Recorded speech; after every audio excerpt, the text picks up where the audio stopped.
from a dark cloud. It's hanging over me. I've been running from a dark cloud.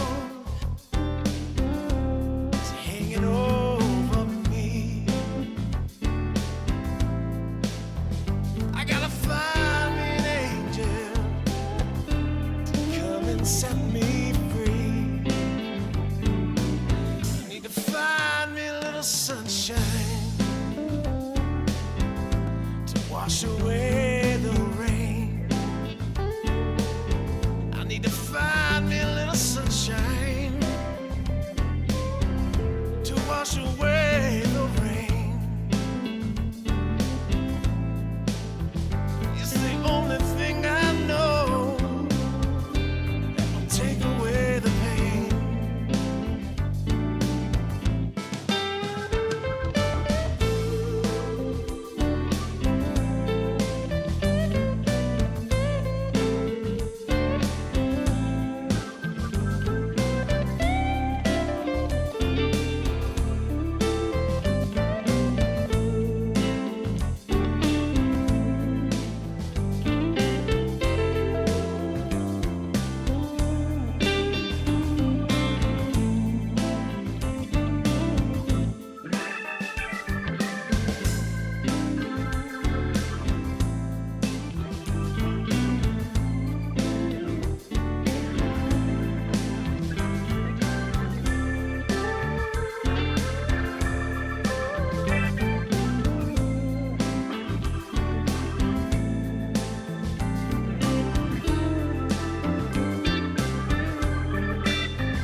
I've been running from a dark cloud. It's hanging over me. I've been running from a dark cloud. It's hanging over me. I gotta find me an angel to come and set me free.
Take away the pain.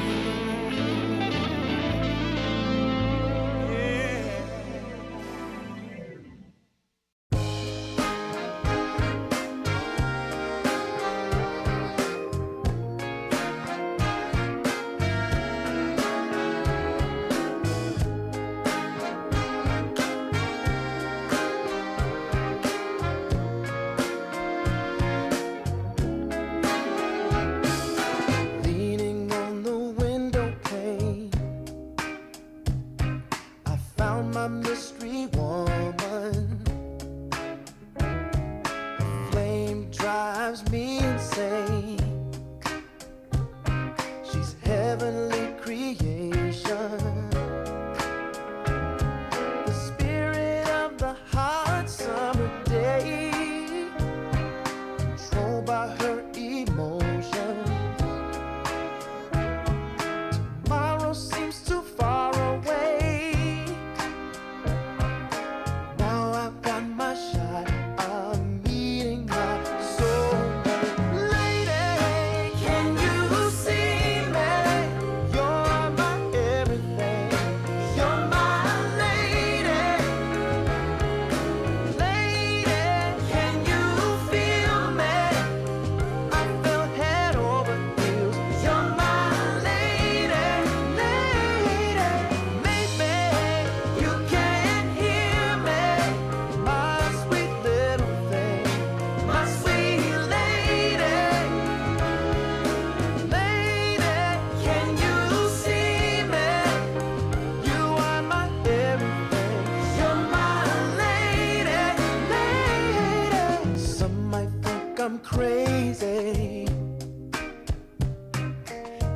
my constellation. My vision's far from hazy. I need no confirmation. Take my heart and don't let it stray. True love and affection will come again another day. As the sight of your light always takes my breath away.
chance on me.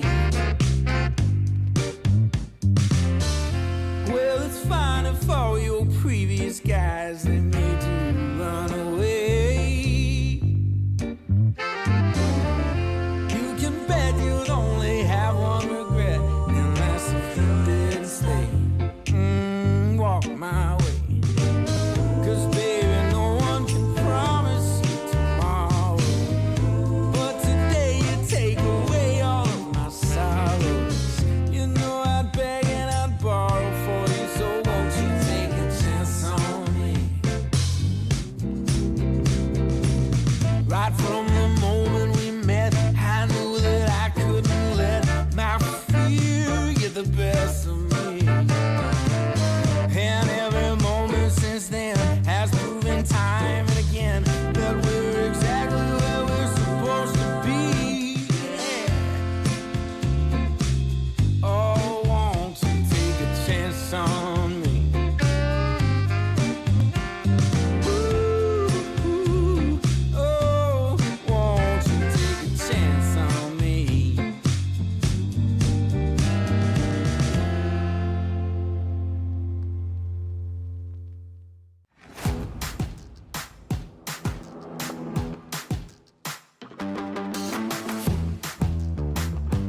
feeling is good.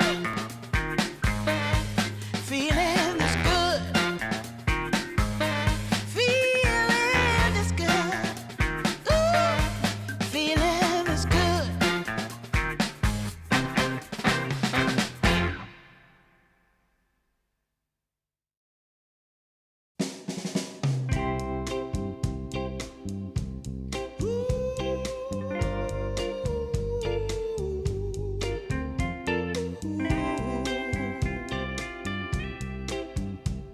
Yeah, yeah. I've been waiting a long time, just longing for a glance from you. Yeah, a chance to look in those big brown eyes. No telling what my heart would do. Hey, when we met, I sure knew it felt as good as it could be. In that moment, though it felt so good, I wondered why you noticed me. If you gave me just a little time, it would sure ease my troubled mind. Don't tell me that you don't feel the same inside. Don't tell me, these are feelings that I ought to hide. I don't care where you came from, just tell me where you wanna go. If there's a chance to be together, that's all I really need to know. Is it real or make believe that keeps me thinking of you? If you've got time to walk with me, I'll show you how my heart is true. And here I stand, waiting for you. Tell me, baby, what I gotta do. Don't tell me that you don't feel the same inside. Don't tell me, these are feelings that I ought to hide. Don't tell me,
will be magic night to have together. No more limitation. We united as one nation. I want keep on moving. The sweat is dripping. I want shake it to the beat of the drum.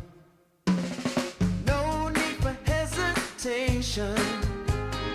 Bass is pumping and everybody smiling. Happy people gather round. We will party all night long. This will be a magic night to remember.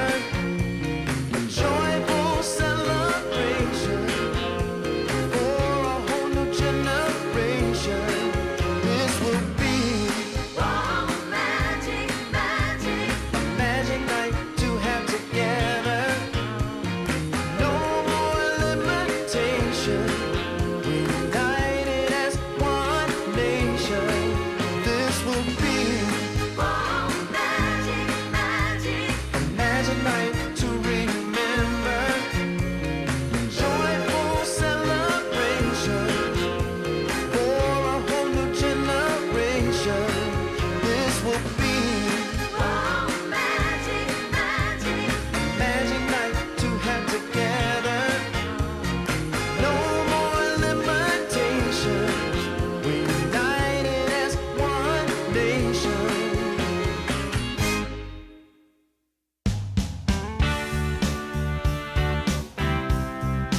Yeah, hey, yeah.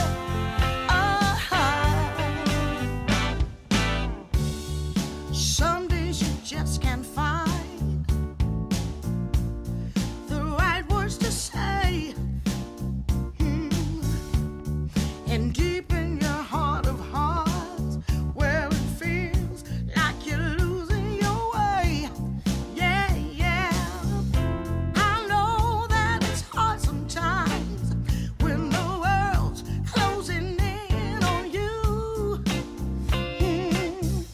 But as long as we stand together, there's not a thing that we can't do. Oh, we can do this if we have to climb another mountain.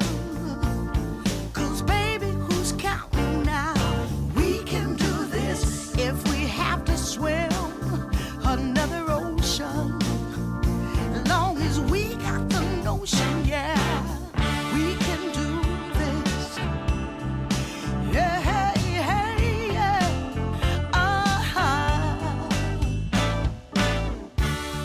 Sometimes you just can't see your way through the dark. And sometimes you're deeply hurt by some innocent remark. Oh, well, I know that this too shall pass, though I don't know exactly how.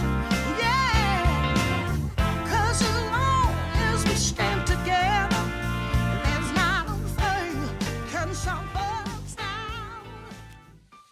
Group stage of DreamLeague Division 2 might be done, but we have not decided everything just yet. Because of the results from yesterday, we still got tiebreaker action all through today. It might go infinite, we don't know just yet. But at the moment, let's take a quick look at the standings. It's Permasneeze and Winter here to bring you through at least one half of the action.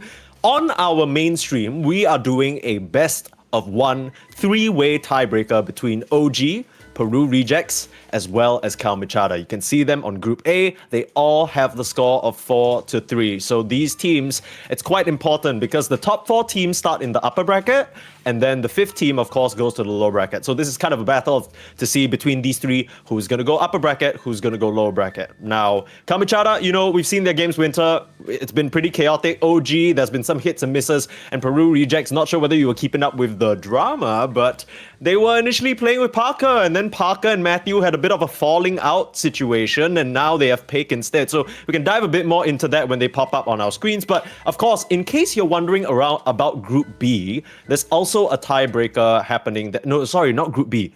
Group A also has another tiebreaker. I'm getting a little confused here. But as you can see, 6th and 7th, Inner Circle, Zero Tenacity, they're both at 2 to 5. They are playing a best of 3 for their survival over on the Ember stream. So if you want to catch that very desperate backs against the wall battle, you can hop on over there. But you want to stick with us because we got some best of 1 fun action. Best of 1 is better than best of 3, according to Mike. Yeah. I think it's funny. He likes to see the desperation from the teams. I do. I like to see fun strategies as well because I think so far, as we reflect on the rest of the groups, everything has gone you somewhat. are saying in a best of 1, the teams would be more willing to take a risk? Is that what you're saying? I think it's funnier if they take a risk. I think it's more entertaining because you can't just make a mistake and be like, yeah, you know what, we're going to fix things up, right? But so far, Winter... Wouldn't you take a risk when it's a BO3? You can lose 1 game. That's when you take a risk, right? It depends on your perspective. Some people are a bit crazy out here, and you gotta pull out all the stops in order to survive. I think it's a big bonus to start up in that upper bracket, right? You don't want to come into playoffs feeling like you're already on your last leg. So before we talk more about the teams that are playing ahead of us, let's kind of do a quick recap. At least maybe talk about some of the unfortunate eliminations already, right? So on Group B, everything's already sorted. We know Hunters and Navi Jr., unfortunately, we have to say goodbye to them. We got Raw Gaming not doing quite as well as you wanted, but Pipsqueak, Yandex being at the top, I think that is not really a surprise. Group B, would you say that everything has shaken out the way that you expected, Winter? I think so. A little bit disappointed with Raw Gaming, but I think overall this is how the teams would stand, Sure. Group A, 1 win, looking like the most solid gatekeepers right now. They're going to secure themselves an undefeated upper bracket. Very cool for them. Meanwhile, Passion UA, Kabachada, OG, Peru Rejects. I feel like these 2nd to 5th place teams, they feel like they could take games off each other on a good day. It just depends on which side of the bed they wake up on. So I wonder for OG whether they'll be able to repeat their performance from the day before because they actually 2-1 Kamichata. I know some of the games in our stream, we weren't very happy with the OG performances. I think they have a lot of fan expectations to live up to as well. Yeah.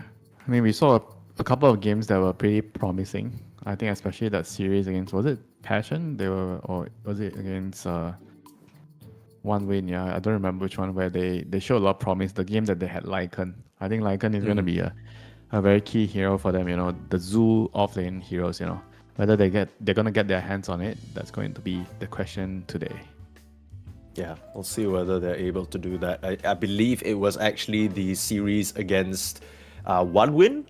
I think we caught that one, but 1 win just seemed like the overall better team. They had, the Pango going crazy. They had the mid SF, and the second game looked a bit worse, right? They had a Pudge situation. It didn't look clean. But that wraps things up for our standings. Of course, by the end of today, everything will be locked in for Group A. Group B is already sorted. Again, folks, if you're interested in catching the Zero Tenacity Inner Circle Best of 3, you can hop on over to the Dota2_Ember stream. That's where it's going to be played. But you want to stick with us because we have a draft. Let's hop right into it. Let's see whether OG can secure that very, very important Lycan pick that you like from them. Of course, No Tail still in the squad. Kamachada have looked pretty solid overall. I think the only time, Winter, that we weren't too pleased with what we saw was when they tried to get fancy and put this Void Spirit safe lane. They tried to get like a last-minute flex type thing. It didn't really work out because, there's a reason why people aren't playing Void Spirit carry. Not very strong in terms of scaling. I think he's more like a offlaner sometimes with the build that I've been seeing. Like usually you will go Radiance on the carry. I think that's probably the build I've seen the most. I've seen the double strike Echo Saber build too, but I don't really like that as much with the Harpoon. I think the Radiance build is I think overall more stable in the game. 5 seconds When you farm a lot remaining. faster, you get to the late game. Radiant You're team difficult to back. kill. But it's just a Void Spirit, I think the Void Spirit carry is not a real carry. You need a real carry on the mid lane or the off lane, 10 for the seconds whole remaining. lineup to work. Sure, yeah. And I think 5 seconds if we're talking about a remaining. real carry from the mid lane, gone are the days of these TA mids, right? We still see it from time to time, but just not something that teams have been favoring. Marcy's gonna come out as the first pick from OG, and Kamichata answer with that all-powerful Abaddon. I feel like especially in the past few days, we've seen this hero emerge a lot more as a carry. Not that it wasn't prevalent before, but it's just that teams 10 are getting seconds more and more remaining. comfortable picking it early on. 5 seconds Yeah, I don't know remaining. why, I think Abaddon is always been a very good hero to early pick. You can put Sure. him on offlane, you can put him on carry. You can kind of also put him on support. Maybe Yeah, not if you're a every little team crazy. believes in that. Little crazy? No, bro. Abaddon support is not crazy. It's like a Radiant useful team thing. You get back. locket, you just keep healing. I don't think it's very very insane, compared to some of the things the teams here are doing. Sure. In focus support. what other Yeah, Invoker support. We had. I mean, Queen of Pain offlane is 10 fine. seconds Queen of Pain remaining. offlane that's is not okay. yeah, that's not crazy. What other crazy stuff did we have? Something We had crazy a would be like- Huskar 4, Viper offlane. That was a little insane. Disruptor mid would be something crazy. Yeah, if anyone ever does Disruptor mid and his name isn't Thompson, I don't think I can accept it. I'll be real with you. Even Kamichada, Thompson- very... even yeah, I Thompson don't think doesn't do Thompson's it. doing it. Okay, Kamichada doing their homework very clearly. They ban out the Chen, which is, I think, one of No Tail's best heroes of all time. Don't know how current he is with that. But take out the Kez, that's something Shad has really liked. Ban out both of Mixa's summons heroes, so taking out the Lycan and the Beastmaster. Take out the Dragon Knight as well to protect their puck. Meanwhile, OG, they understand that the Void Spirit is a strong flex 5 pick. seconds They also remaining. seem to be worried about some sort of Invis hero, I want to say, because they take out Bounty Slada first. That's certainly an interesting set of bans. Bounty Slada usually indicates that, especially the bounty that you want Chen. At least if you ask me. Slada is a little bit difficult to say why they want to remove that from the get-go. Usually I would say Slada is good into some certain Invi heroos. I think Beaver kind of Radiant hates team fighting into pick. Slada. Silencer. I think so. I think I can only tell that much. Otherwise, I don't really understand why the Slada was in the first place back. Well, here we go. Lesh as a potential mid lane matchup into the puck, and a Silencer to cover its tracks, right? Silencer, very well known for being quote-unquote the puck counter from the position 5. We see it most commonly picked up with a Spirit Brother in the mid lane, so even though the seconds matchup remaining. against puck in the lane 1v1 might be bad, later on in the game it's so easy to kill 5 him. seconds remaining. This puck is going to have to buy a defensive Dire item. team pick. Disruptor. Probably use. You hate to buy the use. Sometimes you have to buy BKB. I know a lot of players like buying BKB, but that's into Void Spirit. Silencer Yeah. usually I see use, but I wouldn't put it past Puck from buying BKB in 10 the seconds mid game against remaining. Silencer as well. I think BKB is generally gonna save you 5 in most seconds cases. remaining. Sometimes you in the wrong timing, and then because the moment you cast your self you, he can global you, and when you come down from the use, you are silenced. Yeah, very scary stuff. Also, if you don't time your phase shift or have that available, you might just come back down into a Lesh stun or a rebound. It could be pretty scary. The Marcy, of course, can be played in position 4. We know Daze has that in his hero pool, but we're already seeing such a nice setup, I want to say, from Kamichada, right? They have a Disruptor Tiny, kind of similar to a Tusk Tiny, where once you get a few levels on the Tiny, you can run around the map, make kills happen. After you've already bursted someone down and your opponents can't take the fight, you glimpse a 10 second hero seconds back. remaining. Pretty solid trio already to, I want to say, 5 contest these seconds runes, maybe even, who knows, run in still the Wisdom Shrines. We've seen teams extend their advantage early on that way. It's something that the Abaddon can connect to easily as well. Just offer a shield. Offer, yeah. Well, I yeah. like how you how you say that. Do you want a shield? Yeah, could I interest you in some Aphotic Mist, sir, to perhaps protect you from this Lesh's overwhelming damage? I do wonder about this Lesh pick into the Abaddon though, because I feel like with a Lesh, you want to be able to just blink in and blow heroes up, right? I think now with this Abaddon, with the borrowed time, he is always going to be able to survive the initial edict, and then you need follow-up damage. There's the follow-up damage though. There's Doom, a great counter into Abaddon, a great counter into Puck as well, preventing them from casting any spells. You don't really have a save on Kamichata at the moment. Yeah, Doom on the other hand is a very slow ass hero. Needs Yeah. to farm a long time. 10 seconds remaining. Regardless of lane. If you go off lane, you go safe lane, it's still gonna be very, very, 5 very slow, you seconds know. remaining. I guess you can kind of build auras on him on the off lane. Say you go pipe, and then you don't go the Midas Radiance route. Maybe that would make your hero a lot faster.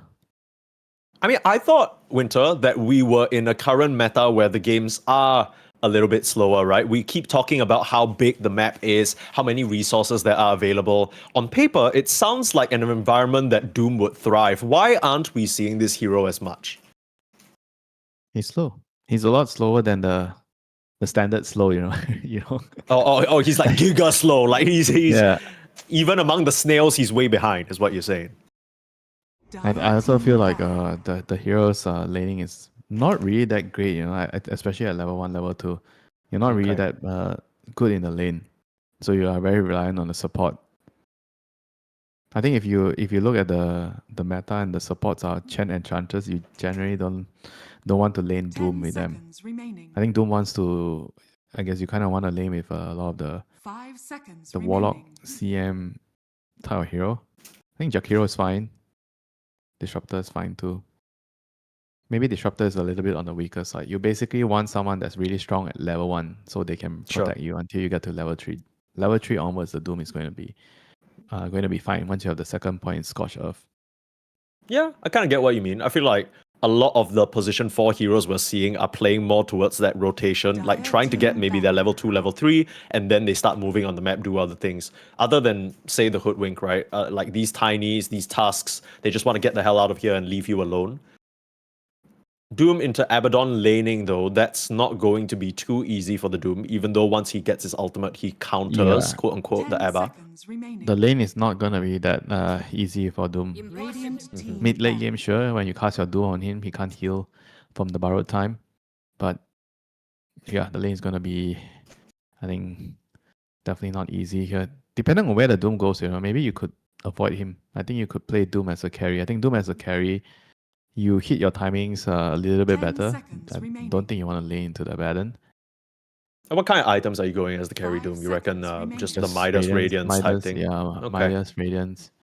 I don't know if it's still good to Radiant sometimes get a team drums along the way. Sometimes you Sure. see that Facebook drums Dire last time. team pick. Now I don't know if it's still that good.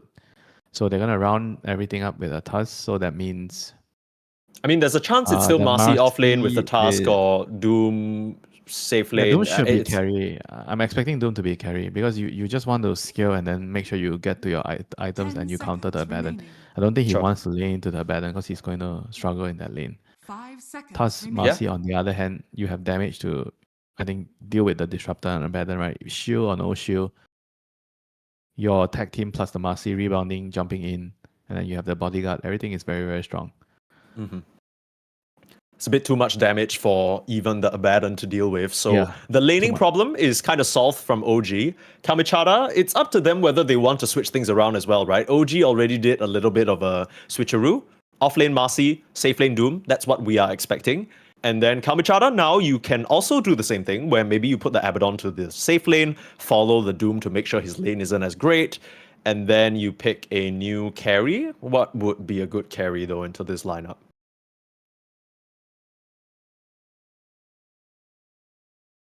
I think you want auras though. I probably feel you keep the Abaddon as the carry. You Okay. pick a new off laner that can kind of build all the auras. I think Centaur is still quite good. You run away, right? You see the Lash and Doom come in, they Doom you, you try to run away, you just stampede and Sure, run. yeah.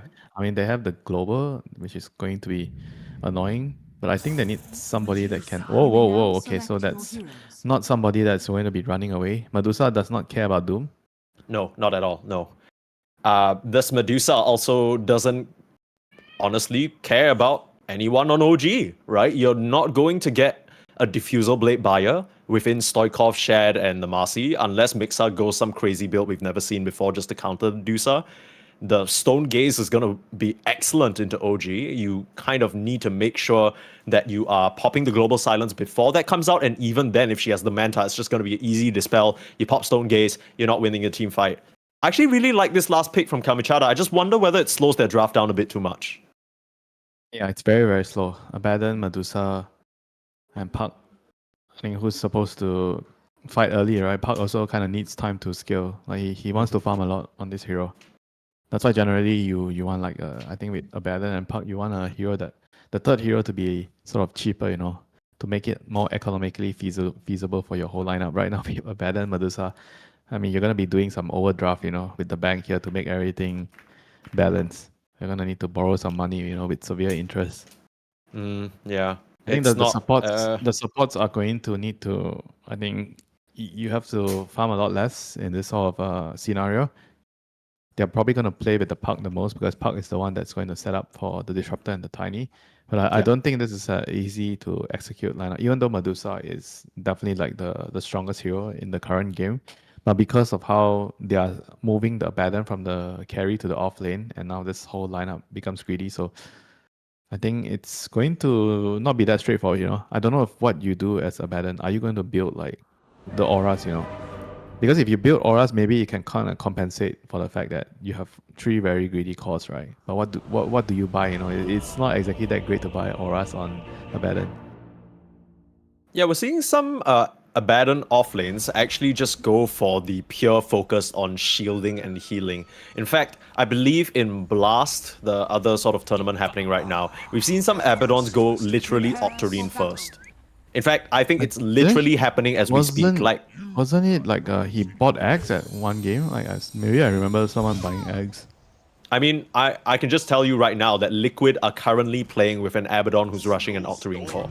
So that's kind of where I'm getting my information from. I don't know whether any of the previous group stage games had anything like that. We're mostly seeing Abaddon in the safe lane, right? So we haven't really been exposed to offlane Abaddon. The offlane Abaddons that we've seen have also just bought Radiance. So I feel like, I don't know, that just doesn't feel like a good, like, small item for Abaddon to buy. Yeah.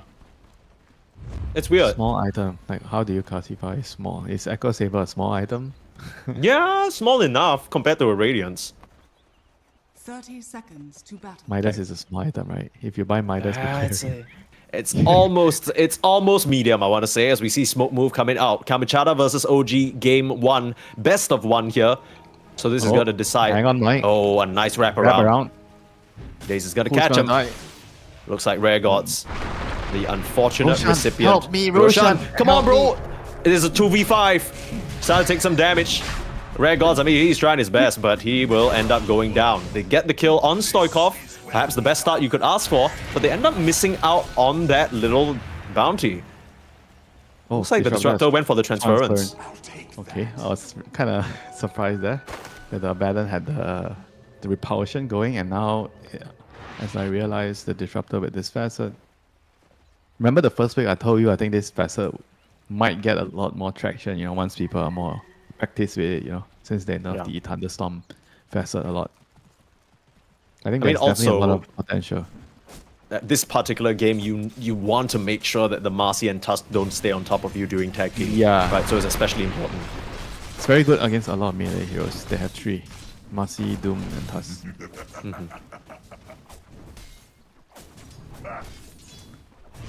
I mean, the downside is your catching potential is definitely not as strong. Because you lose out on the double slow on the Thunderstrike. Sure. Not double See how slow, it- actually. It's not exactly double slow anymore. I mean, Like 1.25, 1.5 or something like that. No Tail being chased down. The body blocks are clean from Rare Gods. He tried to contest this pull, but No Tail looks like he's just going to get right-clicked down. Yeah, this is a very, very weak lane. Silencer plus Doom. I don't think they're actually that strong at early levels. You need a couple of levels before you can actually be more stable in this lane.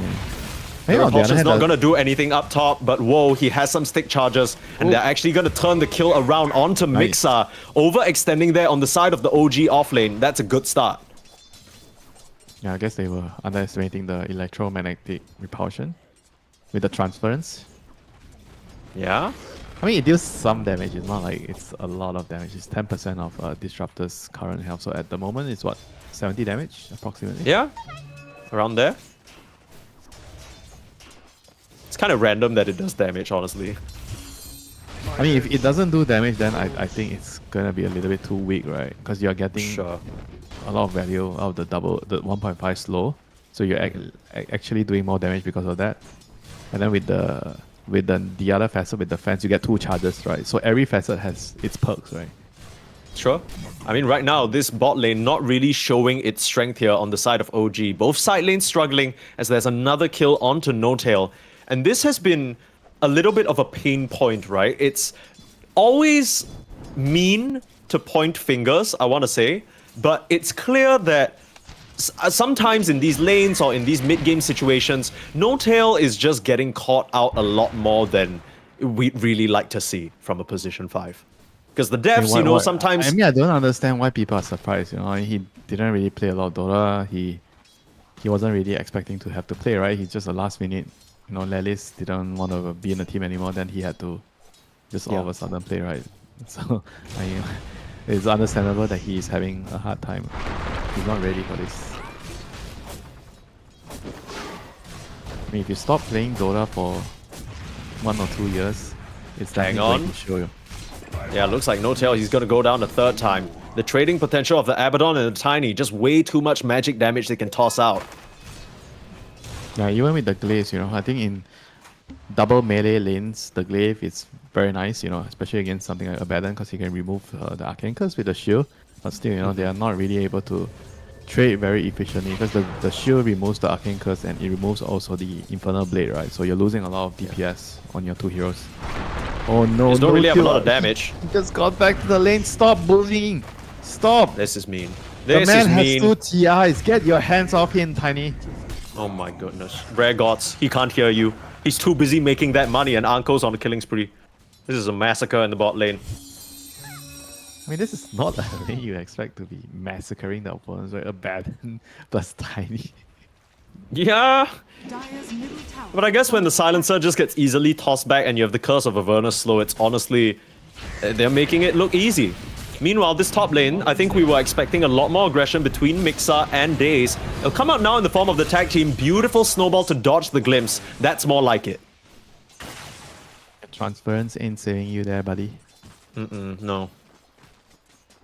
Does this make you feel like trying this facet?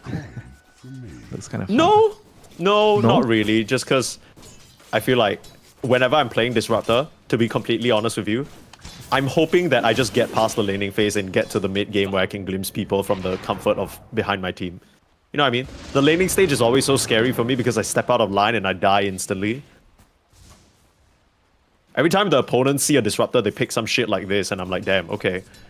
Unfortunately, I'm not in a pro game, so my carry's just like, oh, you're dying over there, let me just hit one more creep. You know what I mean? No Gorgon's Grasp to save me, no nothing, and yeah. It's not that fun. The worst thing is, they pick some weak laner, some Terrorblade. Or whatever weak hero you're morphing, and then they're like, why are you doing the lane? Why are you not helping me? I'm like, what the hell am I supposed to do? I You pick this hero. They're both legitimately shit at cannot do once. shit. Like, what's going on? Bot lane, It moved. the rotation over. Mekta comes through the twin gates, but the TP is there. Nice snowball to dodge the glimpse again. Daze clearly has a lot of practice on this, and they'll put the tag team damage out onto Anko, dropping very low, and the shards will finish him off. Meanwhile, Shad still a bit too tanky for them to cleave through. This time round, OG managed to get a favorable trade. In fact, if they find this Disruptor, it's going to be even better, but unfortunately, Daze, not a lot of mana to work with. Maybe he can try and force you out of this Lotus area. Another dodge on the snowball. It's just been nice from him. Last word, Mekta dropping low, but Ethereal's here to play as well. The rotation from the level 6 part. Daze will still chase though. I think that's still a dead Disruptor. Last hit, you find it. Very nicely done. No Tail gave him not a mango, but a Lotus. Very nice. Okay, I mean, Thank you, sir. Yeah. Or should I say thank you, boss, because he's the boss. Is under attack. yeah, that's true. But all things considered, Kamichada, they bring over a total of 4 heroes to make that happen. Meanwhile, Lesh farming in the mid lane, Marcy chilling up top as well. Overall, pretty good move from them. And both the Lash and Marcy are having a very, very good time. I mean, the Doom is the one kind of getting pressured. But even then, he if you look at his net worth, he's not really that, having that hard of a game. I mean, I think the double bracer is helping him a lot. Oh no, no tail! No tail, you're late. Oh my god. In TP? Oh no. Oh, No, he just he stacked the camp, right? So he walked to the right, and then he walked to the right to make sure both camps were stacked instead of heading straight for the Wisdom Shrine. I mean, even if he was at the Wisdom Shrine, I think the Disruptor just glimpses him and he loses it anyway. But that is a very big deal. You're not going to have the Warrior's Punch in a timely fashion. You're not going to have the Global Silence. Yeah, let us remind the audience, if you get 2 shrines in pro level play, it means that at the 7-minute one, you're 70% likely to win the game. Yeah. Now we'll see whether those statistics end up ringing true here. At least for this game, Mekta able to escape. And Mixer now with the Helm Dom Creep looking towards Woe. And Woe unfortunately is not level 6, so he's gonna get the hands laid out on him. Poor little Dusa trying to get saved by the coil, but again, I need a feel like mango. the snowballs from Days, they've been clean. The mangoes can't come through. And Shed, he's come through the Twin Gates now, looking for a Doom on the puck. Able to Waning Rift away, TPing in on Anko as well. Glimpse back to hold him at bay. Days dropping very low. They end up cancelling the Abaddon TP, I guess because they think they can't find any more. But OG get what they came for in the kill on the Dusa. And a silencer, if you can get a couple more kills on the Medusa, get the shot, steal and take away his intelligence. It's like taking away his strength. Hell yeah. A bit of a setup here. I think Rare Gods is dead. Throws out a bunch of spells onto Days, but with that infused raindrops, the Tusk is fine. So yes, you do lose your Wisdom Shrine, but Winter, if you keep making kills like this happen, you're gonna get EXP as well. So you are Dire's saying top tower is they under are attack. feeding their opponents to fatten them up, Radiant and then they structures kill are them. fortified. Sure, You can yeah. take my shrine, you can take Mhm. whatever you want, but then we're gonna kill you 2 minutes later and we're gonna regain everything. Dire's top With Yeah, this is tower clearly under all attack. part of No Tail's plan, so I don't know why you guys are doubting him in the chat, okay? Can everyone just relax? He's just keeping himself at level 3, so when he dies, he doesn't give as much EXP. It's simple math. Keep up. Wow, the copium is heavy in that one. Yeah. Dire's top tower It's tough is being an OG falling. fan these days, you know what I'm saying?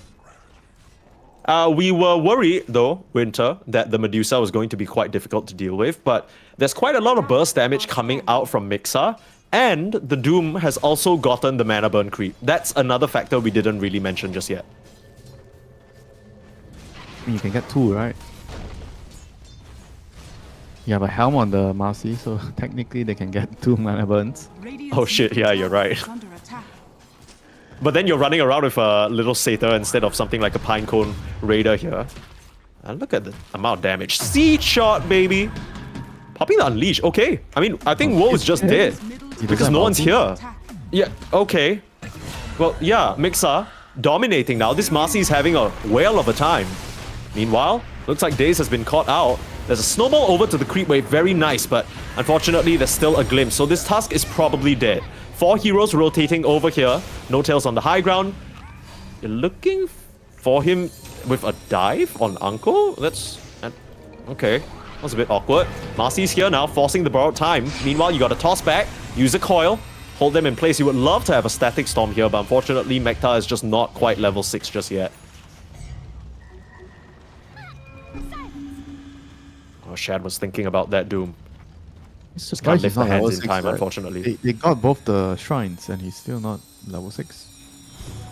Yeah, he's kind of been running around and not getting EXP anywhere. Stoikov, though, getting caught out by Rare Gods, farming right where he just saw enemy heroes in the area. So maybe a bit of an awkward position. Okay, I don't know what this is. You're gonna doom the park, look for a kill, jump back. It's an easy glimpse, though. Mix up, maybe you can still finish this off with your Helm Dom creep. Yes, you can. Acon shot way too strong. Come through though with an avalanche. Rare Gods, there's a lot of magic damage that he can pump out. That's clearly not enough to punch through Mixa. Still going through with the Fleeting Fury. No Unleash because it was used on the Medusa. I just need to pop it, not even needing to. Okay. You get more int, you glimpse away on the tusk so you can't chase Mekta even more. A lot of brawling at this early stage in the game that ends up favoring OG because the Marcy, she just wants to fight. He loves this sort of start. Continuous brawl, who cares about creeps? I don't care, you know. Medusa, maybe you care, but I don't care. I have a helm, I'm ready to go. I see you, I want to jump in, you know. And this is all before the global, you know. Once you get global, you can even just jump on the puck, cast global, and kill the puck. Again, like we said, Day's still not level 6, but an arcane rune now gonna get snatched up by Stoikov. Woe was in the triangle, and now the Medusa's looking to get involved. They dodge out the Gorgon's grasp, but Stoikov in some trouble. That is a nice snowball again. Days, he's been on point with this, but this is still a 2v5. They actually glimpse Stoikov out to safety. What? Okay. What? Yeah. Killed both of them? They did not need to glimpse Stoikov away, I'll tell you that much. But maybe Mekta, panicking a little bit, hits the glimpse, saves the Lash. Yeah, maybe one of them needed to die if he doesn't glimpse the Lash, but the Lash is gonna die too. I think that's probably what would have happened there.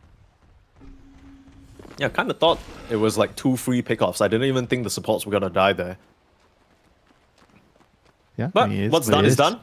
Yeah, it is. It is in fact what it is, and the current situation reflects very nicely if you're an OG fan, right? They are sort of 1k, 2k gold lead up, kill score even, but at this current tempo of the game, the Marcy's very happy. Your Doom has gotten past the early struggles, has his Midas working towards the Radiance.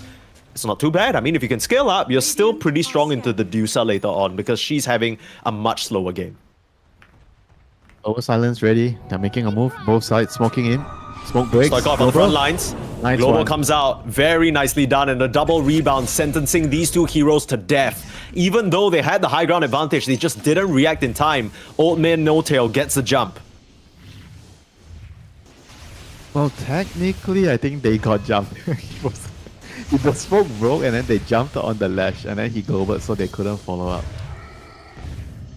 I don't know. I'm gonna pretend I didn't see that. I'm giving No Tail all the credit that he can get. Alright, fine. The big brain silencer. Yeah. Yes, 7 intelligence, 7 brain drain, you know. Yeah. He be draining. Invisibility. You want to be draining the Medusa. Yeah, something like that. That is the most effective drain you can get this game. Yeah, Medusa. let's stop talking about draining. 14 minutes, Wisdom Shrines. Teams are going to just be able to grab their own wisdom. I was never even thinking about that, but Yeah, no, I don't know what you're talking about, Winter. 3k gold lead now for OG. Days has been doing a great job, I think, setting things up for the team on his signature task at this point. I would say this is probably one of his best heroes, if not his best. Dire are scanning. What's your solution, though, for the Medusa? Because I feel like as this game goes longer, sure, we were talking about the Marcy having a lot of damage, but... who can actually fight the Medusa? I think you mentioned the mana burn, right? Mana burn, I think, is one way. On the creep, not the diffusal. Again, you can maybe get a diffu on Marcy. Marcy? Later. Yeah? And you combine that with the mana burn on the Doom. I mean, that's pretty annoying for the Medusa in the team Radiant's fights. bottom tower is under attack. I mean, I don't think they have zero answers, you know, to Medusa. Yes, the Medusa is a good hero into the Doom. But I think at the end of the day, there are ways to still play around it. I think Yeah. silencers is also pretty annoying for Medusa in the team fights. Once you use your Manta, you gotta be very careful how you use it, right? Because you can get caught with global. You can't use your Stone Gaze.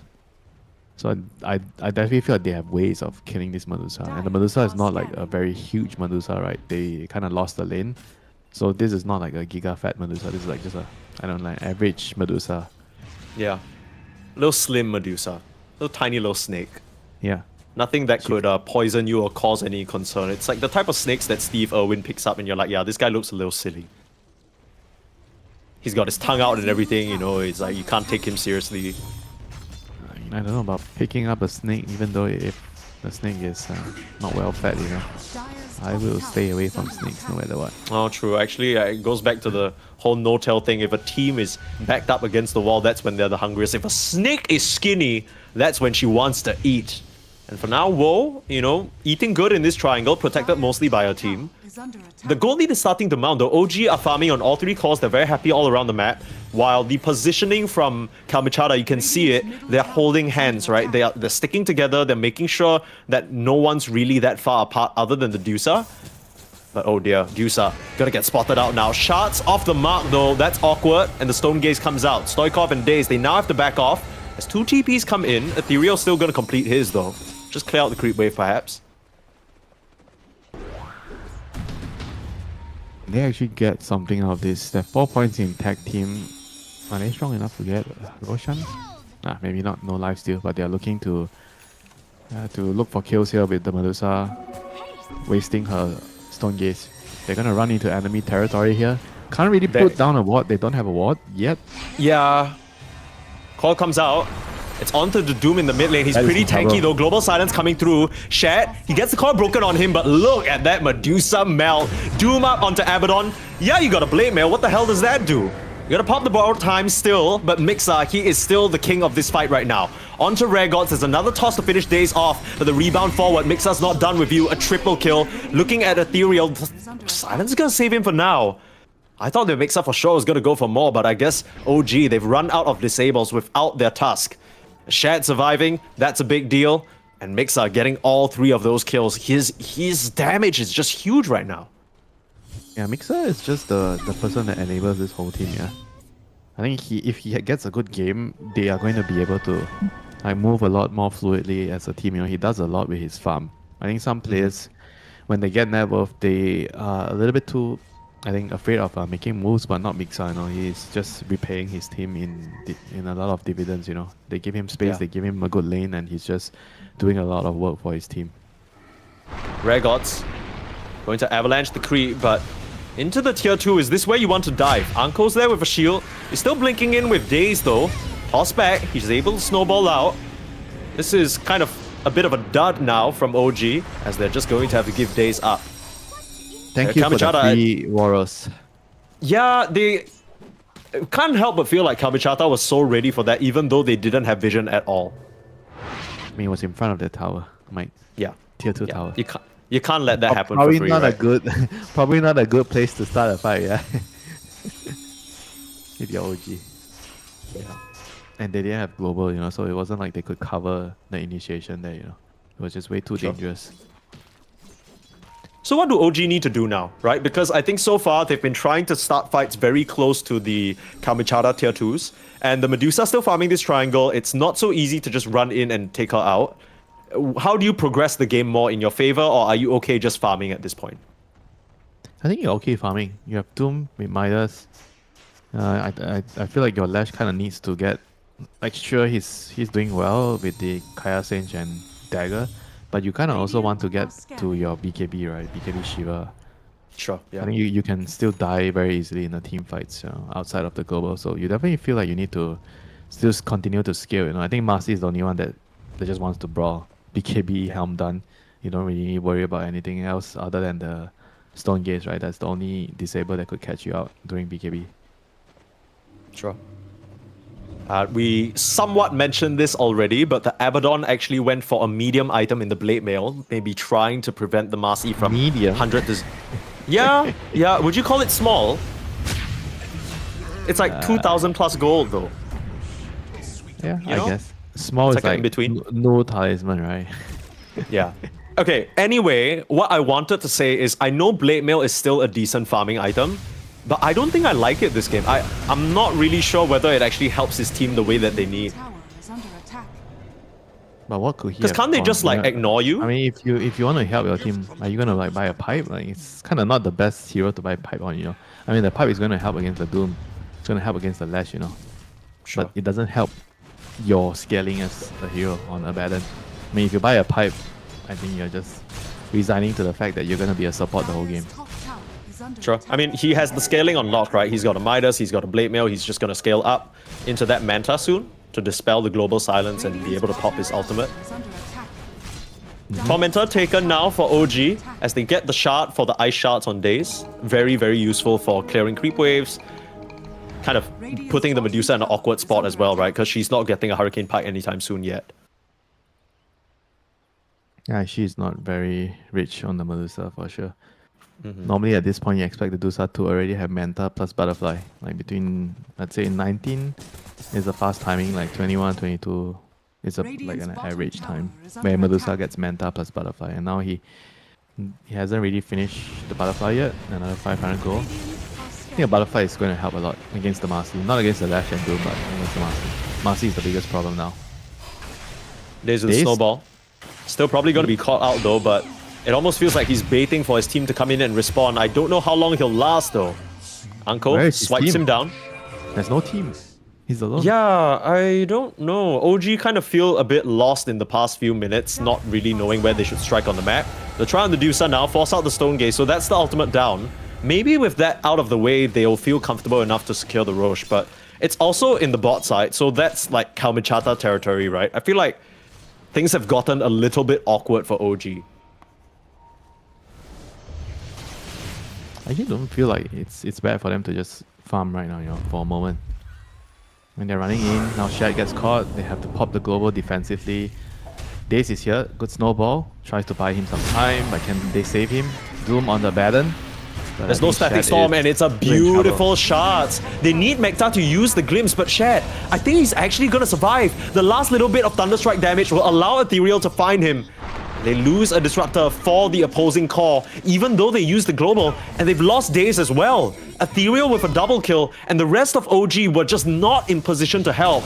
Shad going way ahead of his team there, ends up losing his life, and sure, you end up getting both supports. Mixa still godlike, but I think Kamichada, they are so happy with that. Yeah, very, very happy. They get the carry kill, they force the global. I think this is a very, very good exchange. Your Medusa is going to finish the Butterfly, and now there's no Doom, right, global. Whether you can actually get an objective, I think it's still up to question, but you can definitely try to make a move here. I'm still trying to figure out what's sort of the next play for OG here, because at the No, they need to moment... farm, bro. I know, They need wait, to hit hear me, creeps. let me finish. Okay. I only say that because even though you keep saying they need to farm, they clearly don't think so. They've been running together as a unit trying to make something happen for what feels like 5 minutes. So I'm trying to think, what's like pressuring them? Do you think they're still scared of this late game Medusa? Maybe a little bit, but it still doesn't mean that you should try to force, right? I don't think they are hitting their timings yet. Lash needs to farm a BKB. Like without a BKB, he can't really confidently go in. Okay, they're going for a pickup on the park. They don't land the combinations. I don't feel like they should be like just trying to force it. I think you need to play towards your timing still. I mean, the last couple of minutes, sure, they have been trying to fight. Tell me what has happened the last couple of minutes for OG. Have they not good. increased their lead? Have they been winning team fights? Not They exactly, actually, right? Winter, I'm sad to report they lost their lead, but maybe this is a good start to getting things back on track. Into the Roche pit they go. No major ultimates used on Kamachata, but I think the read is just that they won't want to contest. And honestly, the Roche is pretty quick, right? With the tag team along with the Marcy. Okay, I like this. I am worried though, Winter, because you know how you're saying they need to farm, right? I feel like now that they have the Aegis, they're gonna be even more like, let's go guys, we have Aegis on Lash, let's run it down the tier 2 and win the fight. He is going to get BKB soon, so I think once he gets the BKB, then that's no problem. Right now, he can still run at them because he has Aegis and he has a Sure. haste rune. I think the Lash is the person that you really want to play around the most, right? The Doom kind of needs to get a lot more items. I think his job is basically you get the Doom on Abaddon. I think that's it, Right. To kill the Medusa, you need the Lash and Marcy to kind of double team on him. Marcy is very strong right now with the Daedalus. So the moment the Lash completes the BKB, I think that is fortune goal time for them. He's only, Okay. I think, 400 off. They're still smoking ahead of it though, Shad showing in the lane. Meanwhile, the rest of OG trying to connect over. Found Mekta on the side. Use the BKB on Shad. Okay, that's one way to Whoa. use your first charge. Global silence. On the low ground, Stoikov needs a stun to stop the puck from getting out. Jaunted away, and Daze will get bashed down by that slew of rocks thrown out. They almost get the kill onto Ethereal. That would have been really huge for them, but the puck manages to escape. Yeah, they've tried a couple of occasions to kill the puck already, but not really successful in the last 2 attempts. And now finally, Stoikov is going to have a minute to finish his BKB. He's like, guys, Come on. please. I Please. just need one creep wave. Don't make me sell my bottle. Don't make me sell my bottle. Oh, bro, he can sell his stick. Relax. Don't have to sell the bottle. The stick's so don't important, be, man. Don't be making him do something so drastic, you know. All of a sudden, Yeah. sell his Okay. bottle. That's a bit much. Sorry about that. Okay. Well, OG again. It feels like at least in the recent 5 to 10 minutes, they have tried to paw all over the map, find pickoffs. They haven't really worked out for them. In fact, we're now at the point where Kalmichara are the ones with a 1k gold lead. Just because they've been farming on the Medusa, she's now the top of the net worth. Meanwhile, OG have yet to really connect on a meaningful kill. You now have the Dragon Lance, you're working towards the Hurricane Pike. Look at that gold graph kind of dip slowly but surely towards Dire's Kalmichara's bottom favor. tower is under attack. Oh, drastic, huh? Is it just literally the Medusa and Puck farming? I think it's just the Medusa and the Puck, yeah. Because I mean, Stoikov... The Doom has the Midas. They're out farming the Midas and Devour. Is under attack. Yeah. Well, Shad hasn't really had the best game, right? Sure, he's only died once, but at the same time, I don't think his farming speed really rivals the Medusa. And Yeah, Lesh, Medusa I is think Lesh is like the definitely- big person suffering, right? Like he's just kind of busy running around and not hitting creep. So Yeah, I've been saying right since what minute? I think around the minute 20, 25, he needs to just sit and farm on the ledge, you know, just get his. He's queuing a hex up. I guess he's really worried about the Puck. The Puck has a gem, he's very hard to deal with, and with the use, he counteracts the global silence. So I can understand that, but even after the hex, he's going to need a Shivas, you know, give him some survivability against right clicks. And he dies to the Medusa pretty quickly right now, with no armor items. I think it's pretty interesting that Kalmichara, I know there's an Aegis now, so dodging OG makes sense. But even before they got the Aegis, the call for Kalmichara was just to ditch. They were never interested in taking a fight, even though their ultimates were up. They were just fully on the same page about, okay, we flee on site. OG hero shows up, we get the hell out. We're not interested in interacting at all. OG are the ones sort of hungry for a fight, we're not going to give it to them. And what is their ultimate timing? I guess the Regots more- okay, getting hang on, initiated over. upon. Global Silence comes out onto the Tiny and not allowing the Abaddon to save him. But that is the only kill that they get. A position for Tiny with nothing else to be really accounted for. Okay, Ethereal just gets out. I thought for a moment there that Mixer was going to cut him off, but no vision. Yeah, I was trying to think about what are they actually waiting for. What are their strongest timings? Yeah, then I'm guessing the longer the game goes, I guess it just gets better and better for the Medusa, Puck, and Abaddon, right? I think eventually your cores are just gonna outscale what OG has. Nice vision in the mid lane. There's a nice static storm though. Ethereal gonna turn around with a coil now. The Puck is completely fine, especially if the Medusa backing you up. And Shad has to use the BKB just to get out. Stoikov now trying to leapfrog into the fight, but this initiation attempt has been awkward from OG to say the least. No tail. They're trying to find him. They don't even need the glimpse. They just have more than enough damage. Whoa. Has come online on the Medusa now, and Rare God's looking for more. We'll even toss in Mixer's Centaur just to try and slow someone down, but the rest of OG have retreated. Anko, he's not ready to give up just yet. Here comes the Abaddon. Oh no, the Aegis has just expired, but Stoikov now popping the BKB. Still being chased under his own tower. He needs help.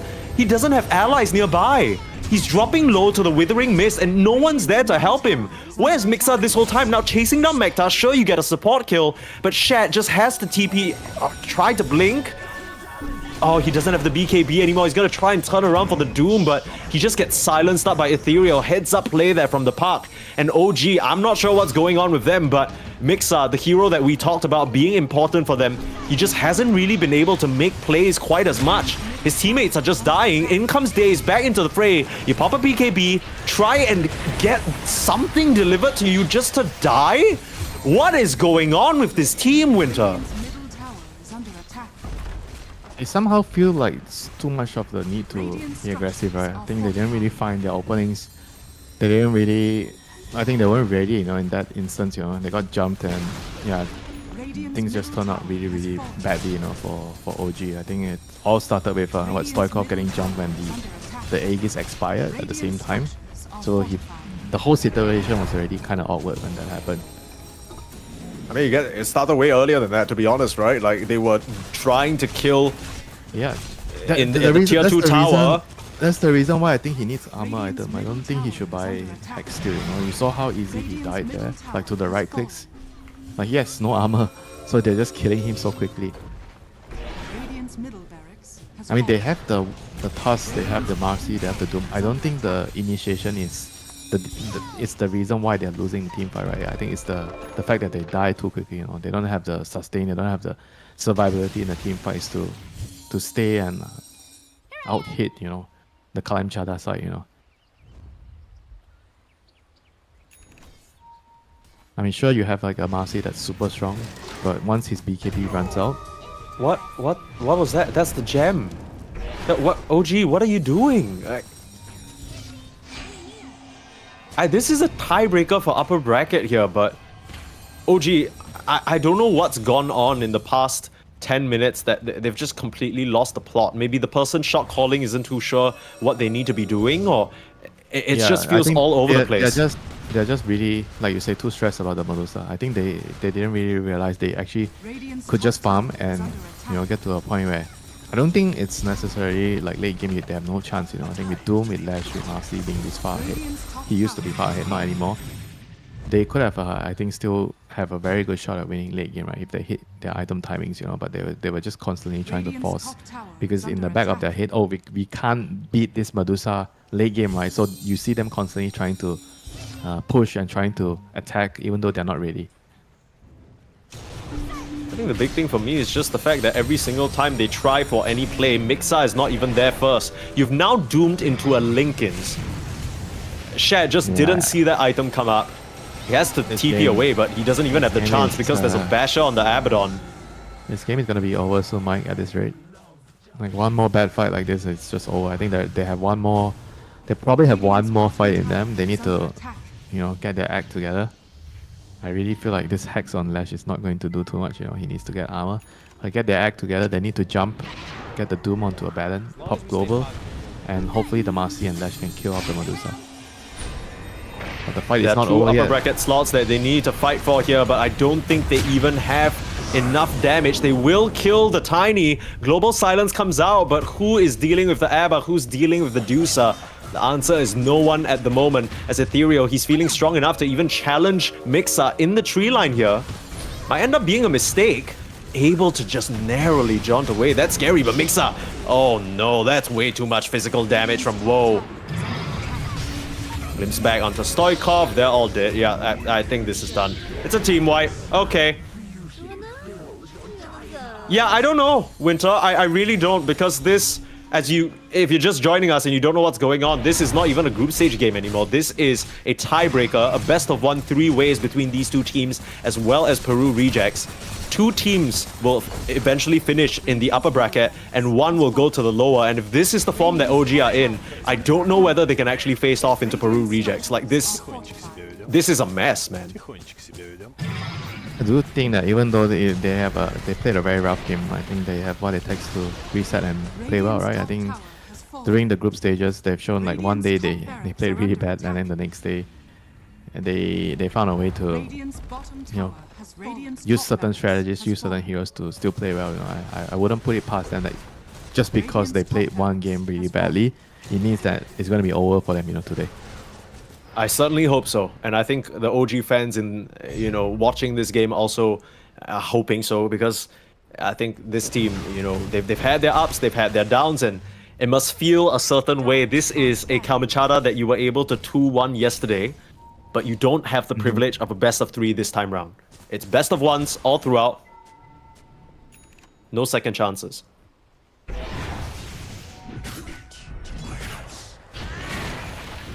Maybe I guess the best case scenario for you, if we're looking at this game as a lost cause, well, maybe we shouldn't call it just yet, but it really does feel that way with a 22k gold lead.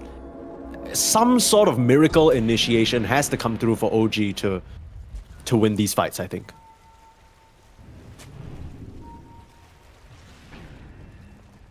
Both teams are smoked up.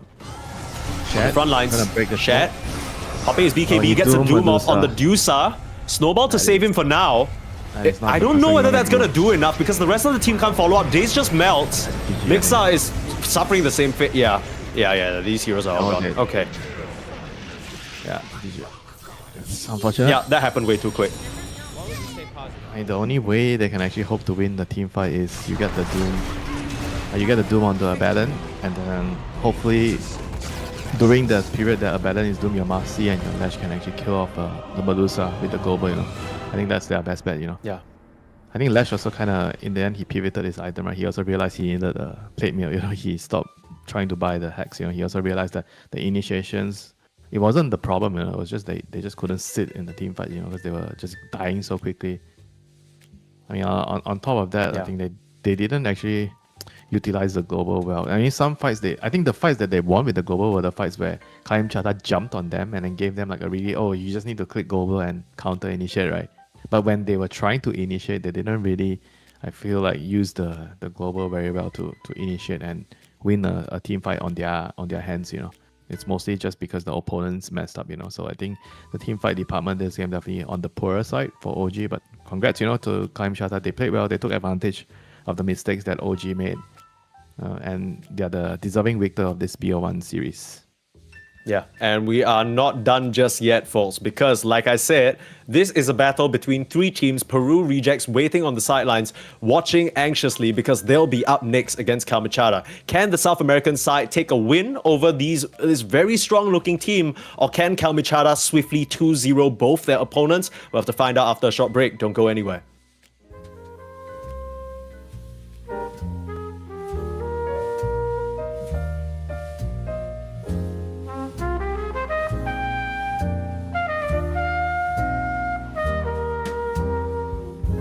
I haven't found the one. I never knew what others do. I hope and yet again. What do I know then? I believe it's all meant to be. All my dreams are so out of reach. I fool around, but we never know. I fell in love, but a long time ago.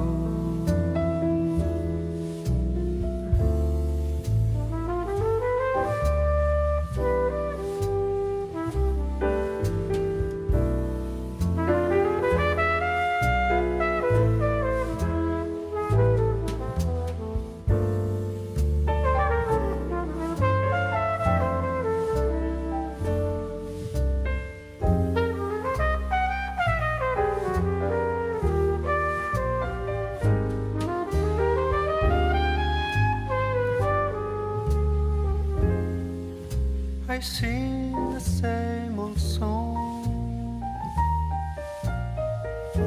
Been going on for far too long. I hope and yet again. What do I know then? I believe we're all meant to be. All my dreams are so out of reach.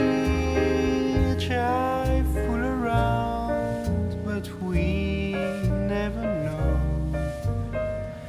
I fell in love, but a long time ago.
know she's gonna take your heart and you're never gonna get it back. So don't go messing with a girl like that.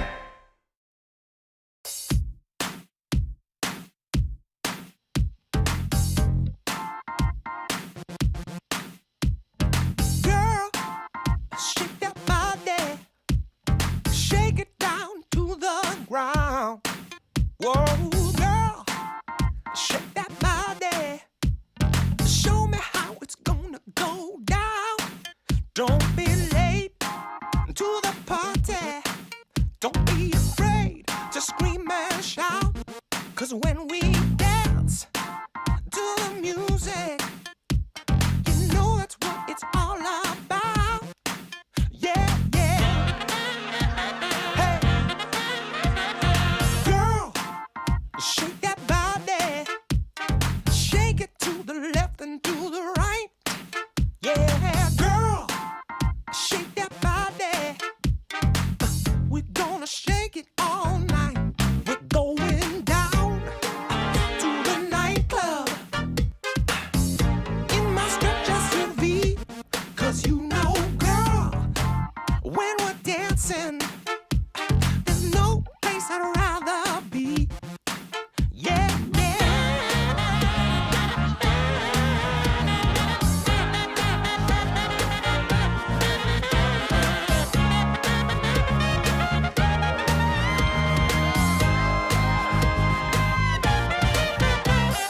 Girl, shake that body. Ooh, girl, shake that body. Yeah. Ooh, ooh, ooh, don't be late to the party. Don't be afraid to scream and shout. 'Cause when we dance, dance to the music, we're gonna know what it's all about. Hey, hey, girl, shake that body. Ooh, girl, shake that body. Oh, girl.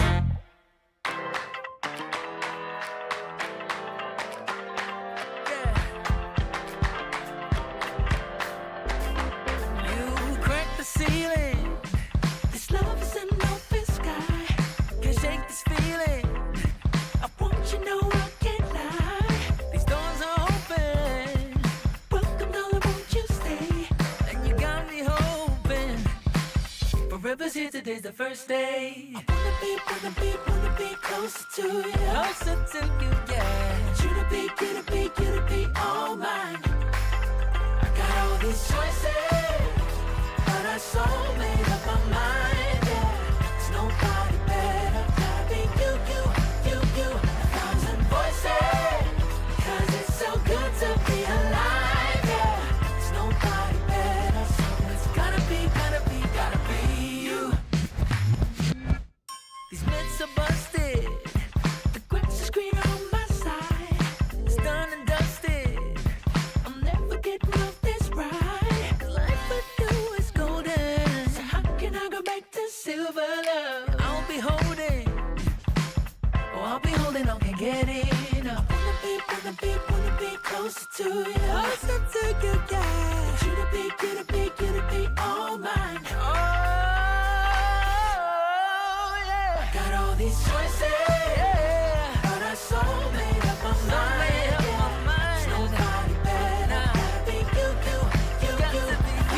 Voices, 'cause it's so good to be alive, yeah. There's nobody better, so it's gotta be you.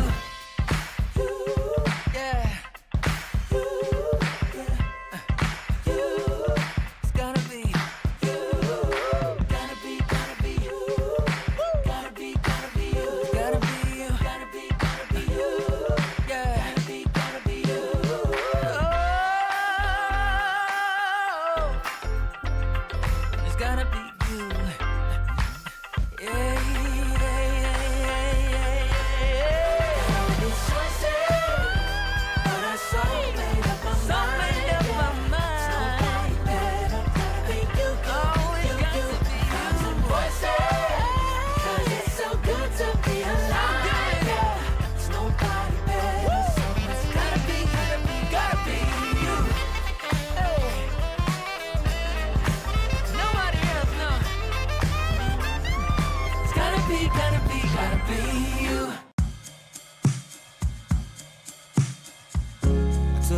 walked down Pico, heard someone shout from a crowd of fed up people getting told they should calm down. Didn't wanna fight, but the tears that fill their eyes are brought by the people sworn to preserve their rights. Oh, how could you not see it all coming? Stuck in our ways and running out. Welcome back to DreamLeague Division 2, folks. Today is tiebreaker day, and I apologize because maybe just now I was a bit too much in despair. After all, OG were very much ahead, and they looked like they were going to bring the heat to Kamachata, and then everything just fell apart. But it's far from over just yet as we hop into the draft between Kamachata and Peru Rejects. Yes, that best of one has concluded between OG. Yes, if Kamachata win this one and 2-0 their opponents, Peru Rejects and OG will still need to play for that final upper bracket slot. But, Winter, there is a chance that Peru Rejects beat Kamachata here. OG proceed to beat Peru Rejects, and then we run it all back. That's how a best of one tiebreaker works. If each team beats the other, we're gonna do it all again. Of course, at that point in time, we'll just be spectators. It'll be another set of casters to bring you through that action. But it's not like it's all over for OG, right? They will now just be anxiously waiting on the sidelines, maybe discussing a little bit about what went wrong. I sort of did some digging, did some reading, and apparently they are 0-10 versus Abaddon, so maybe banning that hero could be a good start. But let's focus on the match in front of us, Kamachata versus Peru Rejects. 0-10 against Abaddon. Did I hear that 0-10. correctly? Yes. They have not beat Abaddon in It tells recent me games. They like fighting. And they are losing against Abaddon a lot. Okay, they're bad. Radiant team pick. There we Yeah, that's Peru Rejects, but after watching the performance from Anko on that previous series, I think that's a fair grab. Now, Slada comes out. We saw this banned out by OG earlier on. So Peru Rejects taking that early. Of course, let's talk a little bit about this team because Winter, I think this is the first time we get to watch them on our stream, funnily enough. This is a team that has gone through a little bit of conflict internally, at least in the past week. They were initially starting with Parker, and Peck had transitioned to position 3, right? But then somewhere along the way, there was a gyro performance from Parker that, you know, he didn't buy BKB or something. He believed it was the right option for that game. But then the rest of his team were like, hey, man, you're not really playing seriously. Why did you go this whack-ass build? So then they started fighting. Parker's like, I'm not playing with this guy if he doesn't take me seriously, which, you know, when he explains it like that, you understand it. But well, now you have Illich on position 3 and Pick back to pos 1. So the team overall probably a bit more well-rounded, but you lose that Parker factor of being able to just carry 1v9. Remaining. Oh well. That's Oh, well. definitely not a good sign. Yeah. It doesn't matter who it happens to. Having to change your player in the middle of the tournament, that definitely does not really, you know, show a lot of confidence. I mean, they opened the draft with a Slada, and now Jakiro is going to be on the other side to meet him. I think Jakiro hero just does so well against Slada. I think any melee hero that needs to right-click Slada task, you see Jakiro, you're like, oh my god, what do I do, Mike? 10 What seconds can I remaining. do? This is about to be a culinary masterclass from this Jakiro. First you freeze the fish, and then you barbecue it. That's what's going to happen to this poor Slada, it Why feels would like. you want to destroy the fresh meat, you know, of the fish, you know? Once 'Cause you've when you- frozen it, there's no way you can go back, you know? Maybe you just keep it a little bit cold, right? Because when you first catch it, you got to keep it in a like chiller box on the ship, Well, it depends right? on which type of fish, right? If it's like a tuna, then you have to Radiant immediately team pick. freeze it Team pick. because Sure, what? Okay, well it then... decomposes right away. Oh my as god, soon as look, it's they do out- have it's the out of culinary water. lineup. Look at this. They got the ice and the fire, and they got the butcher. What's next? They need some beef. Bring a spirit breaker on the menu. I don't mind. 10 seconds Some beef. remaining. Do you care for some vegetables? You need to blanch some 5 broccoli. seconds remaining. Some nature's prophet, you know what I'm saying? Like, It is dinner time here in Southeast Asia, so don't mind us. This tends to happen. But Peru rejects starting with the Slada. That is quite curious to me. Even more curious that it was banned out first phase early on. Is that hero really that strong? Not sure. I wouldn't say so. I think he's okay in the right game. Dire team I mean, he's, I think, a very good melee hero into other melee matchups if you get the right heroes against to play him against.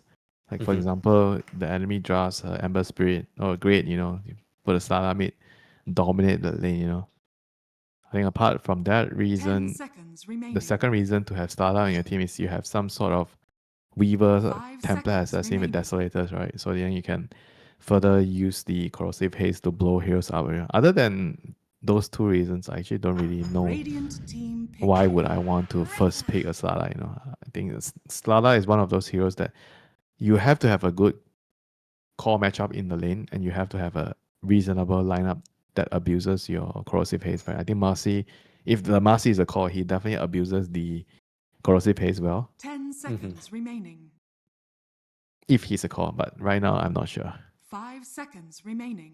Well, it is a Matthew hero. We'll see how they choose to orient their lineup into the Pudge. We've seen a lot of Pudge position 4s come out lately. I wonder what the idea is into a Slada, because Pudge is not known for being a high armor hero. Neither is Tiny. Shadow Fiend comes out as well. Okay, quick picks here for Kamichara. Pretty interesting setup that they have here that kind of implies the Pudge is going to be core. Continue your culinary story. So we have the 10 the seconds the remaining. freeze and barbecue. Then we have the butcher, and now we have Rockman and 5 what is seconds this? remaining. There's the chef standing at the pass checking all the Well, food. Winter, yelling at everybody. you ever been to a yakitori joint? When you sort of cook the meat, you gotta do it over some charcoal, right? So What, SF that's is where the Tiny. charcoal? No, that's where the Tiny comes in. He's made of rock, so you kind of start the fire on Tiny, So what's the and then SF then? after you slaughter the animals that you're eating, someone's got to collect those souls. You know what I'm saying? A Shadow Fiend, he's never Wow. gonna say no to some souls. Wow. This has to be the best bedtime story I've ever heard. Good night. Yeah. Good night, Winter. Thank you for joining us for Reject. Of course, in case you're watching, please don't leave. There's still quite a bit of Dota Yeah, to blame be it on played night, here. It's still early. The night is still young, giving me some bedtime story, trying to put me to bed. Marcy Hoodwink Slada. It's a lot of physical damage that I'm not sure whether Kalmichata will be equipped to deal with. You think this is a SF mid? I feel like when it's picked openly like this, it could be, but at the same time, you got a few bodies to protect you. I wouldn't mind seeing it in the carry role as Dire well. team back. Even though I'm not sure how that matches up into a Slada. There's a Juggernaut, okay. Full physical setup Yeah, from Peru Slada. Rejects. Juggernaut. Sounds good. I think the SF just is going to follow the Slada. I mean, if Slada's going mid, why not, put my SF mid?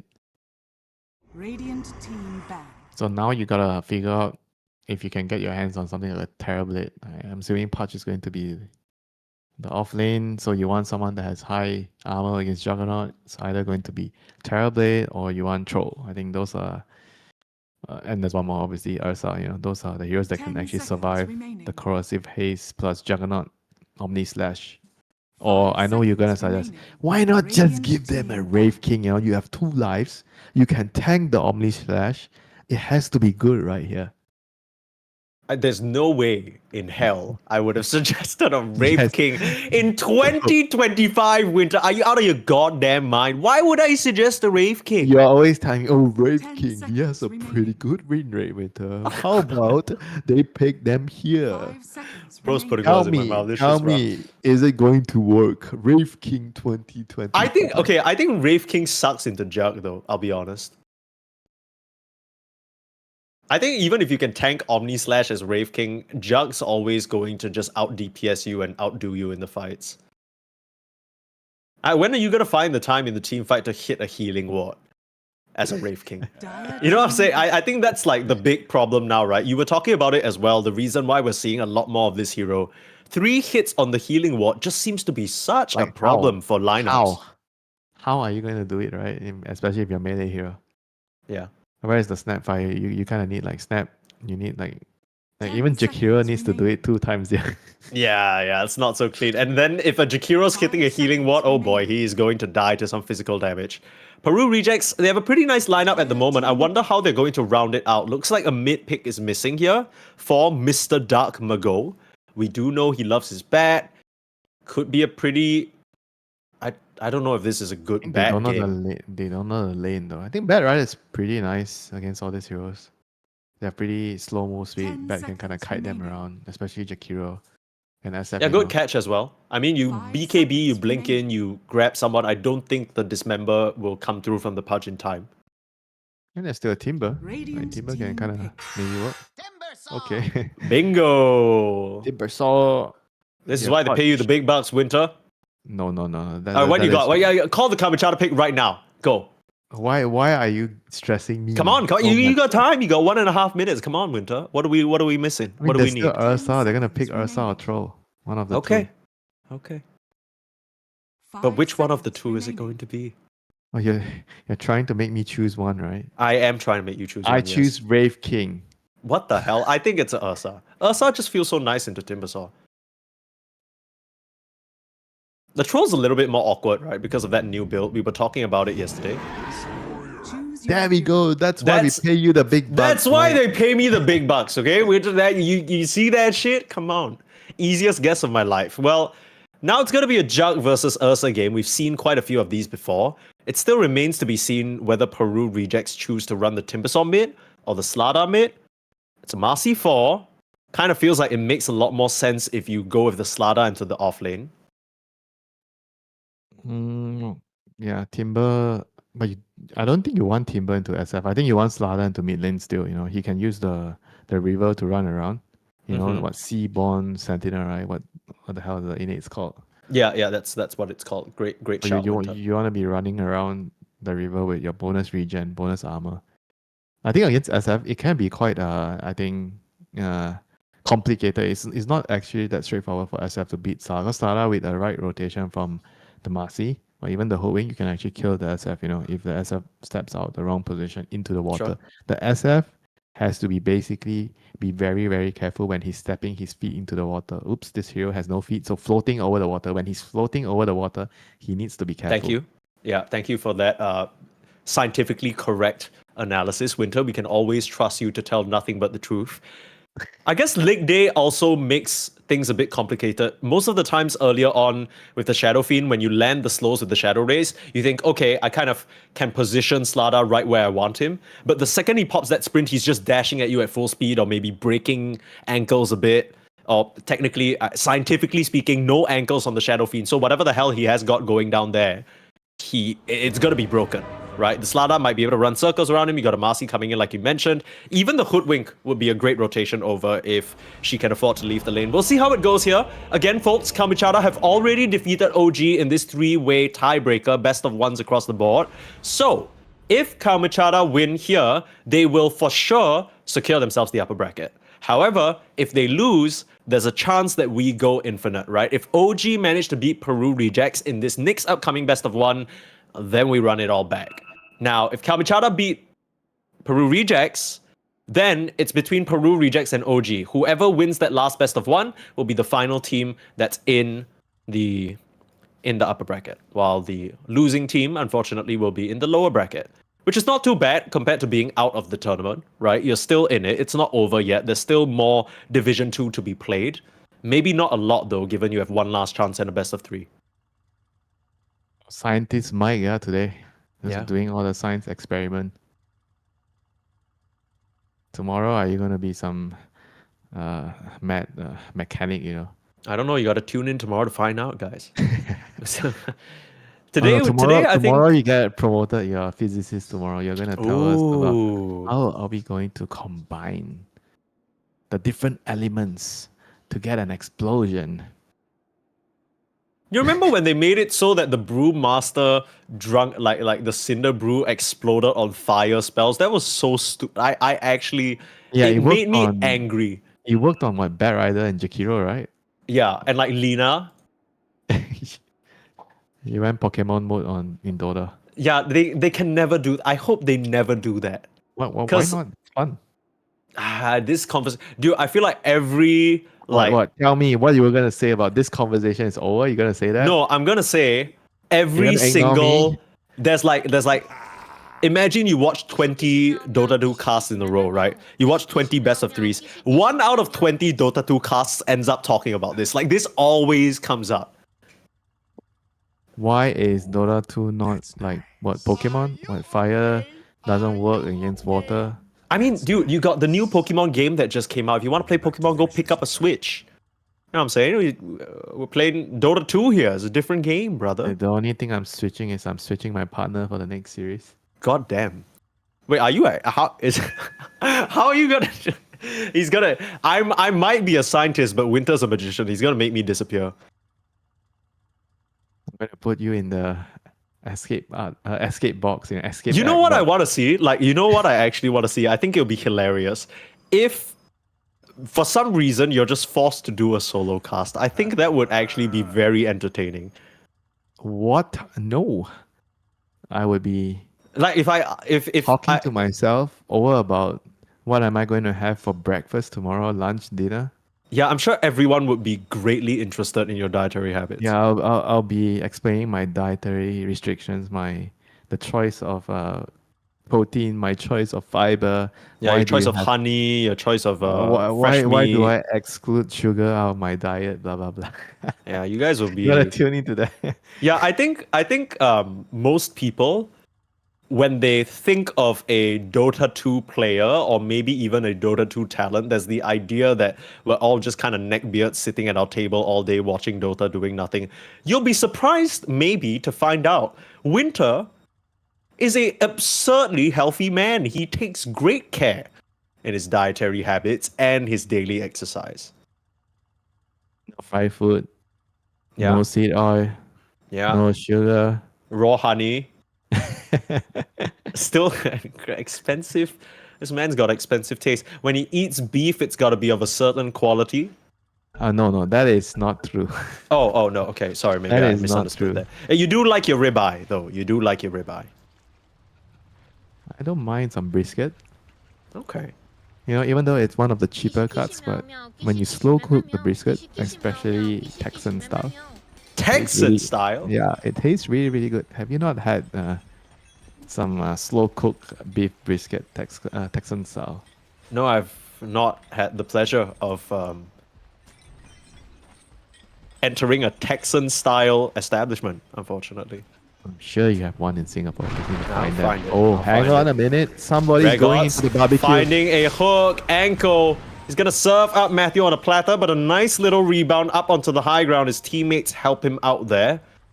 Repositioning galore. I think that's something we didn't talk about. On one side, you got a hook, you got a toss. On the other side, you got a rebound. I mean, heroes are gonna be flying left and right. 30 Timber chain? seconds to Hello? You forgot about timber chain? Yeah, but that he just repositions himself, right? He's not really repositioning someone else. Okay. Yeah. The But that's dispose. still repositioning, right? You Yeah, didn't sure. specifically mention. Okay, I if mean, you want to get into that? You can talk about Fall Staff. You can talk about Blink Deck. Come on, Winter. Sorry. Okay, it's a How's Sunday this? after. How's this offlane pudge gonna go? I feel like this is not something we see very often. begins. Is he dead? Oh, never mind. He's definitely not. It was just a bit. It was just to try and give him some little hope that, oh my god, I'm actually alive. Thanks, Marcy, and then he still dies. 280 move speed at level 1. That's what happens when you eat a bit too much. Yeah, You that's don't what we take care of call- your diet.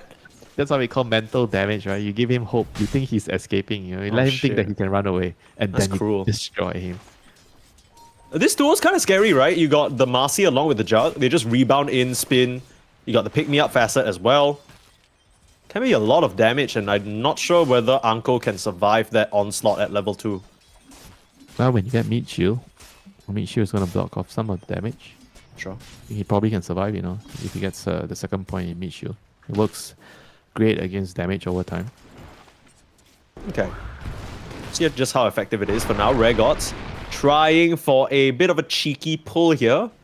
We'll get slow. Well, Both of them just stopped for a Run. moment there just to look at each other.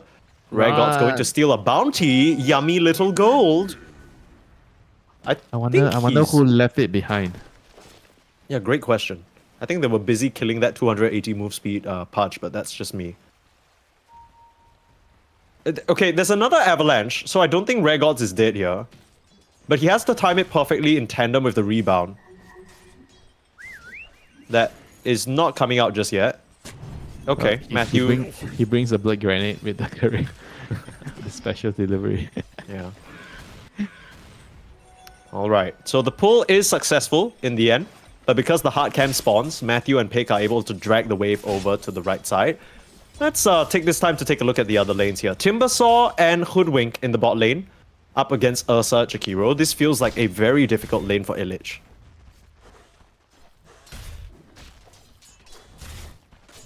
You think it's difficult?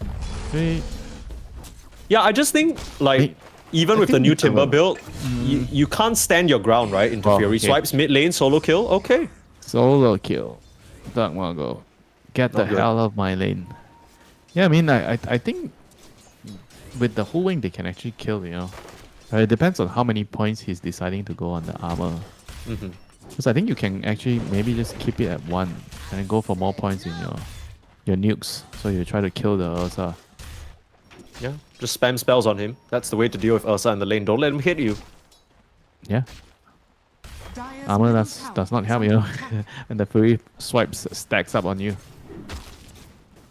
So we were talking about this mid lane not being the most straightforward for Ethereal on this Shadow Fiend, but I think after getting 1 or 2 kills, you know, it gets a lot more CS-wise, straightforward.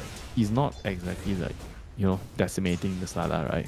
I Sure. think you are kind of expecting SF to kind of be ahead in terms of CS. Bit of a tussle over the Lotus in the top lane. Nice dodge away from Rare Gods. They kill the healing ward and Pig can't afford to stick in that arena any longer. It's Matthew versus Unko, a disposed back, a slash of the blades, and still not enough damage to kill either of the heroes. Ooh, Wait, that's a wasn't- nice dodge. I mean, wasn't that hook gonna kill him? Don't you think like if he gets the hook on the jug, maybe the jug kills the Pudge? Yeah, I also think that the Jug needs to stick around to help Matthew because Matthew isn't surviving this by himself. He needs a rebound target. Give him the range, brother. Oh my goodness. Okay, got him. Okay, Yeah, there we go. Okay, got him. There we Alright, go. there we go, Mike. That's what we were talking about. It just took a while for them to get there. I feel like we really can't take our eyes off this top lane. It's just kills galore. Matthew will finish the job onto the Tiny. So at the end of the day, Pig and Matthew getting it done. Very nicely played there. Meanwhile, Michael getting chased down by the Jakiro and the Ursa in the bot lane. Okay, maybe the lane is deadly, you know. Jakiro level 3 with the Ursa instantly kills the whole ring. Yeah, Yeah, I mean, the time is kind of Timber's- vicious. Timber's kind of still getting pretty good farm here. He's chosen to go for second point in whirling there.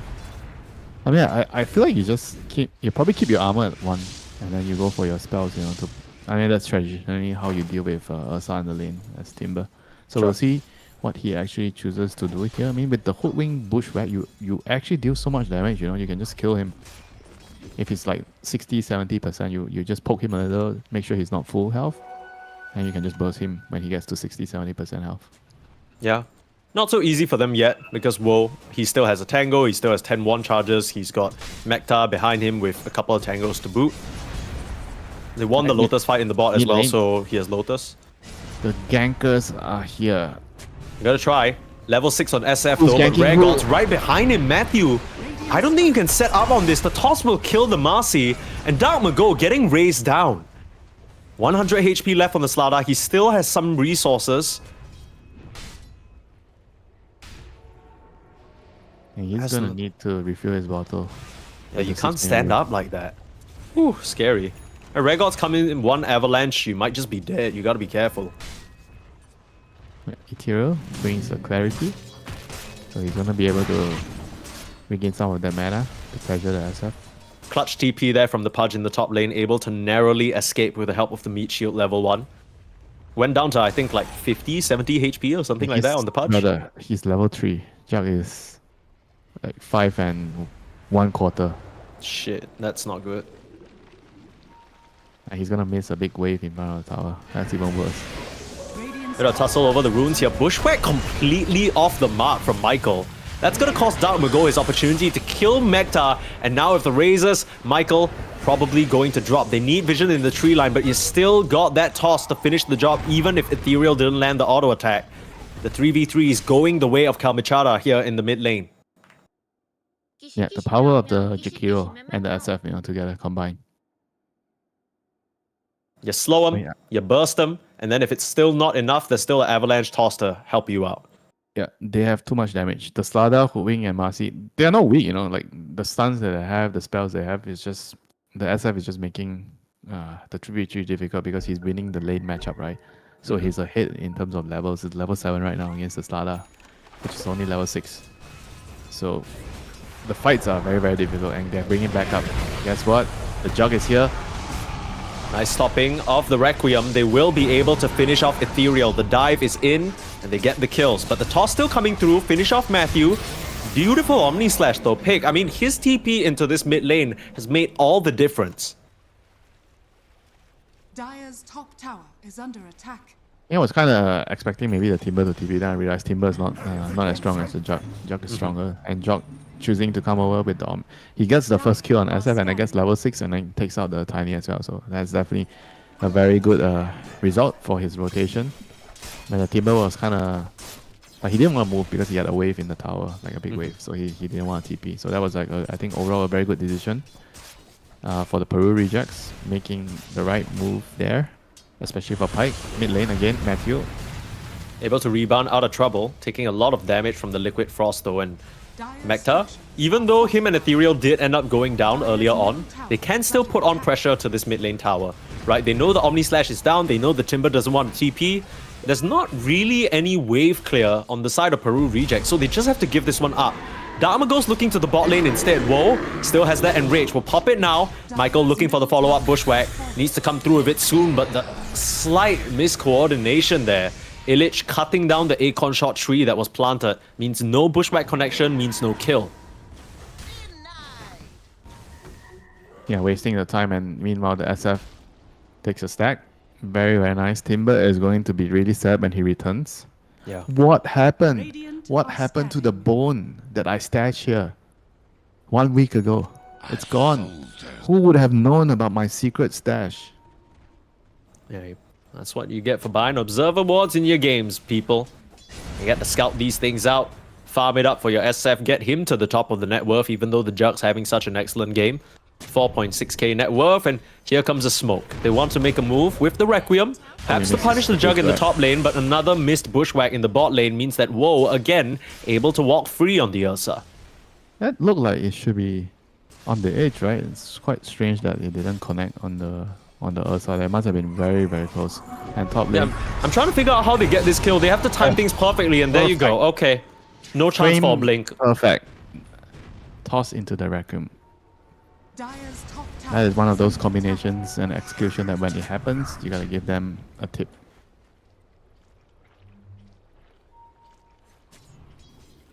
I mean, one of these days we'll be able to do it, in our games. A tiny toss into the Requiem. Dire's top tower is under attack. Radiant's bottom tower is under And they go here. Tiny going in. Another toss back. No Requiem this time. Just a couple of razors. I mean, Marcy is trying to Is he fight still his way dead? out. Oh, Yeah, nice they have Acorn backup. shot. Holding Okay. here. 3v2. Live in fair.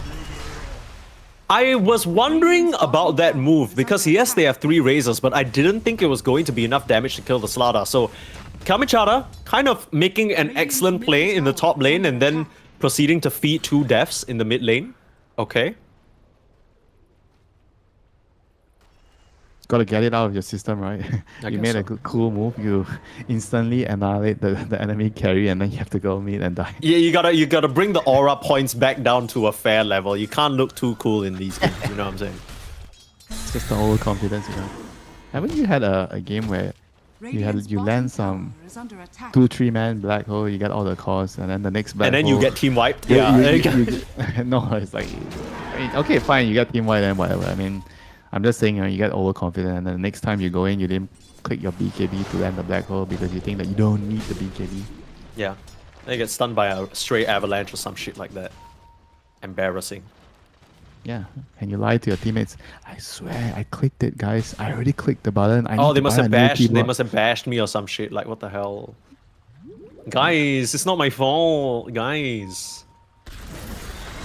Yeah, so I guess Then- that's what you do, right, Mike?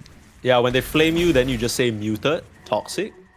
Never take responsibility of your actions. And meanwhile, Hang on, Smoke Gang- Michael.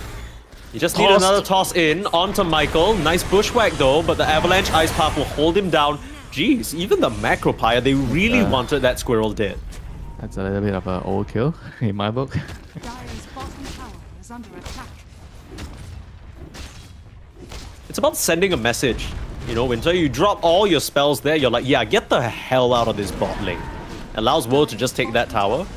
So this Ursa, kind of living it up in Hotel California here. Ethereal will steal another big stack in the opposing triangle. I feel like at this point, he's farmed more creeps in that area than anywhere else on the map. He's found more creeps there than the Dire. The Dire has found on that area. Yeah. I'm beginning to think it might Do- not do you- belong to Peru Do you know rejects. this reminds me of a type of bird species where they lay their eggs in another bird's Oh, nest. I've heard of this, yeah. Yeah. So you think you're stacking for your carry, and then you're actually just No. raising the enemy carry. There's a little parasite in the way, nice ice path, and a little avalanche chain to keep them at bay. It looked like Matthew and Dark Mago wanted to move. You still look at a Slada who doesn't have his blink yet, and you really need that. 200 gold off, Dark Mago, just give him a little bit of time to farm, and maybe then you can try. Oh yes, blink. There you go. Time to move. But who do you kill? It's gotta be the Ursa, right? Then you crack open the bot lane. That's the ideal kill. But how plausible is that, you know? I think they are figuring SF looks like the most straightforward kill. The easy one, you know? Dire Yeah, the problem is they don't see him. He is once again, I mean, I feel like if you looked at a heat map, in their nest. yeah, if you looked at a heat map of where this SF has been the whole game, you would hit directly for the triangle. Instead, Peru rejects are doing this big wraparound maneuver through the top lane. They place a ward inside the enemy triangle, and they've I don't yet to like find this. anyone. I don't like that move. Yeah, I hate that. You need to reclaim your home. middle tower is under I'll just You start with have a kill a- onto Rare Gods. That's a good You start. have a thief, you have a burglar in your home. You have to go back there and reclaim the home. Kick Yeah. them out of the home. Dota 101, right? When you lose your own jungle, when you lose your ancients, go there. Kick the enemy out. Reclaim the land. Return it to its former glory. Unfortunately, the burglar in this case has made a clean getaway. All it took was for them to throw some rocks in the Peru rejects direction, and they've just completely forgotten about the crime. How? How is that so easy, Mike? I don't How know. is this possible? Maybe Why the in- Peru why in rejects my are a games- forgiving team. Why in my games, when I try to be the burglar, it's always a one-way ticket? Because crime pays, Winter. Radiant's is unfair. bottom tower Not for you. is Maybe under you're just a attack. bad burglar. You know, you're in there and then halfway through you see someone eating processed food and you gotta stop to nag at them a little bit. Pig getting caught out, still will find the Omni Slash. A nice hook in. Probably not expecting Michael to be around the That corner. did no damage. What the hell? Yeah, they're barely killing anybody. Now onto Anko. The response is there from Dark Mago. They'd love to find the bigger kill onto Woe, but a nice ice path macropire. Matthew trying to find a pick-me-up in. Dark Mago able to close the distance onto the Ursa and get that very, very big kill. Illich will find the last hit, and they're still looking for more here. The chase potential, this is something we didn't talk about of Peru rejects. They can just keep on running forward. Now Rare Gods, he's on the high ground daring them to run into his avalanche, but they'll think better of it. Backing up for now. There's no Blink Dagger on the Tiny just yet to punish. They're not playing with the SF though. SF is their strongest hero right now. Mm-hmm. I think they have to try to kind of involve him somehow. If he's saying, guys, 100 gold to Dagger, you wait. Yeah, You wait for him, you know. He is your boss right now. absolutely. Now he has Dagger, so perhaps we'll see him start to Radiant's top be tower part is of those under plays. Also, honestly, a bit of an overestimation, right, from Kalmichada. They thought that just between the Pudge and maybe some hits from the Ursa, they'd be able to kill the Jug. But he's also having a pretty decent game, right? He has his Battle Fury already at his Yasha. He's 3-1 and 4, level 12. This is not an easy kill. You need to like fully burst him down. If not, he's gonna get an Omni Slash off, which is exactly what we saw there.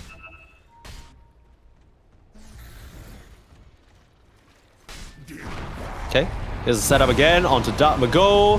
Toss up, slightly delayed. Dark Mago able to... No, I lied. Sorry.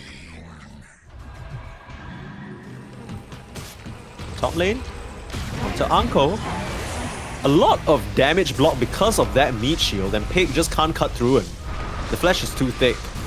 Now they'll stun up Matthew and probably kill him off. They're trying to get the kill onto the Pudge. Mekta ends up getting it, but Ethereal finds another. So reaches deep into the opposing triangle, which at this point I feel like is his territory, and kills off the squirrel for free. Things are definitely looking good for Kaim Chata last couple of minutes. As soon as the SF participates in the fights, you see, alright, suddenly the game feels easy, you know? Maybe we should have involved the SF right from the beginning. Why are we playing the game without him? Yeah. Hey, let the Ursa farm, you know, let him put that Battle Fury to work. You don't need him to join the fights. He's got a Blink Dagger, sure, but he doesn't need to force the issue, right? He can very easily get towards that Basher, and then suddenly it's not so easy for the Jug, not so easy for the Timber to just escape for free.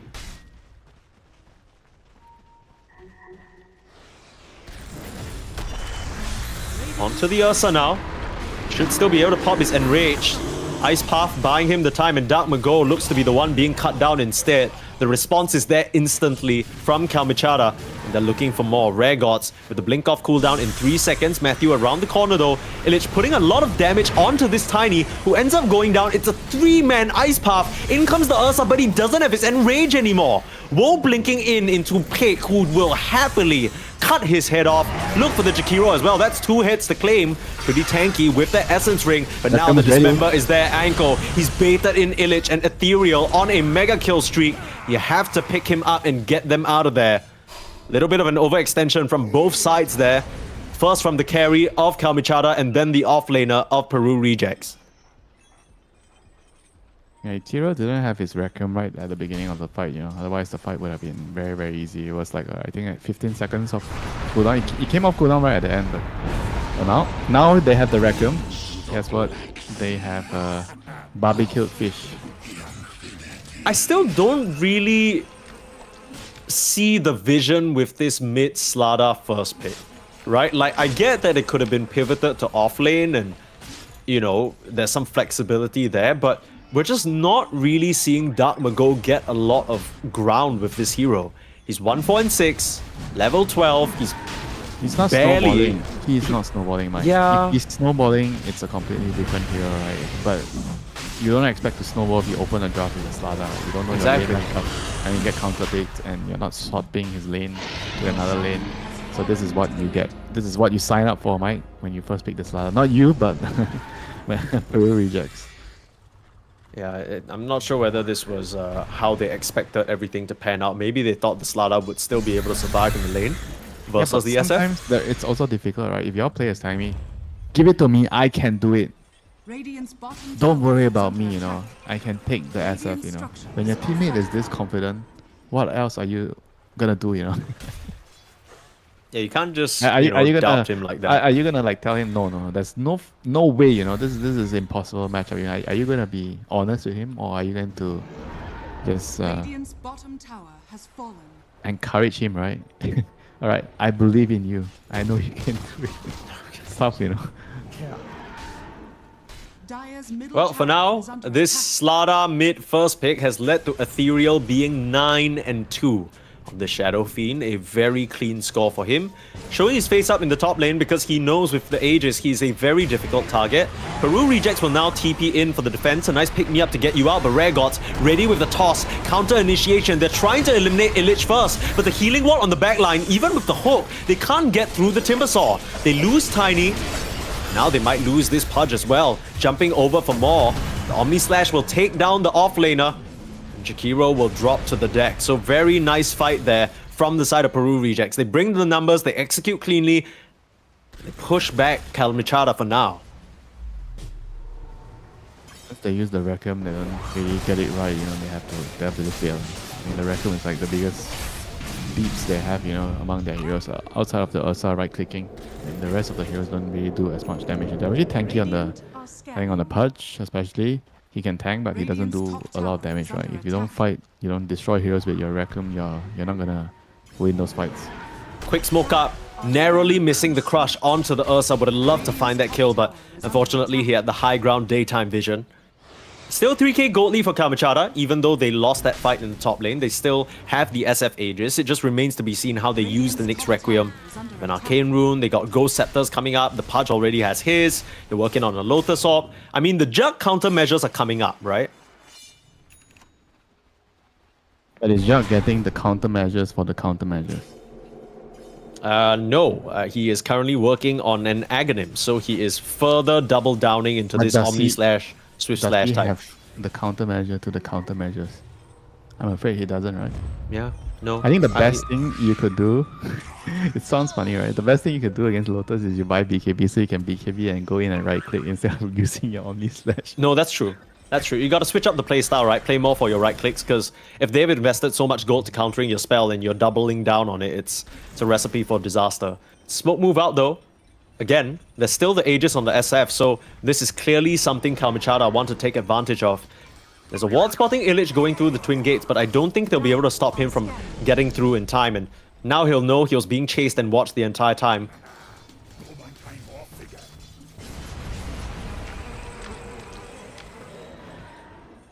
Which way to scurry?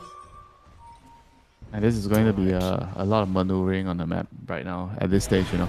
Both sides have very good, like, I would say, scaling. I think right now the Dark Mongol Slada doesn't really feel like it's as much of a liability because the Timber and the Jug, they're both really, really strong in the team Sure. fights.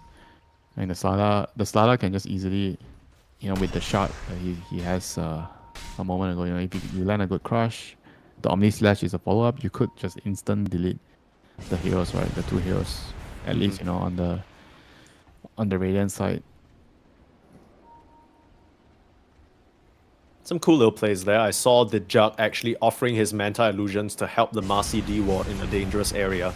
So not risking the lives there, still clearing out the vision. These things are very important for reclaiming your side of the map, like you were mentioning, Winter. That has Doesn't to look be like... there has to be like a written rule in the Dota rule book. yeah. Like when you are telling somebody how to play Dota, right, you never let your opponents just walk into your home and take your home away, you know. You have to defend it. Sure. I feel like it's slightly implied in the name Defense of the Ancients, but, you know, some people, comprehension's a bit weaker on their side. Nice little pick off there, but Woe going to punish the fish, who is way too far on the front lines. Ice Path stopping him in his tracks, keeping him frozen. A Peru fish rejects for a now. dragon, you know. Or two Not a good dragons. trade.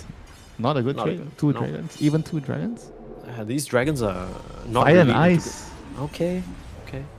I mean, I guess with the way the game state is right now, funnily enough, almost ends up being an even gold trade.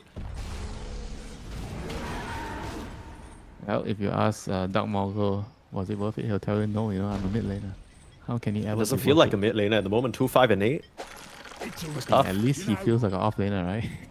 It's not much of a consolation, Winter. You're not really helping his case here. Bro, at least an off laner, you're still a Radiant's core, top right? tower I has guess fallen. so. Not a support just yet. Yeah, not yet. Not yet. Maybe a He's couple pretty more close deaths. though, gold wise. I mean, he's 9k, the Tiny's at 7, you know. A few more deaths like that, he could very quickly Come on. get demoted. 2k. It's still 2.5k ahead. Sure. Okay. You can cope however you want, Winter. I don't know whether this I'm Slada has coping- bright days. What I'm coping. I don't know whether he has brighter days ahead of him. I get that his Timbersaw and his Jug are popping off right now, but I don't see how that directly helps him. Ethereal will just get a freebie onto Michael in the mid lane. There's the Yeah. setup as we've seen time and time again between him and Rare Gods. Insta disappear. If I'm coping, you are double coping. What am I coping about? Refresh my memory. If I'm coping, I'm the normal coffee, you know. You're some double espresso, you know. Jeez. Ursa, getting the catch out onto Matthew will pop that BKB and TP out. Very nice recognition there. I mean, even if he tried for the Omni Slash, it wasn't going to be nearly enough damage. Yeah, but you need to send him a message, right? You were telling me about Dota is a game about sending message. You need to let Yeah, your opponent okay, know. Winter, I You think never if you fear them. Omni Slash and enraged Ursa, the message you're sending him is that you are really, really bad at Dota. That's what you're that is the message that you're sending. And I don't think you want to do that when you need to beat these guys in these tiebreakers. That's all I'm saying. Now, he saved the Omni Slash, the Marcy's coming back up, 8 seconds more, and they're gonna group up for a team smoke. 4 members of Peru Rejects in the mid lane, only Dark Mago showing. They're hoping to bait someone in, and maybe Ethereal's gonna fall for it, but he's on the high ground while Pate was running by. That's not what you want. And they find the SF Ethereal. Radiant's middle tower Whoa. Insta dagger. Outplayed. Easy, Toss toss back, back. Matthew. BKB is Alright. there from Illich though, and this is a very scary Timbersaw. Out comes the Bushwhack. For the first time in this game, it feels like Illich doesn't accidentally cut down the tree, and they get the kill on the Tiny. So that's 40 seconds without your He did About cut your down little the setup. tree. Dire's bottom tower. And the bushwhack ended early. Yeah. Well, in the end, he did. At least it connected on the It initial just start. didn't. Yeah, it just didn't matter. Yeah. It's difficult to play Hoodwink and Timbersaw together.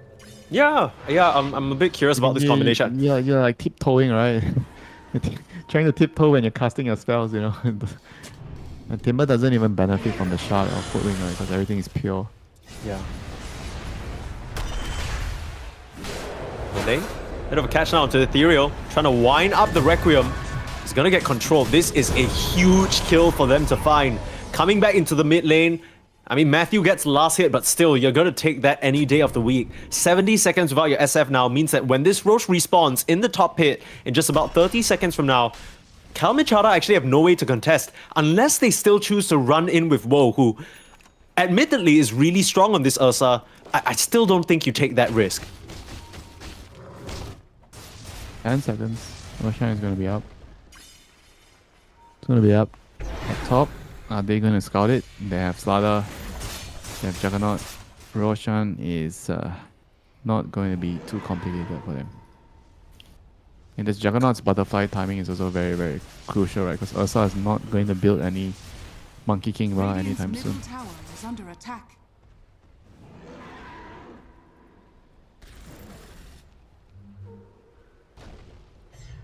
It's kind of difficult now for the Juggernaut, right? Because you look across the board items-wise, you got a Ghost Scepter on the SF, the Pudge, the Tiny, Radiant's and the bottom Jakiro. tower So that's is 4 under Ghost attack. Scepters. And then you got a couple of Yules being built up. You know, the Pudge even has a Lotus Orb. Like, getting an Omni Slash or Swift Slash off is... I mean, if you land one, it'll be a miracle. I'll take that as true. You know, time to get a Nullifier. Are scanning. Yeah. It's time. He's buying Radiant's Axe middle into tower Dagger. is under Okay. attack. Not sure if I actually like the... I think the Axe are fine. Dagger, not so sure. Maybe he thinks he needs a way to get into the fight. For now, though, it's actually the Ursa who hits into the pit first, but because they took that previous Roshan, Peru Rejects will be aware this is happening. Bushwhack, Acorn shot slightly off the mark there, but gives them vision momentarily of the Ursa, the rest of Kalmichara waiting on the high ground. This feels like the fight that could dictate how this best of one goes. One wrong move and you'll lose everything on the side of Peru Rejects, but if you find that initiation cleanly, you can blow heroes up without them having even the chance to pop the Ghost Scepter. Dire are scanning. Look up. Peru Rejects. They're looking for a move to pick someone off guard. I mean, Roshan is going to move in 30 seconds. They need to act quick. Onto the high ground now, but there's a ward left behind by Kalmichara. A very awkward positioning to start the Roche back Nice up move. again. Ursa's going into rush pit. I like this. They spotted out the Pudge on the low ground. Kalmichara backing up for now. In comes Dark Mago, popping his BKB, eating the Dismember, but the SF on the side. He needs to get up to the high ground. The Requiem winding up, but it's into a BKB Timber who's going to cut him down. The full heal from the Axe is fine for now, and meanwhile, Dark Mago, he's tanked a bit too much physical damage. Looks like they're gonna trade mid for mid at the moment. Pig needs to get himself away from this Ursa. That's what the pick-me-up is for. Yours on both sides. The Ice Path set up. Anko looking for a target. Beautiful Avalanche toss. And they find themselves two. Illich and Matthew go down. And Pig, he has to try and run away from this mess. But a Dismember to seal his fate. And the Pudge coming up big here for Kalmichara in this fight. can't really fight the Ursa here. With his Enrage and BKB, he has tanked to a lot of the damage, you know. I think the SF also took quite long to die, you know, so they kind of had to spend a long time to kill SF. He got the heal from the Requiem, so he actually took a very long time to go down there, just giving his teammates enough time to gain an advantage in the team fight. Tormentor denied from the side of Peru Rejects. I say that because Rare Gods getting the shots isn't the biggest deal, but still, you take every economic advantage you can get. Now, both of these teams, nobody managed to take the Roche in that fight, right? So, Peru Rejects, they still have a chance to reset and challenge for the Roche in the bot side.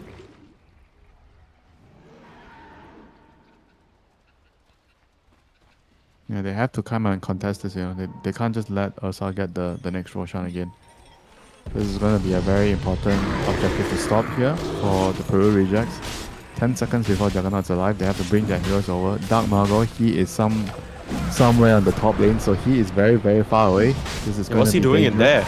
I Toss don't over. know. Both supports, they are vulnerable. BKB popped and Matthew is gone. You don't have a buyback on him. You're doing a lot of damage into the Ursa though, as he has to pop his BKB. Still trying to escape that. Dark Margot coming in with the crush, but just getting dismembered every time he runs in. The Pudge is right there to meet him, but they managed to kill off the Ursa. That's huge.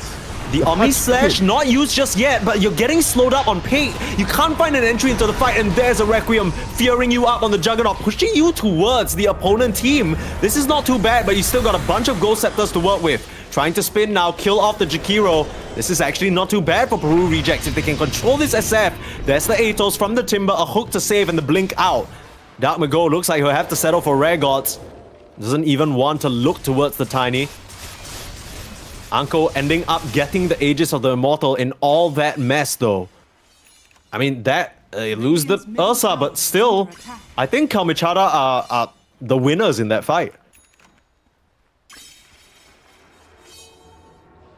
And they got the Aegis. Did they get the last hit as well? They got the last hit, right? Yeah, They got the last hit, yes. They got the Aegis, they got everything. It comes at the cost of their Ursa, that's about it, right? Like, the supports are like, whatever. When your SF is getting to that stage where you are invincible in the team fights, right? I think as soon as you get the refresher, you are going to be a very, very strong presence in the team fight. You get the double heal, you have double hacks. Very difficult to lose the team fights once you get to that stage as SF. It's so difficult for Peru Rejects to really challenge him.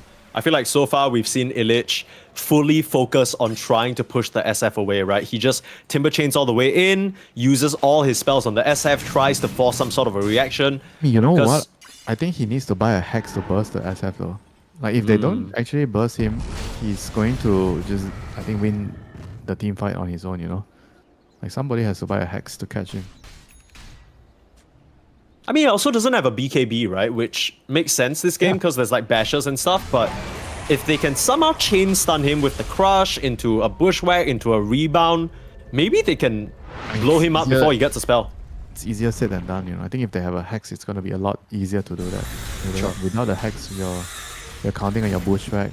Sometimes the Slada crush is not, you know, it's not enough, you know. You need to land your bushwhack and a lot of things could go wrong with the bushwhack. Smoke move out now, Kalmichara on the prowl. Middle tower is under attack. Looking for a target here. Who do they want the most here? They want the Jug, right? The Slada? I mean, okay, yeah, the Jug to any core, but in the team fights, if you remove the Slada, it's going to be very easy to fight. Yeah, speaking of removing the Slada, they know exactly where he is. Very nice catch there as Dark Mago goes down again. 2, 7, and 11. That's not convenient at all. 2, 7, and 11? That's That the is score. a very convenient Dire's middle tower is score. under attack. Not intentional. Yeah. Okay. I see you, Winter. You got jokes. Onto the tier 2s though. No Slada in the fight. They're gonna try and maybe force out a buyback of some sort, or at least settle for 2 tier 2s, one in the mid, one in the bot. Radiant are scanning. How do you take a fight here as Peru Rejects? Are you even trying to take a fight, or are you waiting for certain items? Like, what's kind of the plan? Because at the moment, it feels like Kalmichara just have so many tools that you can't deal with. I think you mentioned that already. The Ghost Scepters. I mean, he's gonna have Nullifier right now, but he still has to worry about Lotus Orb. There's one, right? At least the patch Yeah. is one. Is there another one? Nope. Not at the moment, no. I mean, the nullify is going to solve the majority of his problems. It's been But I quite also think annoying. he needs to synth the axe to make way for dagger after the nullifier.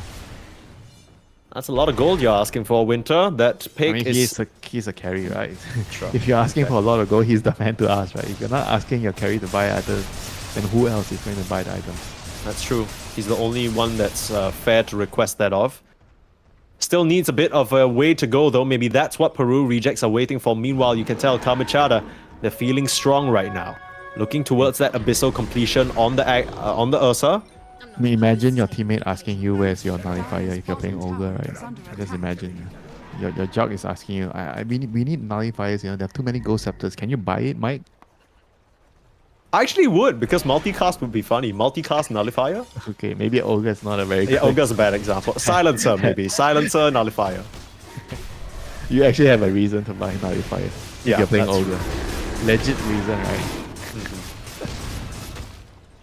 Woe gonna show himself in the top lane here, smoked up Peru rejects, trying for a wraparound move. You can see the lines drawn on the map. Peck is commanding them to go all the way around. I'm not sure whether they're going to cut off Kamachada in time. Also not sure how they know have a Kamachada. scan. They have a scan. So They have a should ward be as using- well, right they on should top be of using it. Kamachada. They're gonna try. This fight could turn things around over the tree line. Peck not going to find a target for now. Ursa's in, using the Enrage, or at least the Earthshock Enrage, popping the ultimate now. It's only a 17-second cooldown, not the biggest deal. So that whole wraparound play doesn't bear them any fruit. To be honest with Peck running up in the front lines, I'm not sure who he was expecting to find. He was expecting to find an easy kill without Ghost Scepter. So who's that hero? I'll take that as Ursa? Yeah. The easiest kill of all, guys. He ran into the Ursa and he ran away. I thought he was just gonna nullify the Jakiro and Swift Slash him, right? The Jakiro doesn't actually have anything to... He already had nullifier. So Yeah, so that's why I was kind of concerned, like, oh, I thought you were running up to try and kill someone immediately. What was the... why did he spin and run away so quickly? Yeah?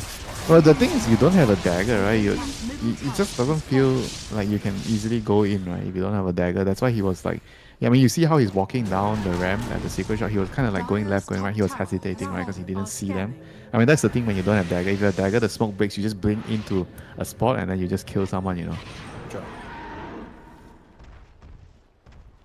Evacuation from the bot lane. Peru rejects were here for a moment, but now that Kamachada have returned back to their territory, it's no longer safe. This game, 6k, I would say, with the start that Peru rejects had, I thought that this game would be over by now. Right? I thought Kamachada were going to snowball. I thought the SF was going to just run rampant. He very much has. Still second in terms of net worth, right next to the Ursa behind the Jug. But I guess somehow, some way, with the initiations and all this physical damage, Peru rejects have been able to hang on in the game so far. Hanging on's not enough. Yeah, the late Look out. game. Okay, never mind. There's a fight. And Use Matthew's onto sticking the around. Marcy. Can they still kill him? Okay, no more spells. I mean, the carry to carry matchup, I was gonna say, like, it's probably gonna get harder and harder for the Juggernaut. And he's Wow, the hook, Peck, getting caught there, but you can't continue to initiate. The Ursa will jump forward, hidden away by the Glimmer Cape. Nicely done to pick me up. It's gonna cost Dark Mago his life. No one's there to help him, and he just gets forfeited. The end might be near, Mike. The tussle is coming to an end. The fight, the struggle, the war, it's coming to an end. The Juggernaut seems like he is not going to be matching up against the SF and the Ursa right now. The past 2 days, these Juggernauts have been struggling. I feel like we see so many Jugs have a great early game, contribute to the mid game, and then later on, one Lotus Orb, one Yules, they just can't do enough in the fights. I mean, saying these Juggernaut players, they just need to buy BKB so that they can run in and hit people instead of just relying on that R button. But if you're asking a Juggernaut player to run in and hit people, you might as well have just picked an Ursa. I'm afraid you have a point, Mike. You should be drafting instead of the whoever's drafting for these teams. Now put me in, coach. Put me in. Yes, put you in, you know. Guys, it is a good game to pick an ogre. We need a Midas hero. Midas is the way to go. I'm trying to win, Winter. I'm not. I'm trying to grief What's them. wrong with trying to win with Midas? You mean you can't win? I feel like it's like Midas. putting a little bit of a difficulty band, like a training weight on yourself, you know? If you want to play in Division 2 and you're already kind of like tussling it out with these other teams jockeying for the upper bracket, you're clearly not in a position where you can pick Ogre Midas and still try and pull off a win. I wish my teammates in pubs think like you, Mike. Okay. You're such a pleasure to have on the team. Okay, relax. That's a bit too much. Why is it too much? Is it too much to expect my support players or my teammates not to buy Midas? No, it's Is a that bit too much it's a to bit it's a ask? bit forward, and I also can't say anything because I am that Midas buyer in your pubs. Hang on.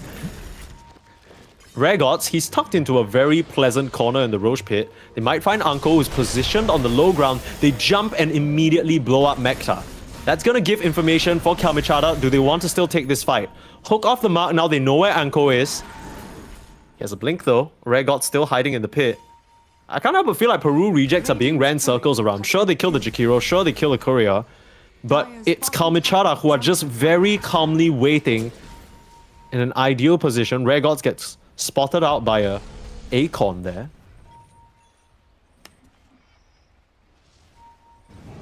After all, it's just a Jakiro.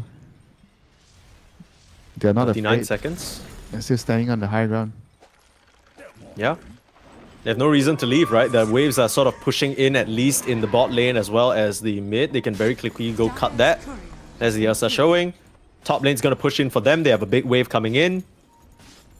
It's a matter of who chickens out first. Kalmichada, they will have trouble bringing their Jakiro back. I guess not really if he just TPs to the outpost.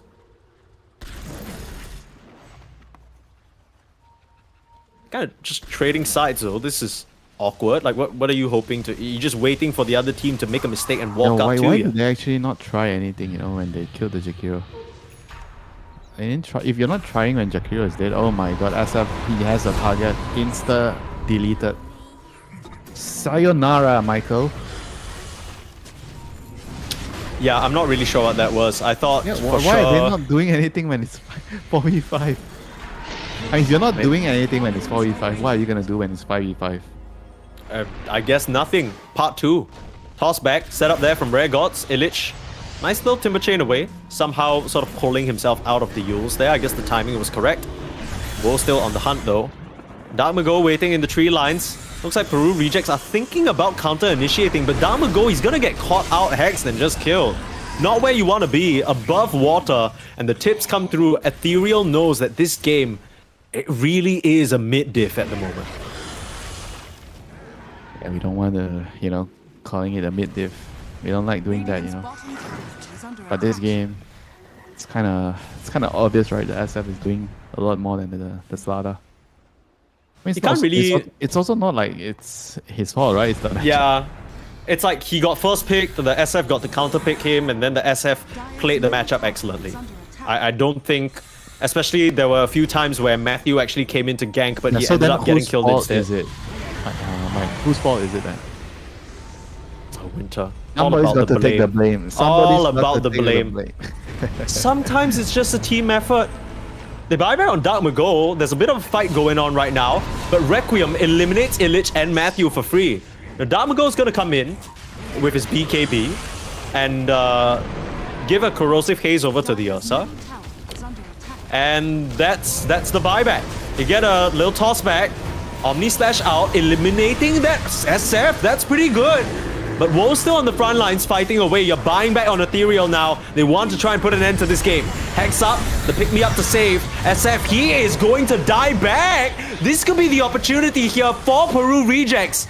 Perhaps Kalmichada have overextended. Illich still on the chase, getting the first life of Woe, but Anko very strong on this punch. Will stand his ground and start to rot away, but against the timber, gonna lose a bit too much strength. Illich still sliding through, cutting through that giant butcher. The Bissell will finish off the Marcy, but now Pig in a 1v1 versus Woe. Swift Slash is not going to be enough damage to the Enrage, but Woe, he's running low on resources. You're buying back on the Jakiro as well. Peru rejects on the back of Illich. They've managed to defend. Tiro just disappeared after what did he actually die to? He died to just like some Omni Slash or something. Like he TP's down and he just got stunned, I think, by the Slada, and he just died. Yep. Yep. You gotta Stunned tip by him. the Slada, Thank you. blowed up by the Timbersaw. Thank you for not buying BKB on SF. Yeah. And now you're kind of threatening the buyback on the Ursa because you don't have it on your Pudge. Well, he just gets it. You need to start using Game those. on, Mike. Game on. Radiant's middle tower has fallen. I think he was looking for an opportunity like that the whole damn game and finally gets it delivered to him on a silver platter in the form of the SF brazenly buying back. You got to try and force something here. I mean, surely Kamichara, you don't really have an option. You gotta come through, use the macro pyre, they'll slow them down. There's the Ursa buyback, toss in as well. Pig starting to get dismembered. They don't have a save for the Jug. The pendulum Set up. swings again, Mike. Yikes. That we go. You need to get out of here. He's not getting out here, Mike. I'm so sorry. Yeah. There's no way, right? This fish is not as slippery as hot. Well, even with all his leg days, he's not going to be able to run from the Butcher's hook. For a moment there, it looked like Peru Rejects had finally wrangled control of the game, but they dive a bit too deep. They try and force for a bit too much. And now Kalmachada back in control with 5 heroes against 3. As much work as Illich has been doing this whole game, I don't think he can carry them out of this one.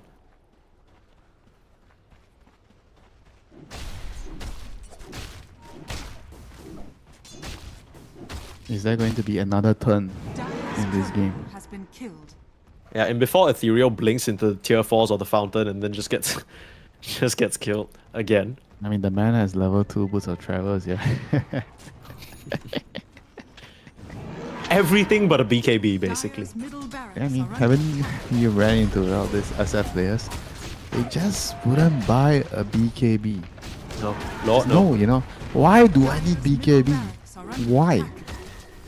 BKB is nerfed. Don't tell me to buy BKB. BKB is not a necessity. Dire's structures are Trust See me. whether I'm the one playing the SF. I know what I'm doing. Famous last words. yeah, this happens right before a dieback. I think that's how it goes. But with all these buybacks extended on both sides, not a single person on Kalmichata has theirs. So if somehow, some way, Peru Rejects are able to kill honestly anybody, like they get a core, it's automatically going to be a 4v5, but they need to find the correct initiations. Slada's going to come back online. You have your Jug buyback in just about 2,000 gold. It's a lot of money to farm, but like you keep saying, Winter, if there's one person you can expect to earn money in the lineup, it's your hard carry. He has to find a way. You have the Hoodwink buyback as well, if you need it. He's finally deciding to buy a BKB on the Juggernaut. He finally agrees. I need to pop BKB, I need to walk in, I need to right-click people, bait out the Ghost Scepters, bait out the Lotus Orbs, and then when they are not looking, use my R button. Is he actually? Because he's just changed his mind. He's now queuing up a Lincoln's What? Winter. I swear he clicked BKB. I feel like... I'm not lying. Why would I lie to you? Why would I lie to no, you? relax. Jeez, you're such a guilty conscience, brother. I don't know one's accusing you. Hang on. Mekta getting caught out here on the Jakiro. Nice Ice Path Macro Pyre, but unfortunately, he's all alone down here in the bot lane and he will go down. So like we said, that is a hero without buyback. What can Peru Rejects do with this? And just to sort of defend you, I'm on your side, Winter, because I think both the Shadow Fiend and the Juggernaut had BKB queued up at some point, and they both changed their minds. The SF is Wait, now going what? for an E-Blade, and now the Jug is going for a Lincoln's. What? Why? They changed Why their minds. I don't know, you went on an entire rant about it. It's not a necessity or something like that. I wasn't really listening, I'll be honest. Radiant's bottom tower. I'm disappointed, Mike. Here we go. Onto the tier 2s with the Flamethrower. This is so strange from Peru Rejects, right? They are like making this play in the bot lane with the Timbersaw, but the rest of their team isn't even here. So in reality, if Kalmachara actually came with 4 heroes and just blew through the Timber, they don't have a counterplay to that. He's just going to die, but maybe their thought process is, that guy has Aeon Disc, he's going to be fine, he can play his way out of it. Is under attack.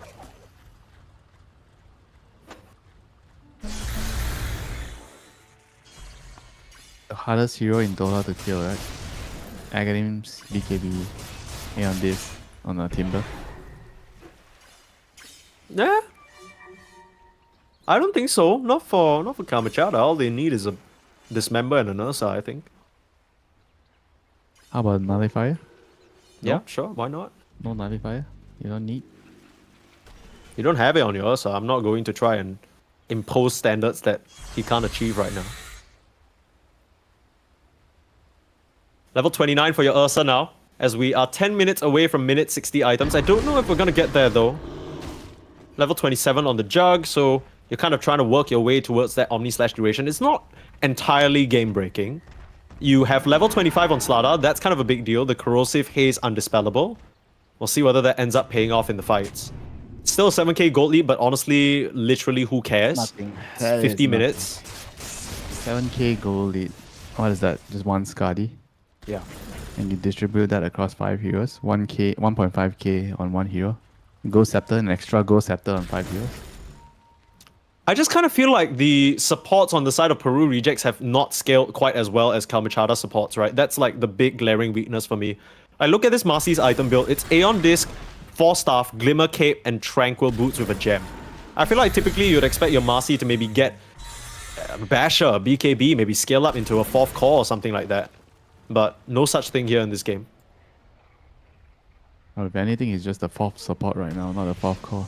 Yeah, unlucky. Roshan is spotted. That's going to be the objective that both these teams fight over. Maybe one that decides the end of the game. They've waited long enough that the Kalmachara buybacks are coming off cooldown in just about a minute and a half. But maybe that lack of security, maybe that lack of a second chance makes it so that Kalmachara don't feel confident enough to contest. They'll just have to give this Aegis up. How could I have given it up? Like, how, Mike? It belongs to them. It doesn't belong to them, but they definitely had to come out and fight, right? How are you giving away the Aegis? Like this, in this sort of stage in a game, you know, it's late game. You know your buybacks are out, right? The enemy also doesn't have buybacks. I guess, oh, they actually have quite a bit. SF has buyback. Smoked up. Not sure whether they saw Illich on that ward there, but I don't think he's the target they want to burst down. If they can find the Jug, find some of the supports, that'll be ideal. Illich actually goes into them. Can you kill this Timbersaw? Not with an Aeon Disc, that's for sure. Pops it, backs up. Gets information on the location of these Kalmachara heroes. Do you want to stick around on Peru Rejects? That's the question. Radiant are scanning. Yeah, still no Nullifier on Kalmachara. They can't get past their own this for the moment. Smoke up. Things are very, very tense right now.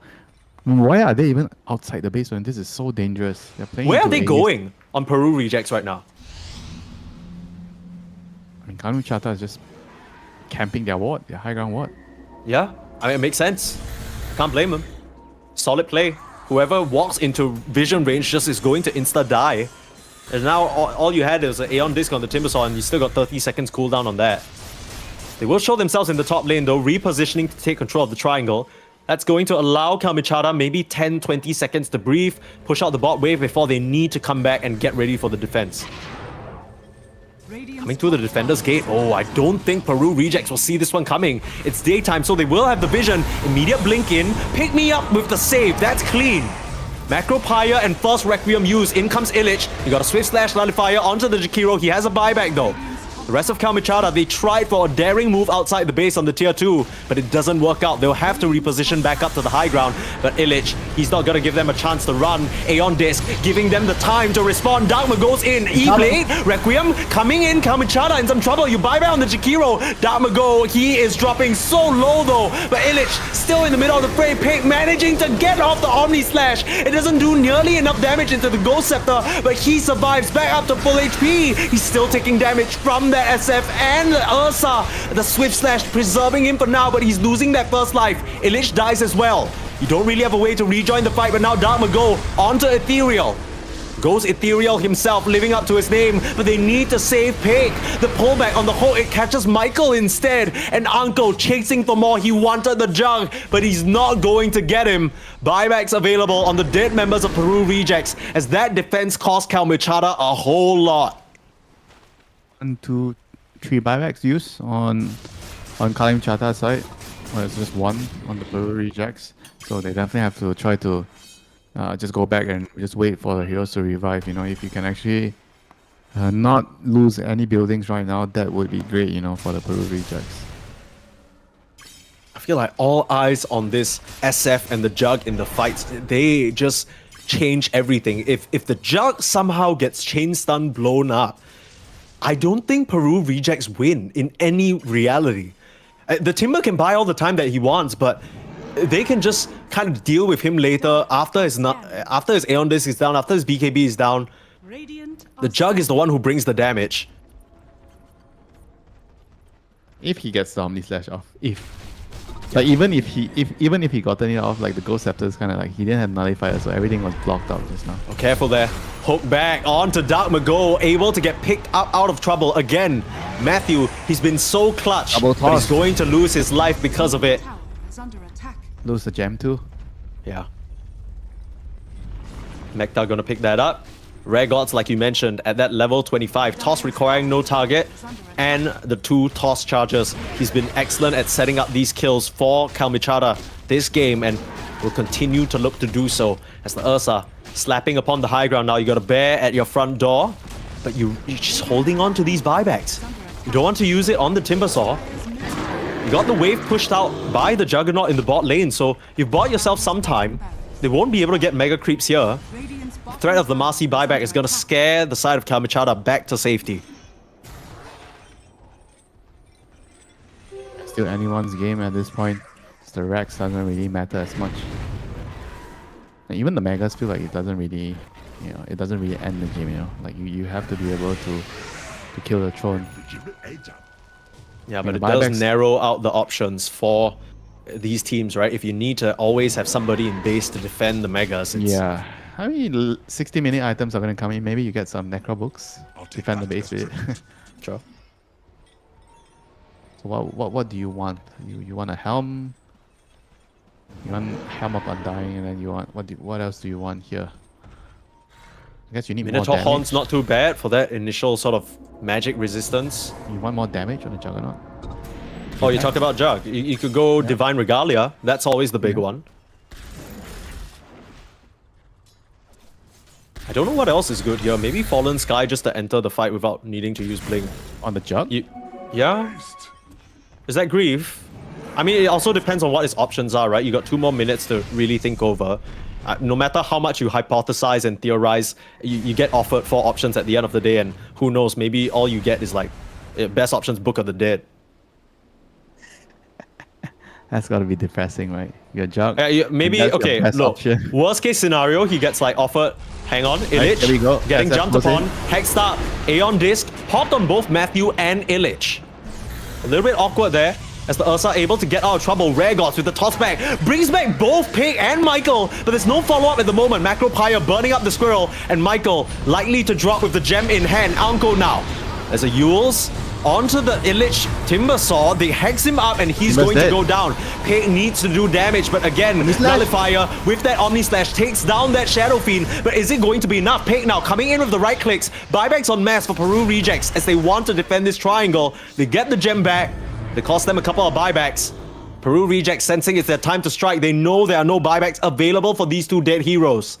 Use them earlier in the defense. Now you gotta try and play a 3v5. Peru Rejects has their patience paid off. That initiation looked really solid for the side of Kalmichada, but it just wasn't enough as Pig able to eliminate a very, very important target in the Shadow Fiend. You gotta be careful how you approach high ground. They can still very much burst you down.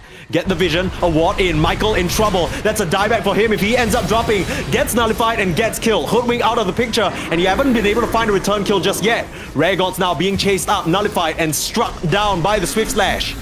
Anko on the front no lines. buybacks. That's gonna be 3 dead. There's a buyback on the Pudge. He's gonna have to pop it immediately. It's a 2v4. Things get harder. BKB back up for Ursa very shortly. They do have to be careful, as they don't have a way to stop him. Omni Slash was already used. In he goes. Gotta wait and try to bring out the BKB at the perfect timing, but the pick me up again. Matthew, he might not have scaled up to become a core, but his saves have been so crucial for this team. The hook's gonna come through. Whoa, doing the damage, but the slash comes through. He's shredding them. They need to kill this Ursa, and they have the damage to do so. They don't have a buyback on him, and it's Anko against 2. The Yules is there as Pick trying to end the game. Illich just needs to buy the time. Anko, can he pull off a miracle here? A hook back into the fountain. Max range, dismember. They don't have a way to cancel. The Jump's in trouble, and he goes down. There's a buyback. Come back in. You got 20 seconds left. The rapier on Anko's Pudge. The rot damage is gonna start piling up, but they're just gonna jump in, nullify him up, look for the kill. 10 seconds left until the SF is back. This is a very, very tanky Pudge, but with the nullifier, they'll kill off the Pudge. And 3 seconds. SF, he's gonna come back. He's gonna try and do the impossible. Ethereal, in with a hex, in with the jump, in with the razors. The jump, he misses the razors. He missed the raise. In comes Meta with the burn of the macro pyre, and they get the jump. Are you serious? How is this happening? Peru rejects the game in front of them. They fumble the bag, and now they don't have the jump for 2 whole minutes. Winter. The hell just happened? Holy shit. Juggernaut just goes in, he dies, he gets hooked. He somehow, the Pudge actually saved the game with that hook. Somehow he gets the hook. There's so many creeps in front of him. He gets the hook. I think the Juggernaut felt he was safe because he was around creeps, you know, and somehow he still gets hooked. He dies. He has to buy back to pick up his rapier. He comes back, and the SF was already alive, and he uses his double hex and double rec room, and somehow misses the race to kill him. But the Jakira was alive, and he uses his Aghanim's macro pyre to finish the job. You know, who needs the carries? You know, when the supports can finish the job. Anko pulled off a miracle. That's all there is to it. There's no way in the world he should have been allowed to get that hook. I feel like there's only one play that the Pudge could have made. You have to see that coming. On the Juggernaut, there's the chance for that fountain hook, and he falls for it like a mouse to a trap. They're even leaving the Divine Rapier on the floor. They're not even bothering picking it up. I mean, both teams, their minds must be buzzing right now. They need to get this roach. They need to try and account for the fact there's no buybacks on any of their heroes. SF, he should have it available in just about 100 gold. That's a major difference maker. Tier 5 items starting to come up. Spider Legs available for SF, along with the Timeless. 16% spell amplification, that's huge. You got the Divine Regalia on Anko as well. Look at the Stygian Desolator, fleet-footed for Woe. These guys are all scaling up to become powerhouses. They look to have an Aegis for themselves, while Peru rejects just have to watch. They farm their neutral items. Slada is the only one that has one right now. And how on earth did that actually happen? Just how, you know? Like, what were the odds of the Pudge landing that freaking hook on the Juggernaut? It all looked gloomy, you know. It all looked like the end was near.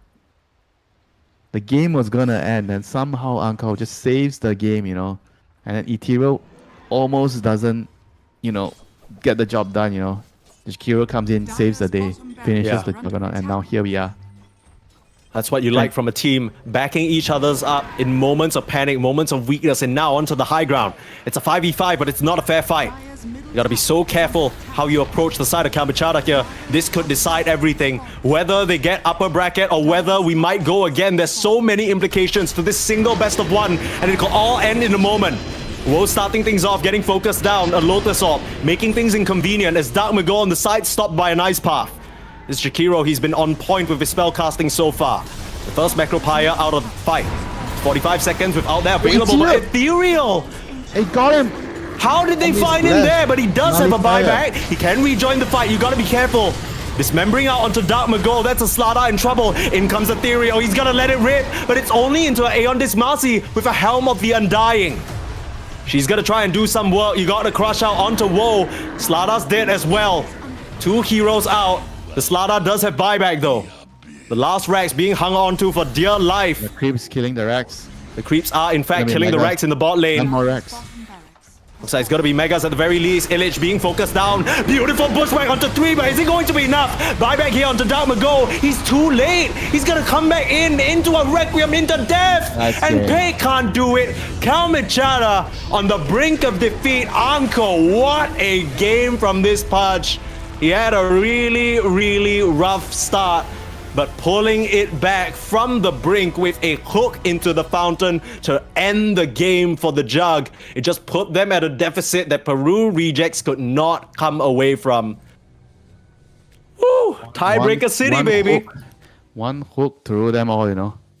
Yeah. Okay, one ring to rule them all, but in this case, you know, Uncle just again, you know, the savior of Kalim Chata with the hook there, saving the day once he brings Pike into the almost into the fountain and kills him. You know, he somehow just has enough. If he didn't really kill him with the dismember, maybe Pike survives, you know, with a swift slash and get some HP back, you know, from the lifesteal.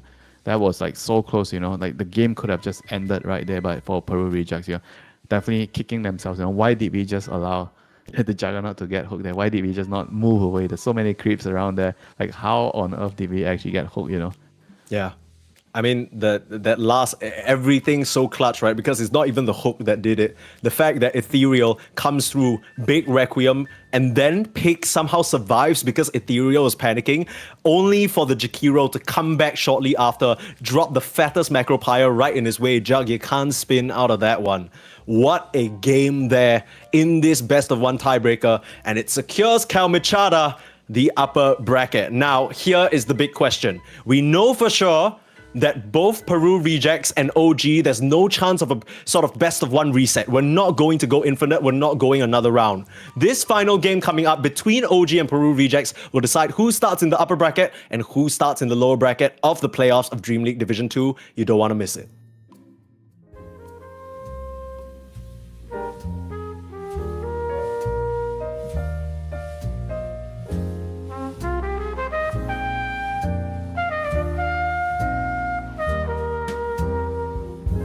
I haven't found the one. I never knew what others do. I hope and yet again, what do I know then? I believe it's all meant to be. All my dreams are so out of reach. I fool around, but we never know. I fell in love, but a long time ago.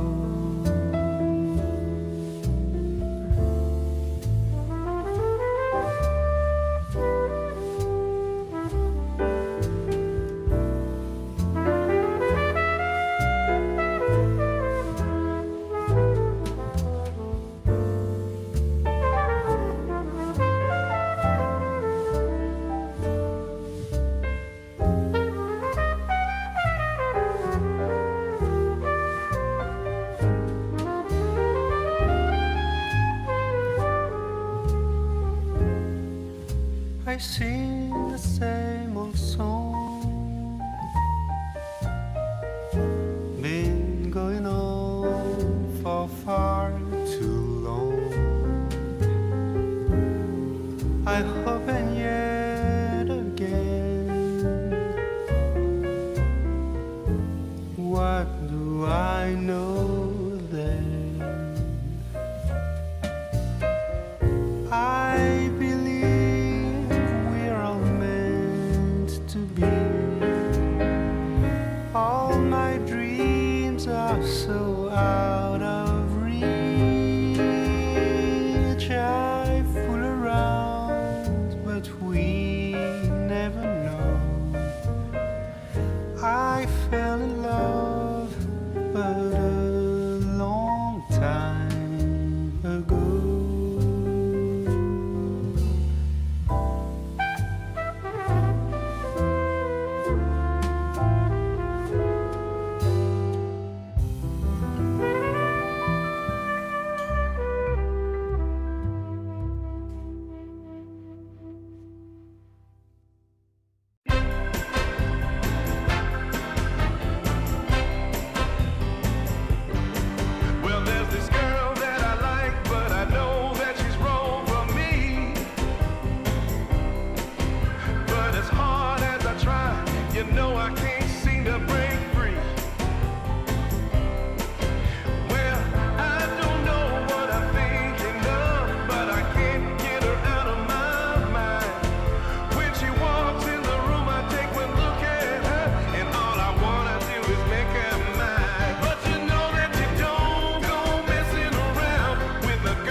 driving me crazy, and I'm out of my mind. But you don't go messing around with a girl like that, a girl like that. You know she's gonna take your heart, and you're never gonna get it back. So don't go messing with a girl like that.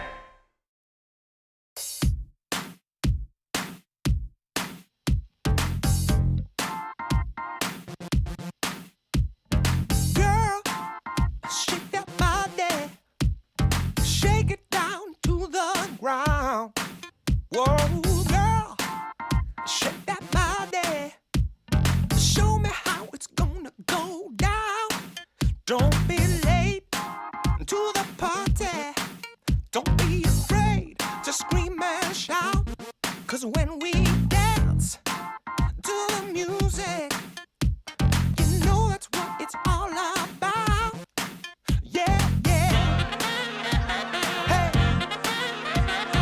girl, shake that body, shake it to the left and to the right. Yeah, girl, shake that body. We're gonna shake it all night. We're going down to the nightclub in my stretch SUV. 'Cause you know, girl, when we're dancing, there's no place I'd rather be. Yeah, yeah.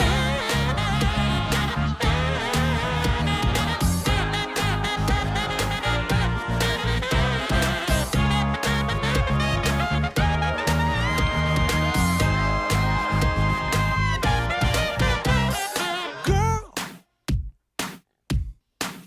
shake that body. Ooh, girl, shake that body. Yeah. Ooh, ooh, ooh, don't be late to the party. Don't be afraid to scream and shout. 'Cause when we dance, dance to the music, we're gonna know what it's all about. Hey, hey, girl, shake that body. Ooh, girl, shake that body. Oh, girl.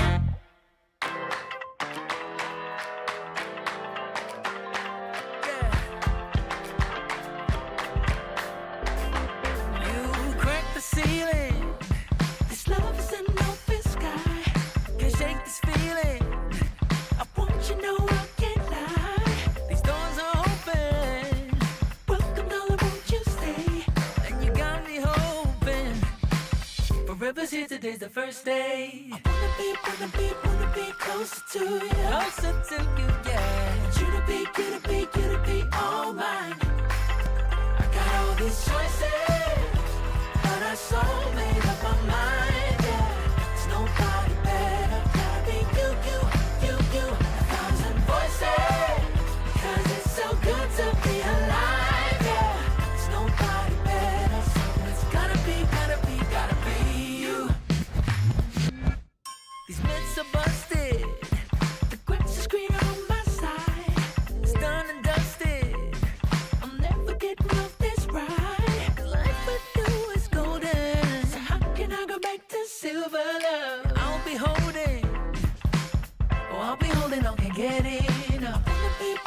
Wanna be closer to you. Closer to you, yeah. You to be all mine. Oh, yeah. Got all these choices, yeah. But I so made up my mind.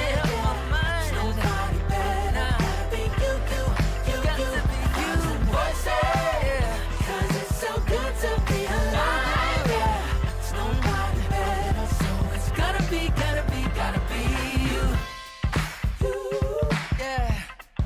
You, yeah.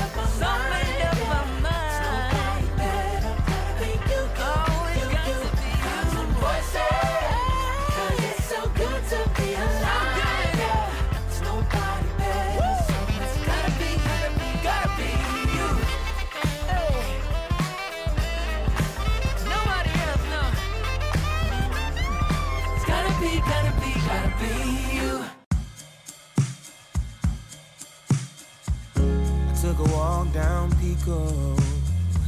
Heard someone shout from a crowd of fed up people, getting told they should calm down.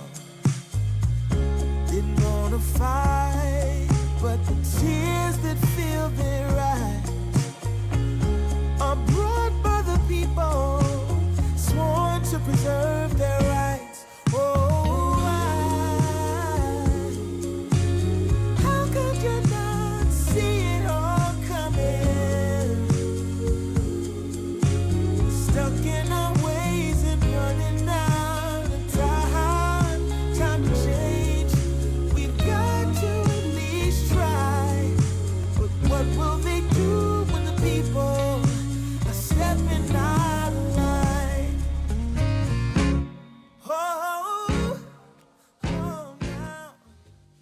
Our crazy day of tiebreakers is about to come to an end here. Dream League Division 2 tiebreaker madness has almost concluded. We have one final best of one between Peru Rejects and OG. Peru Rejects, of course, coming off of that loss to Kalmachada. That's going to put Kalmachada for sure in the upper bracket, which means this match will decide whether Peru Rejects get upper bracket or OG get upper bracket. This one decides everything, Winter. Yeah, this is going to be another stress game, for both teams, I guess it's actually more advantageous for OG to be the ones that played first, right? So they get a break in between. They Yeah. get to watch the Peru Rejects fumble the Ancients, and now they're going to be probably thinking, okay, guys, they're mentally unstable now, They're Yeah, came off like you a gotta bad crush 'em. loss. Let's destroy them, Let's just go in, make it quick, end their misery. Yeah. Put them out of the equation, at least drop them down to the lower bracket where they'll have to continue fighting for their lives here.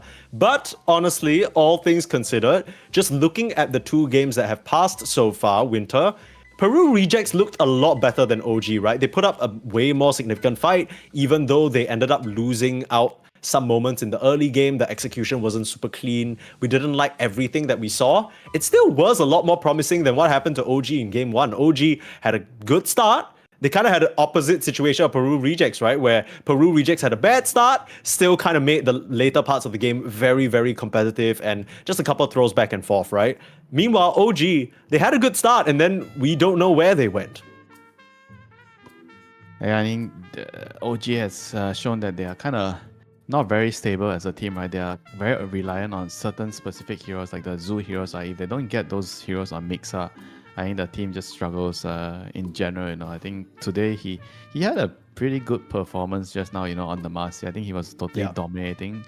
But Marcy is a hero where you can only do so much if your teammates is just not really, doing the right things in the game, right? I think he just got limited in terms of what he could do at some point, and they needed to realize they had to farm, I think the Lash just needed more items, at some point. They just kept on fighting because Mixa was kind of strong, but Lashrak was not strong enough, Yeah, just wasn't really the outcome that OG were looking for. Now, in the previous matchup between Peru Rejects and OG, Peru Rejects were actually able to 2-0 OG. But keep in mind again that this was a Peru Rejects with Parker as the position 1 and Peg as the position 3. Clearly, the lineup's a lot different now in case you guys aren't caught up with all the drama. Of course, I think for those of you who've been maybe following Parker for a long time or following the South American scene, you'll know that Parker has a bit of a bad reputation, right? He kind of got into an argument with the captain who thought he wasn't really taking the game seriously. He got offended naturally because, if you're really trying your best and someone says, dude, you're trolling with the build, even though you're doing something unorthodox, it just kind of makes you feel misunderstood. So that's just an unfortunate situation. But because of it, they've now brought in Illich, who, credit where credit is due, I thought Illich did great on the Timbersaw. I think it was a difficult Timbersaw game. He had pretty good matchups into the part, sure, but the Ursa lane was still pretty hard.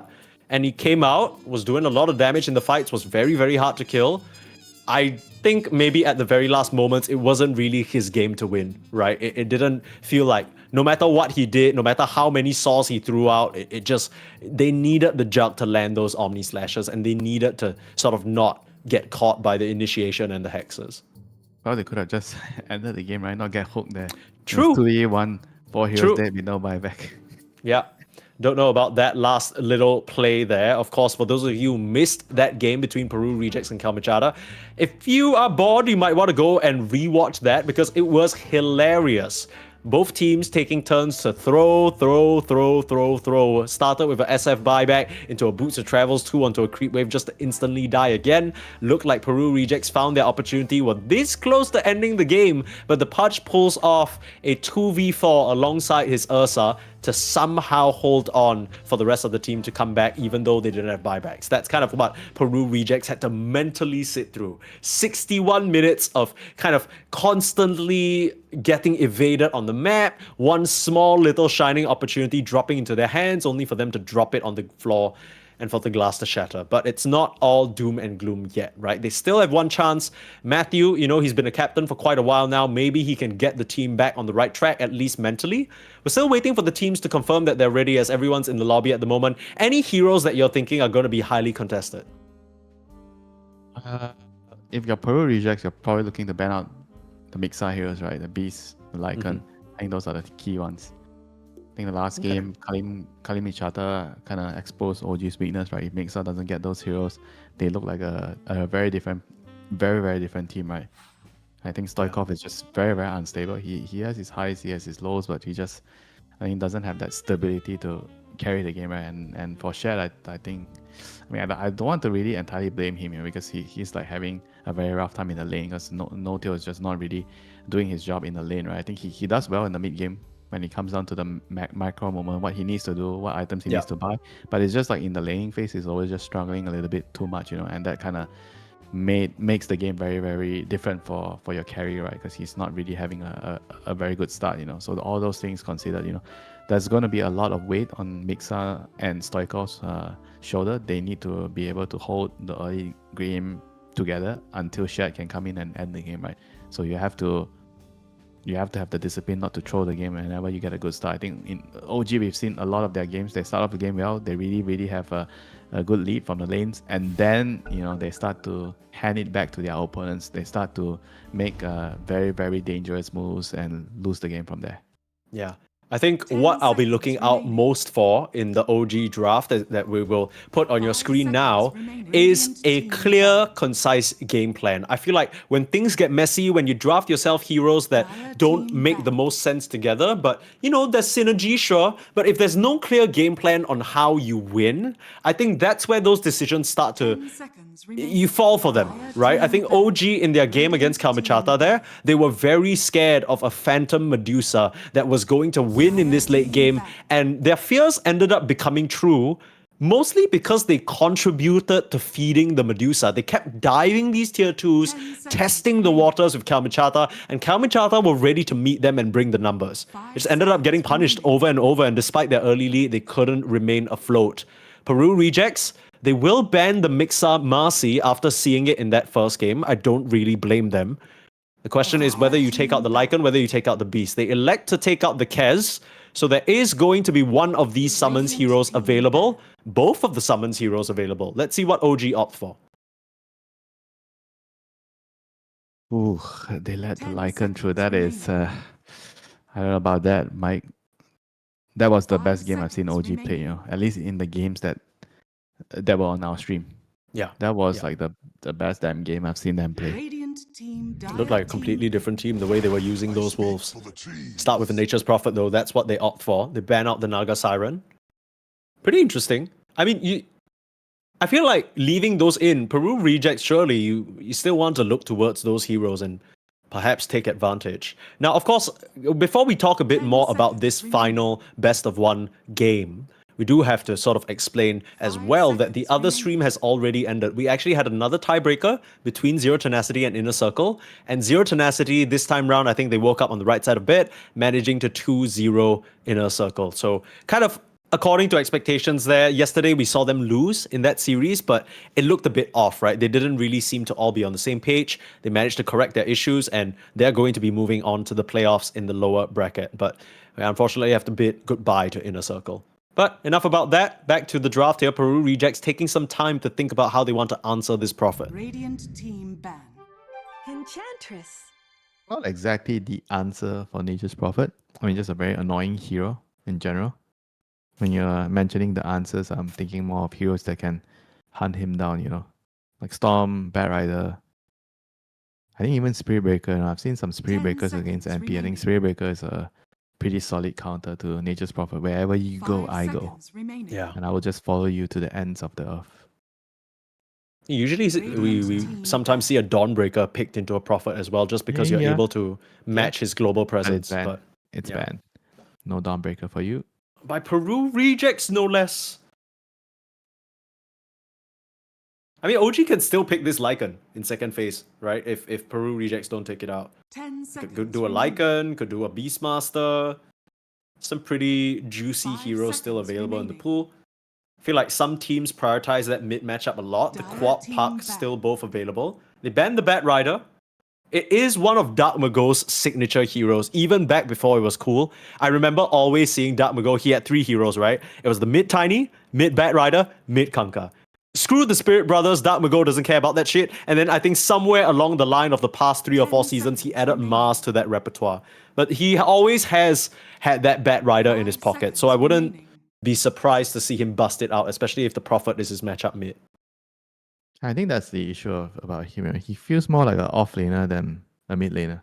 Yeah, He's, yeah, I know he's what you playing mean. off lane from the mid lane.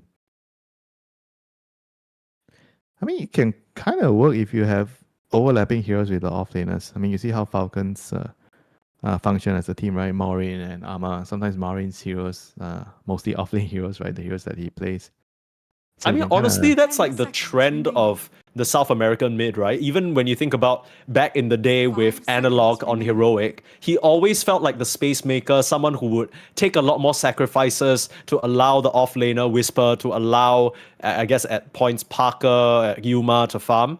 They've always been like that. You think back to even the more distant past with Beast Coast and Chris Luck. I mean, that guy, he was the definition of space creator in the mid lane. I guess maybe it's just a regional thing. We haven't really All seen these- any sort of carry mid laners come out. all these players out of position, right? Mid laner playing like off laner playing like carry playing like off laner. Yeah, At the end of the day, do you find the balance, right? It's all about finding the balance. sure. I don't know how greedy of an offlaner Illich is overall. I've seen him play the Aura Initiator with Blink. 5 I've seen him seconds play remaining. Timbersaw in that previous game. He's looked good, he's looked bad, he feels very volatile to me, right? But maybe it's a good blend along with Pick and Illich. They can maybe even out the sort of more selfless Dark Mago. In Peg is also a very active carrier. You see him in the last game. He's always coming to the fights as Juggernaut, trying to defend the towers, trying to give his team a hand. I think maybe the issue is they needed more scaling on the mid hero. Maybe Dark Mago has to play something more greedy, but the thing is, it seems like he's not going to be playing a more greedy style, right? He's like playing an off lane hero from mid lane. Yeah. It's a dagger hero in Radiant general. team I think pick. maybe Illich has to fulfill that role, he needs to. I guess Timber was kind of okay, like they had Timber and Jug. Those are 2 heroes equivalent to having 2 carries, right? Timber and Jug. It Sure. just didn't really work out, in that game. It was very close, but it didn't work out. And now Listen. OG, ET, and Snapfire, the aura with 10 the Snapfire seconds ultimate, remaining. they are going to decimate this Enchantress. You've seen so many 5 games where the seconds Enchantress just remaining. runs away from 3 heroes, from 2 heroes, not dying against Snap and ET. You're probably not going to be able to do that. Why are we seeing an ET here in this game? Is it just to make the Enchantress killable? I feel like so many drafts, so many games across this Div 2 group stage, this hero has not shown its face ever. What's Yeah. making it so that OG are coming out with this pick at this I moment? think it's good in the lane with Nature's Prophet, number 1. And number 2, I think it's good against Shaman. You can always casually stop his shackles, right? When you're looking at Shaman, you're always looking at heroes that can reliably cancel the shackles. I think ET Sure. is probably one of those heroes. I mean, it's not nice to play against Enchantress in the lane because he can dispel your buff from the spirit, when you enchant. So it's going to be a lane where you do not want to be ET on, you don't want to lane into the Enchantress. Radiant team So let's see, pick. Peru rejects, try to enforce that lane. And here you go, Illich is going to be on the Timbersaw, and maybe Dark Mago is going to be the Queen of Pain, unless Pike is playing the hero. Yeah, we've seen some Queen of Pain carries, some working out, some not so fortuitous. 10 seconds remaining. Wonder how they're gonna work this out though. Right now, lockdown wise, they 5 only have seconds the Shadow remaining. Shaman with the disables that you already mentioned is pretty easy to deal with Elder Titan Stomp. But Elder Titan now being picked into this Eng, it kind of goes both ways, right? Because you already mentioned you don't want to lane into the Eng per se. So is it going to be like a 4 ET, Snap Fire, pause 5, and then Nature's Prophet maybe in the mid? Do you even really want to lane the Nature's Prophet mid into Queen of Pain? Because Lord knows you're not contesting Radiant runes, so team that's just back. going to be Queen of Pain refilling her bottle over and over. There you have it. Puck's going to go into that mid lane against the Queen of Pain instead. Just proper against Timber is not even really exactly that good, right? I think Timber is a hero that works really well against Nature's Prophet in the lane, in the game. You can kill the trees, you can burst him 10 down when he's seconds trying to TP remaining. out. I mean, at least they're gonna have the puck right now with the ET and 5 Snapfire seconds setup. I think this remaining. trio is very, very strong. ET amplifies a lot Dire of team damage from the back. puck. You have the Coil to set up the Earth Splitter. You have the Coil to set up the Snapfire Kisses.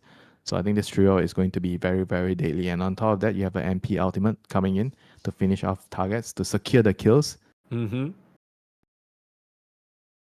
OG fans breathing a sigh of relief as the seconds bane remaining. of their existence, Abaddon, has been banned out. 5 0-10 seconds remaining. in recent times, allegedly. I don't have the Dire raw team stats back. to back this up. I didn't go and look. I'm just taking someone's word for it. Are you going to reveal who that someone is? That's not me, right? I'm not that someone, right? Yeah, okay, well, let me give me a moment. Let me go look it up. Talk about the draft, Winter. A 10 nice way to seconds toss remaining. it back to me. So last phase bans, OG removes the 5 allegedly seconds 0-10 Abaddon, and now Peru rejects. They think that Aura heroes are going to fit OG's lineup the best, so they're gonna be removing Underlord, maybe even a Darkseer, Centaur. Those are the heroes that you immediately think of if you need a frontline Aura buyer, you know. But then again, they have Timbersaw. Timbersaw is kind of good against Underlord, Centaur, those type of heroes. Maybe not so good into Darkseer.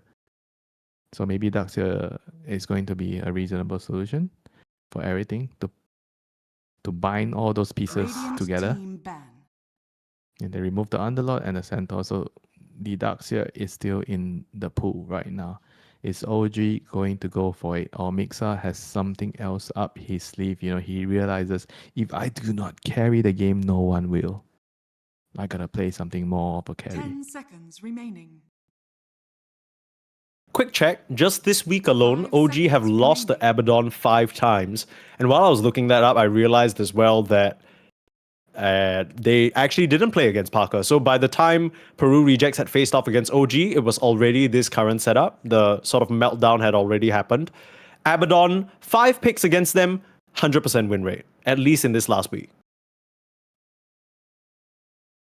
Quick check, again, across the entire month, 10 picks against them, 100% win rate. So they just cannot deal with this hero. Which makes it a good sign, right? I mean, the puck, yes, it's a great pick into the Queen of Pain Timbersaw. You gotta be a little bit careful about the Shadow Shaman locking you down. But I assume that OG in this last pick with the position 3, they're gonna try and solidify their lineup, give Puck a bit of insurance, maybe someone to jump in, stun or silence or stop the Shadow Shaman on top of the ET for that lockdown that he's gonna try and throw out on the Puck.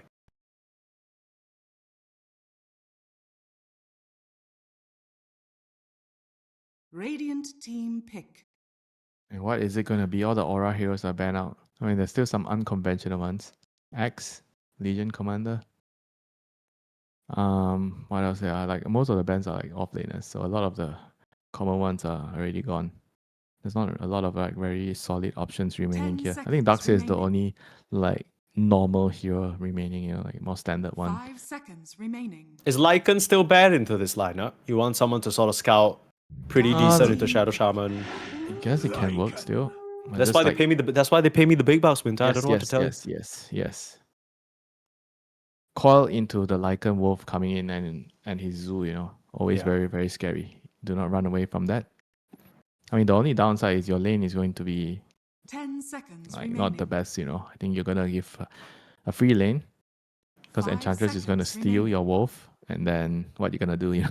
I mean, it kind of puts the Enchantress in a spot to make a decision, right? It's either you go along with this Troll Warlord and you completely screw over the Lycan's game, so he doesn't have that good of a time.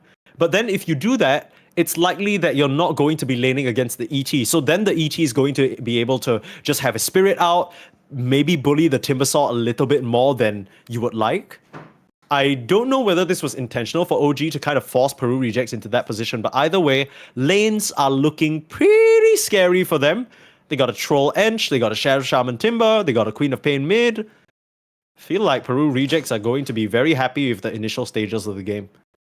Yeah, it's going to come down to, I think, Shed. You know, I think Shed could kind of tip the balance, especially off the mid lane.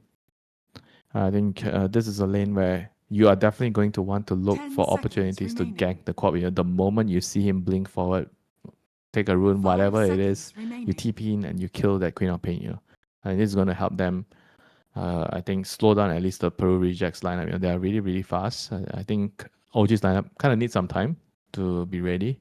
With the ET Snapfire, you need levels, and then you want to Lycan to hit his item timings, the Overlord and his aura items. I think, and Peru Rejects are going to most likely have a better start, right, to the game. They're going to start off with better side lanes.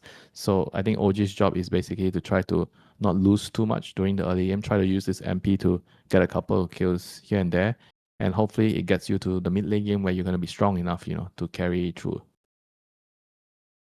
Some pretty different facet choices. Again, I always talk about them when they're still in the picking phase, and then the teams and players change it up last minute on me, making me look like a fool. But On who? Nature's Prophet coming out for Nature's Prophet. I guess just not expecting his sprout trees to last very long in the fights and not getting a lot of value from the heal. So he's just thinking, okay, if I can further generate a net worth advantage for my team through these early pickoffs, why not? And also, the Shadow Shaman electing to go for the chicken finger. So I think in any other situation, you would get massive Serpent Wards, but just because you're up against an Elder Titan who wants to beat the living shit out of you in lane, if you can buy time with just a little Hex to prevent some of that damage, I think it's worthwhile. So he's elected for that. Locked it in. Nature's Prophet locked in as well. Prepare for battle. Into our game number 3 in these tiebreakers. Of course, this is a best of 1. Kalmichara have already secured the upper bracket slot. It's between OG and Peru Rejects now. One last slot in the upper bracket. That would give them a lot more room for error. And with how these teams play, I think they really need it. And fingers? Whoa, I actually, for a moment, thought he would commit with the shackles there. Yeah, me too. Kind of letting the puck walk free there. And I'm not sure whether Matthew spotted out that the ward was placed, because Stoikov kind of walked up to the high ground and then glanced over to the right in a very telling fashion. 30 seconds to battle.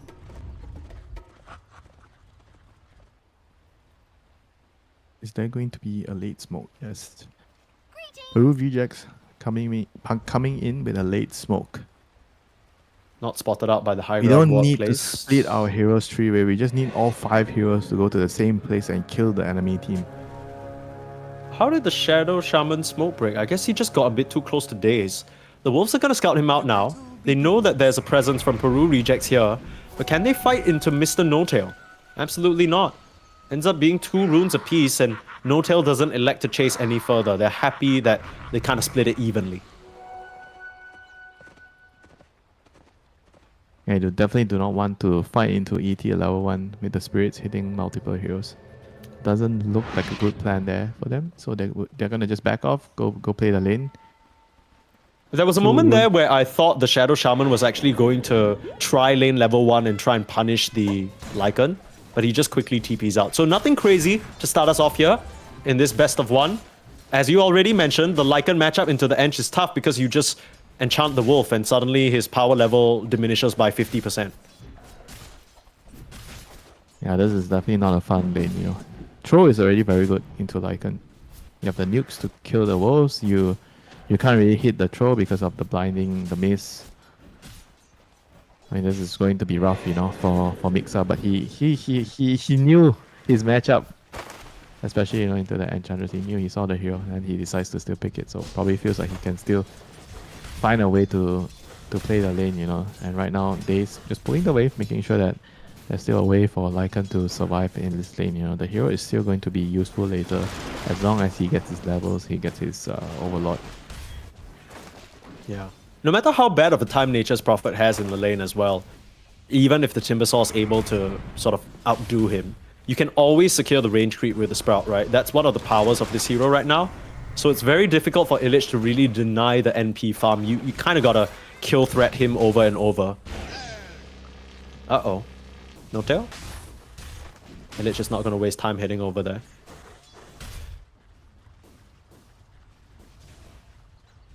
He also has a boots on the Shaman, He knows that he's gonna need it against ET. How's this mid lane though? I feel like most of the time when we see this Queen of Pain, we're always talking about the puck as the counter to the hero. Stoikov dropping absurdly low because he chooses to use the phase shift to dodge the auto attack over that Scream of Pain. Level 2 at the moment. And snatch away this water rune. Very, very cool. And now Dark Mago. No blink. Stoikov.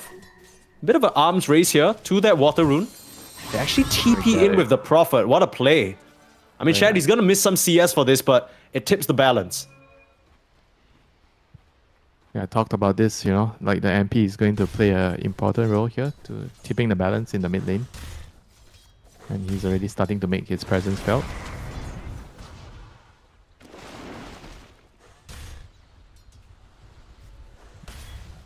And so this means that they're probably not going to be able to contest for the Lotus because he already used his TP. Yeah.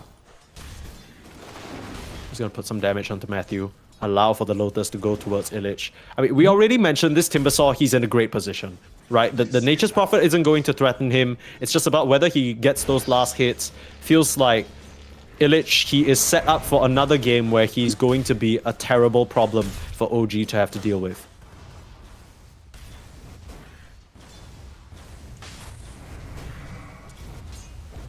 I mean, it looks like he's going to be able to do a lot, as long as he comes out of the lane without losing the lane too hard. And he has very good matchups. Timber into Lycan, Timber into Nature's Prophet, into ET. I mean, Park is the only hero that kind of doesn't really have the ability to kill him, but that's not his job, It's the Shaman to lock him down. So that the Just Timber can Shad. kill him. Maybe got to try and find a Sprout block off. Just putting some damage into Pig, but nothing to be found from that as Pig gets back to his tower. Shad's still sticking around. I wonder whether they're going to do a bit of a lane swap here. I'm not too sure. That's kind of weird. They almost get the kill onto Pig under his own tower with a very nice scatter blast, full ball. Still a lot of pressure, Like he just Is Daze doesn't wanna- dead? Daze is dead. Daze, okay. Alright. Okay, he just, I guess, dies to the creep. Yeah, the wolf just chased him down.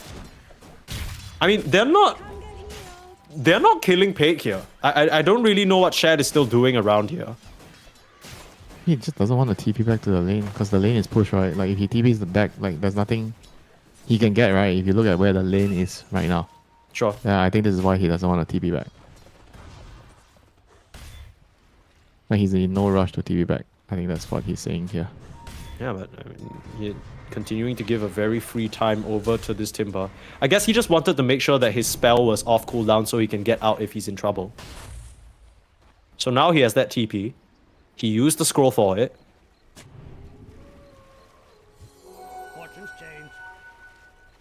Bit of a deep rotation here from Matthew Dogan to try and put a ward down. That gets spotted by a very timely ward placed by Daze himself. So they know there's vision spotting out these stacks that Daze has prepared. Immediate D-ward. Should alert Matthew to some presence of vision in the area that he was walking. Stoikov dropping very low in the mid lane. Nice little scatter blast. You got any follow-up? No cookie though. Getting hexed up now, Matthew. Not gonna bother committing with the shackles. Just a very low committal play from these teams so far. No one's really trying to push the issue. They've TP'd in with the Prophet once or twice, but nothing really to come of it.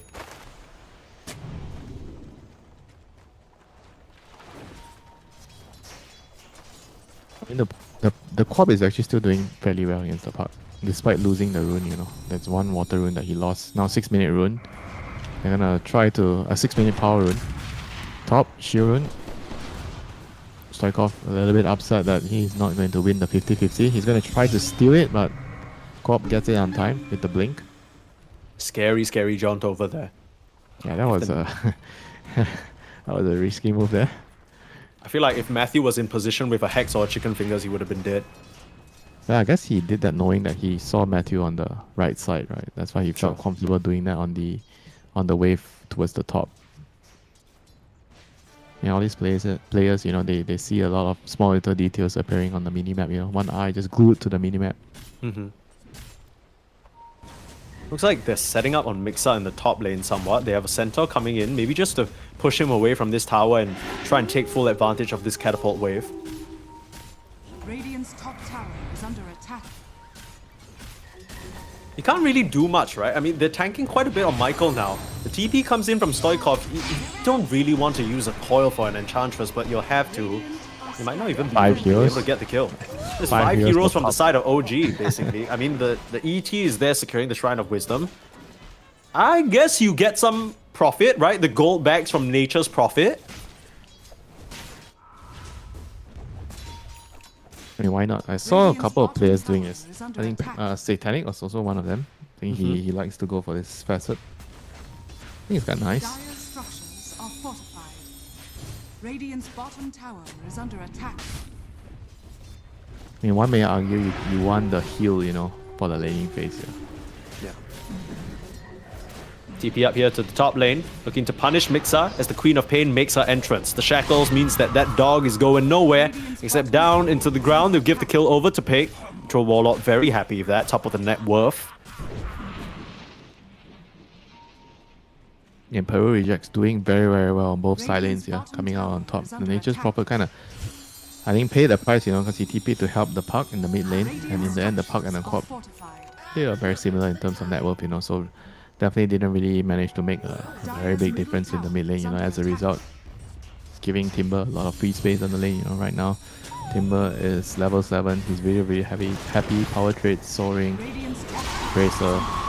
Huge Sonic Wave onto 3. Dark Mago, what a play from him. The silence there to prevent the shackles coming out to Shad, and a good try on the deny from Daze. Unfortunately, it's too much damage. They did not respect that Queen of Pain at all. Nope, they did not. They tried to bring in the numbers with the Nature's Prophet, but just really couldn't really win that engagement, you know. And this is looking really, really bad for OG, you know. Now Illich picks off No Tail on the side here. Things are just looking really, really bleak right now. You know, 3k goal behind, 9 minutes into the game. They need to change the narrative of the game very, very quickly. You know, they have to try to make a move. They're gonna drop a call. MP's gonna Get the TP catch. in. Dark Mago looks to be falling here. Very, very nicely done. That is the return kill that you wanted, and you get the gold from the Nature's Prophet. Yep. Gonna need a couple more of those, but this is a good start. Radiant's bottom tower has fallen. I was gonna say, Winter, doesn't it kind of feel like Shad has nothing to do? Like, he can't farm bot, he tries to gank top, it doesn't work. I think he also needed to get a vessel, you know, because there's an Enchantress and there's a Timbersaw. Like, how are they killing those heroes without a vessel? Yeah, that's a good question. We've seen some carry Nature's Prophets go for that item and it's paid dividends, right? It's just a great item because you're universal, so you get damage from it anyway. Maybe his read is, at the end of the day, he's the only carry. He doesn't really think the Puck can scale up to become a threat, at least anytime soon. So he feels some sort of pressure to make sure his farm is going well. He didn't have a good start. It's not just about scaling, you know. I think it's also about like being relevant in the early game, right? Because he knows that he needs to be TPing around to help secure kills on these like hard to kill heroes, right? The Co-op, the Timber, the Troll, the Enchantress, they have so many lifesteal, heal, etc. You know. Like, why are you actually not just getting the vessel to, even if you get 1 or 2 kills in the game because of the vessel, it is going to be worth it for the goal already, because you're a universal. You already mentioned that you get a lot of benefit from the stats, right? I think it's just a mistake, you know, an oversight to skip the vessel this game. Yeah, I can agree with you there. I do kind of still think that, you know, as much of a mistake as it might be, I can kind of understand it, right? I'm trying to put myself in his shoes. You know, he feels a lot of pressure. You think about back to that game number 1 where he was on the Doom. I think it was a similar mindset, right? He almost felt like he was just perpetually farming, trying to make a difference. In comes the Mortimer's Kisses. It's not enough damage to finish off Illich, and he's able to just Timber Chain away. Meanwhile, putting a lot of damage with the wards onto Shad, narrowly surviving with that Nature's Prophet. Both teams escaping with the key targets. Ends up just being Matthew, a casualty after dropping his own wards. Nice bit of farm there. He's trying to use them to deny the other wards, but some nice gold being picked up by the side of OG. Just good, some good space, you know, for the other heroes on Peru rejects. They're farming the mid lane with the co-op. They're pushing out the top wave with the troll and Chandra's jungling. It's not really a death that they would be too worried about. I think that was a good death for Matthew. Just saving Illich, making sure that the Timber doesn't go down there. I mean, it's hard to say though. Maybe they would have gotten the kill if they had a vessel on the Nature's Prophet. It was going to be pretty close. And these are all the small little things that you're going to be missing out potentially, you know, if you don't have a vessel at this stage of the game against all these tanky targets. Yeah. There's also the concern that, you know, you buy a vessel and then you don't manage to actually action any kills on the map. Then you just have kind of maybe what feels like a dead item in your inventory, but that's not really consistent with the talent that he went for, right? The facet, rather. Because if he didn't think he was going to get action happening on the map, maybe the Soothing Saplings makes a lot more sense than this facet that kind of relies on you to turn a profit by getting kills on the map. So it feels like it'd be a natural build-up. I really can't see why Shad would skip it, other than just worrying that he can't scale enough. Up to the top lane, they want to punish this troll, but Michael just in the perfect position on the Enchantress. I feel like so far the Peru reject supports have done so much for their team. Michael will go down. It's not a troublesome kill at all, but in comes Illich. Look at that damage. My goodness, he cuts them to pieces. And now onto Horson. No tail. He's going to drop really low. Now, you're not quite tanky enough yet on the Timbersaw for now. You're going to Timber Chain away. The Saw's still coming through. You need a bit more magic damage onto Illich. Nicely done. It will be able to strike him down with the lingering damage of that orb. I think there was a Sonic Wave whiff, actually. I don't know what he hit there. The Sonic Wave, you know, it's just screaming into air. Yeah. I was hoping the echoing wave, you know, would hit somebody.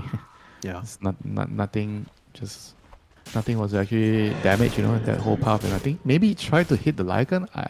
I'm not really sure where he was aiming, but just didn't really land on any heroes here. But You ever feel so frustrated that you just shout into open air, Winter? I think that's what Dark Mago is going through right now. He needs a bit of companionship and understanding in this time, you know? Not so much of a shouter, you know. I'm more of a action taker. You know? I'll grab my mouse and throw it somewhere, you know. God damn. What the hell? I didn't know you had that in you. Puppy style. I had a box of my retired mouses. Oh my. Jeez, did you retire them from throwing them? That will be a story for another day. Okay, my goodness. Scary stuff from Mr. Winter Chan, but right now, OG, 3k gold lead down. I think this early game certainly hasn't gone how they'd like it to. With the Nature's Prophet, the Lycan, I think we're used to seeing OG control the map, put on pressure at these summons, but if you look at the way the map looks right now, it's the waves being pushed in from the Dire side, right? They have the creep waves on the opposing side of the map. Their heroes and cores are split up farming. OG not really able to make any moves. They're trying to play around the park. Stoikov down here in the bot lane with his Witchblade. Look at Peru rejects. Hop. Dark Mago is here.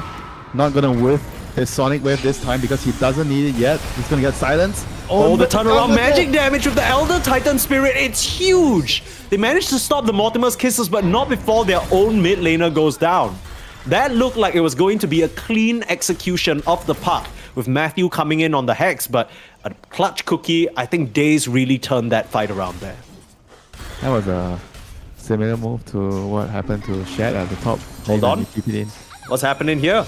Shad's TP'd into the face of a Timbersaw. I don't think that's the matchup you want to face off into. Shad needs a way out of here, but he doesn't have one. What Just caught out on the low ground. What is he doing there indeed? What was he thinking? What is he doing? And what on earth is happening, you know, to Shad? A lot of questions surrounding his head at the moment, you know. I hope he answers them quickly and gets his head straight,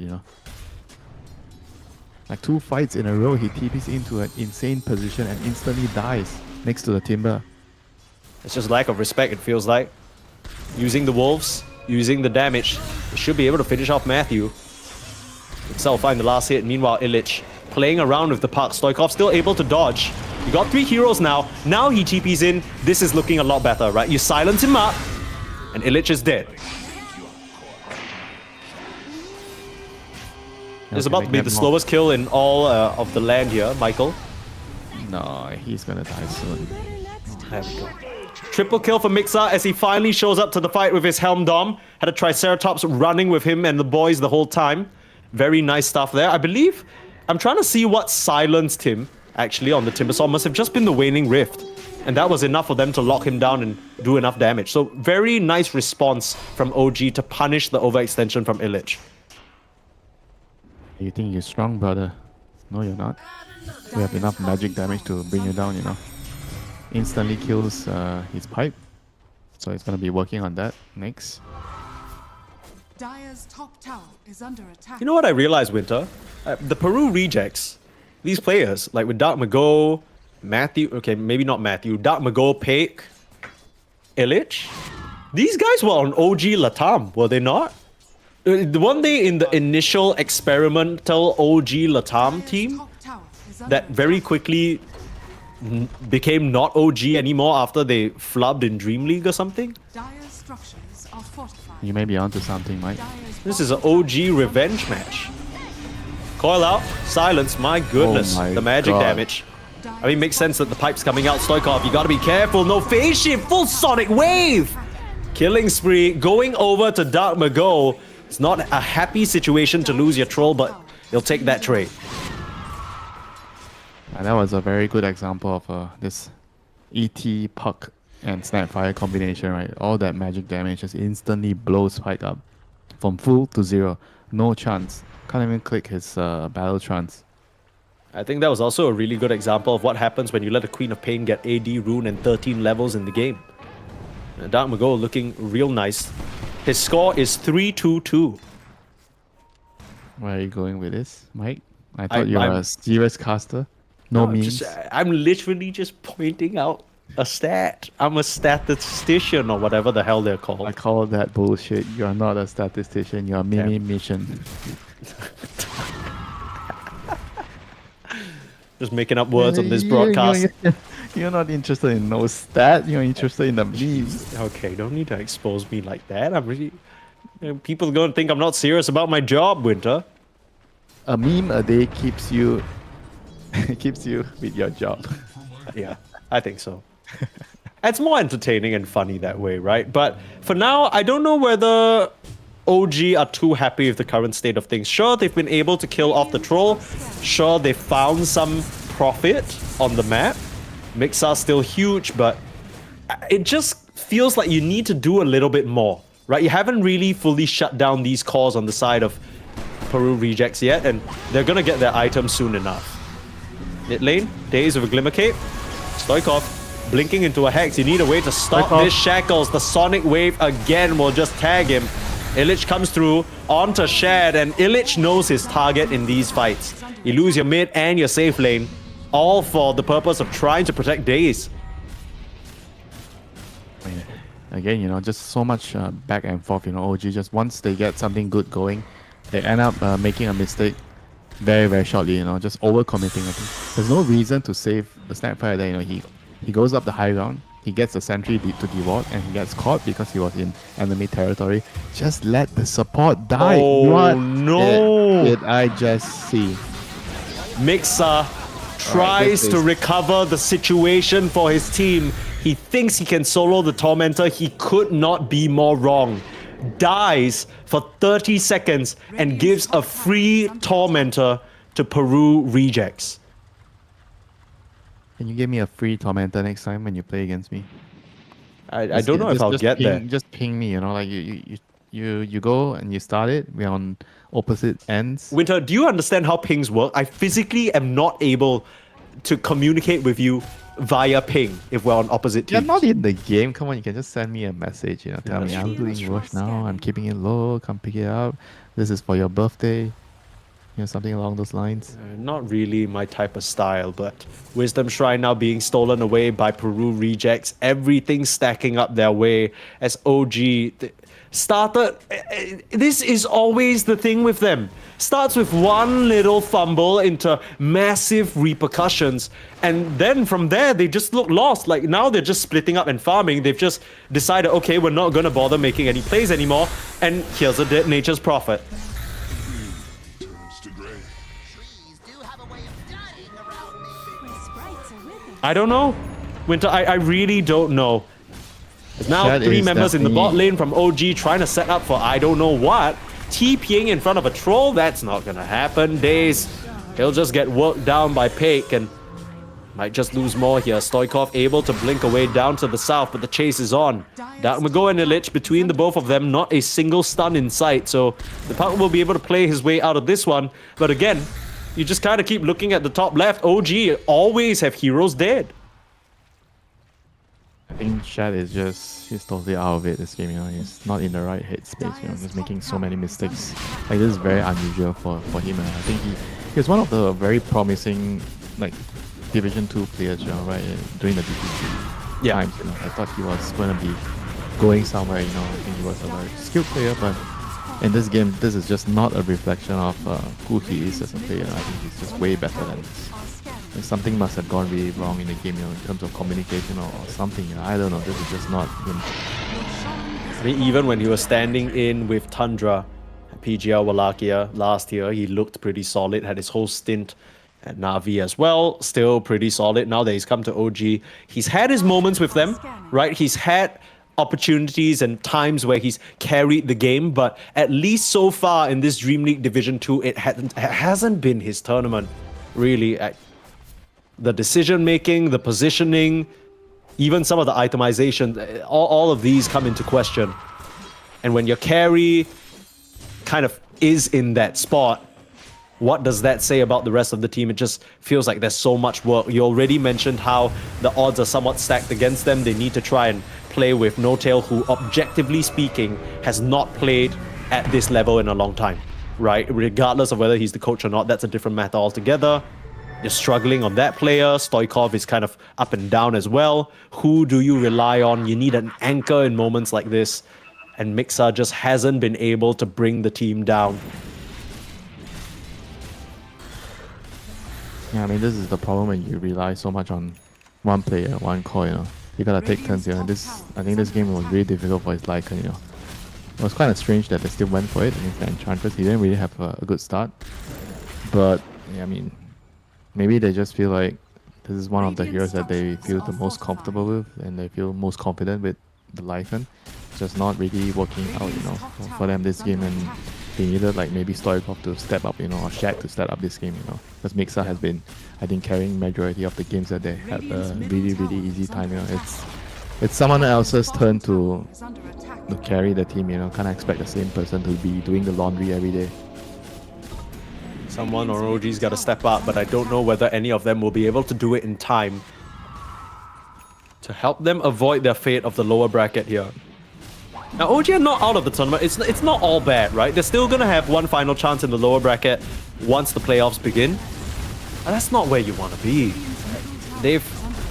Some might argue that they've already had many chances across the group stage to right the wrongs and chart the ship on the right path, but they've just yet to be able to find a balance that works for them.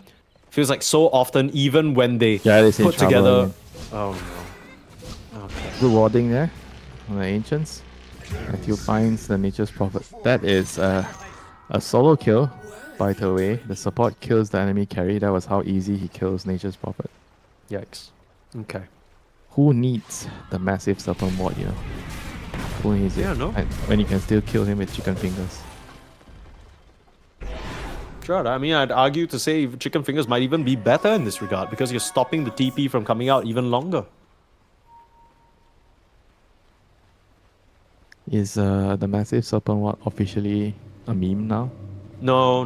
You can't really use it anymore? No, I think it's great. I think it's still good. I just, this game, I think Chicken Fingers has proven to be the right decision.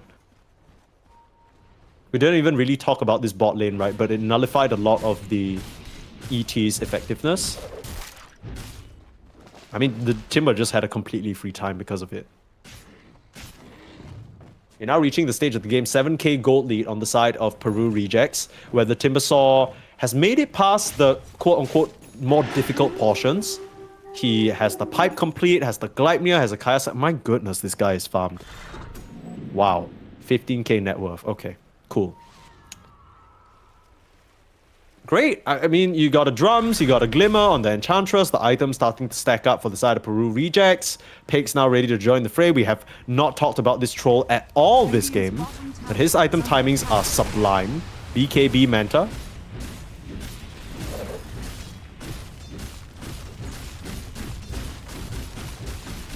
While he's taking this bot tier 2 tower, look at the fight being set up on in the mid lane. It's Michael in trouble. They'll get a kill. Sonic Wave, though, as a response, you're trying to TP out, not in front of the Shackles, unfortunately. They pop the BKB on Dark Mago to be able to secure that kill. Meanwhile, the rest of OG, they've already decided they want no part in this. Mix actually popping that Shapeshift to try and get the creeps to chase down Matthew, but a nice buddy play there from Illich, using the Gleipnir to stop the Black Dragon in its tracks.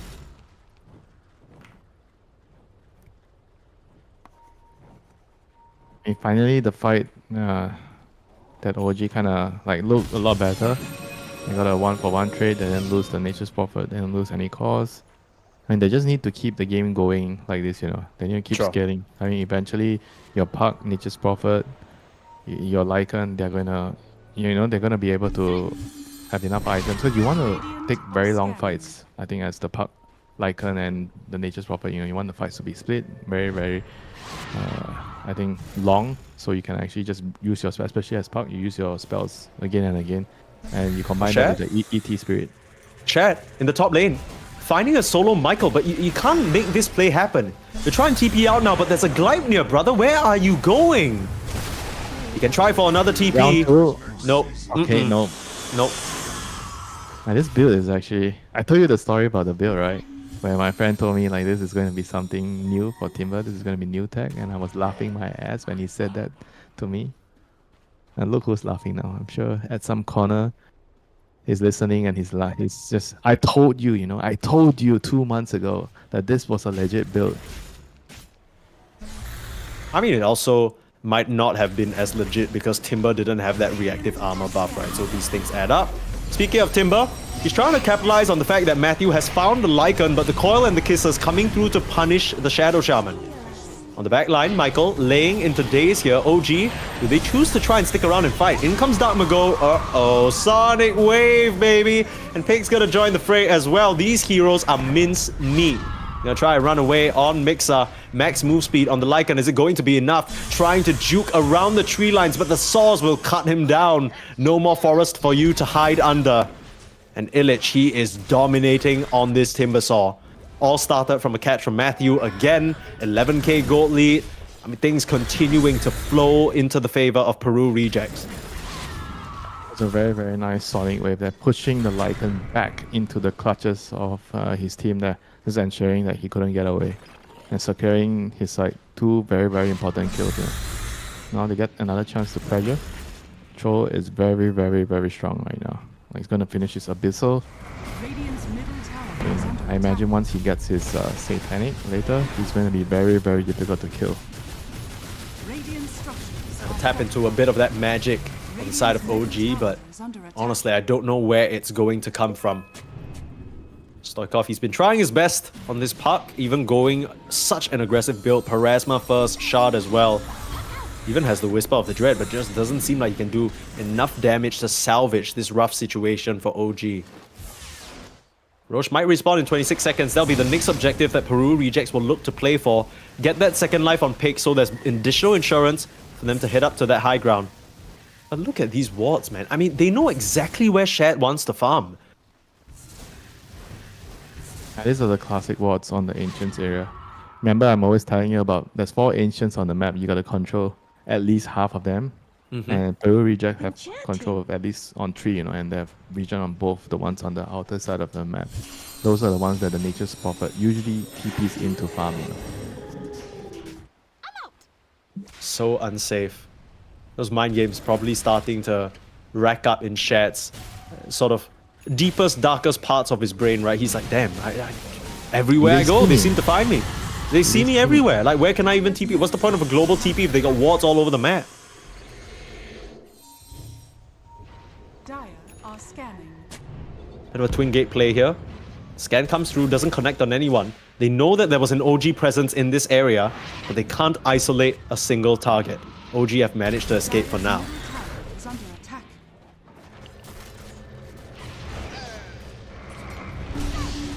It looks like Daze is dead.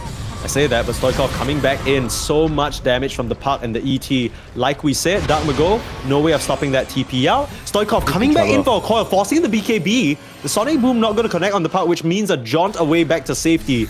Dark Mago will survive for now, but that setup was pretty nice, honestly, from OG. And they don't manage to catch Horson before he TPs out. Yeah, that was a lot of damage from the Spirit and the Earth Splitter there. Maybe they shouldn't have TP'd away. He maybe could have actually did something there. Maybe allowed them to get the kill there. Who knows, Yeah. Well, either way, I think they're happy with that trade, right? They get a kill on the support. Now they're looking at the next one. In comes the cookie, in comes the blast, and more kills going their way. Unfortunately, Nature's Prophet, he's still there, and they get the profit. So they're picking up the gold. Into the Roche, actually. Yeah, Maybe they're just trying to string a couple of moves together, like with that global presence of the MP, with the ET Spirit amplifying everything. And this Enchantress usually doesn't... You don't usually die, Hang on. Pick on the high ground. Walking past Stoikov. That's awkward. The carry of Peru rejects on the wrong side of the fight, but managing to make it back to the safety of his team. He's fine for now. Oh, that was scary, though. I mean, I thought for a moment OG were wrapping around him and he was going to be isolated. And they just need to wait for the Enchantress to respawn. And then come together, make a smoke play, go for a pick. Dire are scanning. Still maintaining control of this bot side of the map. 2 more minutes until the Roshan moves. That's what both teams are eyeing right now. There's no one in the triangle, though. OG, they're on the hunt, OG's but... coming over. They are going to run into someone here. They want it to be a kill that they can easily get. Shaman would be nice. Not the troll. The troll is completely not off easy. the mark. Daze gonna try and blink forward. You need a way to stop this Shackles. Already might be too late. Daze with the cookie out, but look at Pig. Abyssal forward, kill off the Snapfire. Now you have a buyback. Any way of stopping the TP? Looks like that Gleipnir was used a bit earlier. Just lose your Just support. one kill. Only one kill, but they get the Roche. Yeah. Probably doesn't have what it takes here to stop the Roche from happening. Can they even try for a steal? Probably not. Yeah, Stoikov not really interested in going for that play here. Just wants to push out the lanes. I'm gonna try and send a wolf in, maybe deny something. I think that's the most hype play that could happen, probably. No gems, no sentries. I mean, if they're not careful, they could pull this off. The wolves gonna show themselves. Okay. Well, now you're a bit scared. Now you're gonna just use a dust just to be safe. Clear those out. There you go. Just make absolutely certain that nothing can go wrong there. Banner and Aegis for the troll. Peru rejects continuing to push the game into their favor, and Oh no. I mean, Matthew. God. Again, gets caught another ward that sees him, He's so afraid to farm the ancients now, he just goes to another side to farm, and then there's wards again. I feel like at some point you gotta give up on farming the opposite side of the map, right? If you look at it, realistically speaking, if he farmed his own triangle, he would have been safe. If he farmed even the ancients in the bot lane, he would have been safe because his team is there. But he chooses to go for the one part of the map where, even if he gets caught, his team physically cannot help him. Matthew is just in his head, I'm telling you. Matthew is absolutely in his head, yeah. Like, this has happened way too many times. Cookie, Daze. He's next to a Timber, so I don't know if that's the best idea. It's a lot of magic burst damage that even the pipe can't help out with, though. Illich dropping absurdly low. The BKB, the last auto attacks. Do they have the magic burn? It's not enough with the heal coming out from Michael. Very nice plays from the support to bail out their Timber. OG, do you want to really stick around and take this fight? Shapeshift was used. It's quite a lot of commitment for nothing. It's close though. Very, very close. My Elish could have just popped his BKB a lot earlier. Clearly didn't expect the damage to come out, and they're gonna get a pick here. Matthew finds, stays on the Snapfire. Easy, easy kill. At this point, call Matthew Dora the Explorer because he's absolutely searching high and low for these heroes and getting a clue of where they're at. He's been the main one setting up all of these pickoffs, right? It's just him on the map, running around along these sides of the lanes, and every time he sees a hero, they're just dead. Yeah, he's like the hunter. He moves in the shadows. You don't see him the whole game, but when you see him, it is going to be your ticket to your grave. Yeah, as soon as you see him, you're not gonna see him for long, basically. It's a limited amount of time left Or on your... when you see him, he's not going to be alone. Yeah. Your viewing license has expired. You do not get to see anymore, unfortunately. And OG might not get to see the upper bracket in this run in DreamLeague Division 2. Certainly not where they want to be, but after the performance up against Kalmachada, we had concerns about their ability to execute, and it seems like a bit of that mind state has bled over into this third best of one we have here in front of us. It's Peik on the high ground, looking to put an end to the game. See whether Stoikov can pull out a miracle here on his puck. He has to do so much work. Radiant's top tower is under attack.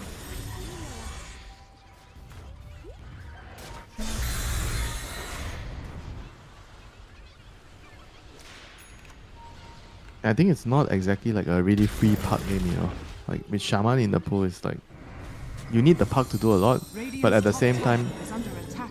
he has very little room for error because there's a Shaman in the game. Radiant's top tower has fallen.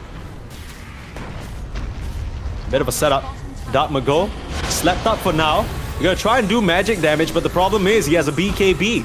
He's still trying to run forward with Mixa, shapeshift BKB with his new Basher picked up. He's looking at targets. On the right side, someone to blink away. On the left, a Ghost Scepter. Who can you really capitalize on? Maybe it's just Matthew. If you eliminate the Shadow Shaman, that's a good start for Stoikov. They managed to do so. There's Another a big buyback storm. available though. Meanwhile, look at Peik. Popping the BKB, just instantly eliminating both Shad and No Tail. And now it's a 3v5. You buy back, and Stoikov is gone. You're trying to jaunt out here, maybe able to blink away. The Sonic Boom doesn't tag him. But now, you're out of heroes, you're out of chances, and you're out of the running for the upper bracket. It seems like you got a buyback on the Lycan, but without a shapeshift, what can he really do? That really has become the question for OG. What can Mixa do for them? What can Stoikov do for them? When the rest of the team is faltering like this, it's not a good look. Try and jump in, delay them as best as you can. You're still holding on to this buyback. You need this profit, but he just hasn't been able to enter the game. And your Ancient, your Puck, it's already gone. Your buyback, one last hurrah here, but I mean, the team, you can tell they're not even on the same page. The Lycan, I think he's already given up. Holding on to his buyback there. Snap fires out, GG is called, they're done. OG, unfortunately, will get sent to the lower bracket by Kalmachada and Peru Rejects, as this is the way we wrap up our tiebreakers. Our group stage for Division 2 is done. You know what? I think a disappointing end. You know, if you're on the OG side, you know, if you're viewing from their angle, and they had a very good couple of games. You know, last couple of series, they were good games. You know, there was some hope that the team they were on the right track. Yeah. And then, you know, and then you see the games today and you feel like, okay, maybe we are back to square one, you know. It's really rough, you know. Seems like they have a lot of like underlying problems within the team, like foundation wise, you know. They're not really syncing well as a unit. There are definitely moments in the games where they show that they have what it takes to beat the better teams. But then right after their brilliant move, you know, then you see something super questionable. Someone just does something like insane, you know, and then they lose a lot of advantage. You know, there's a lot of very, very bad deaths on the map. You know, communication is definitely not key. You know, like the example of the middle death, you know, Daze went up to D-Ward, and then it should have been just a support dying because he was trying to kill the ward, right? Why Exactly. are core heroes TPing in to save him, and then they all become the +1 kill, you know, and then they just lose so much out of that one death, you know. Like, why is this happening, you know? It should be like an easy thing, right? Support killing the ward, or he gets caught in time, couldn't get out, then you just let him die, right? And then you continue farming on the map. nothing lost. You know, you're making the enemy move. They're trying to gank your support with 2-3 heroes. Yeah. Great, right? You're farming the map. Why are you even moving in to help him? You know, like those are the questions that when you ask your team, you kind of have to, you know, try to find answers quickly. You know, you cannot let this sort of problem manifest itself for too long, because it just breaks the team apart from internally. You know, it creates a lot of problems that it creates a lot more problems that if you don't solve them quickly, the team is just not going to function. You know. Yeah. I mean, OG, they're a team flushed with resources, right? We know for a fact that this team gets the pleasure of boot camping together in Europe. You know, they get a lot of support from the organization.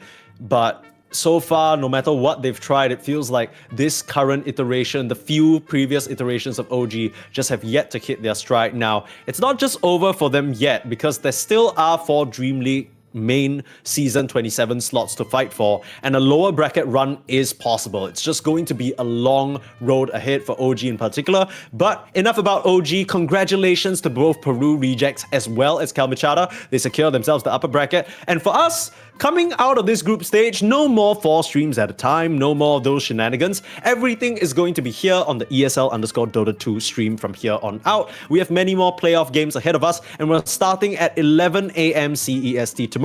It's going to be me and Winter taking you through the first series. It's 1 win versus Team T. That should be a very fun one to watch. So join us then. But for today, we're done, and we'll see you then.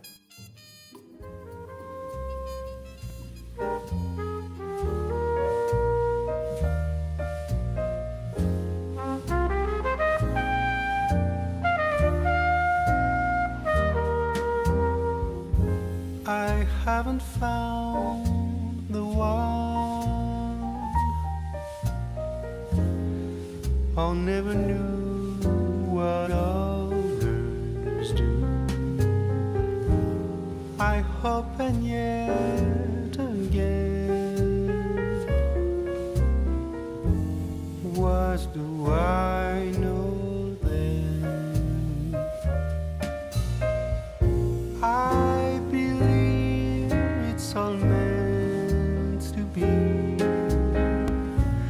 All my dreams are so out of reach. I fool around, but we never knew. I fell in love, but a long time ago.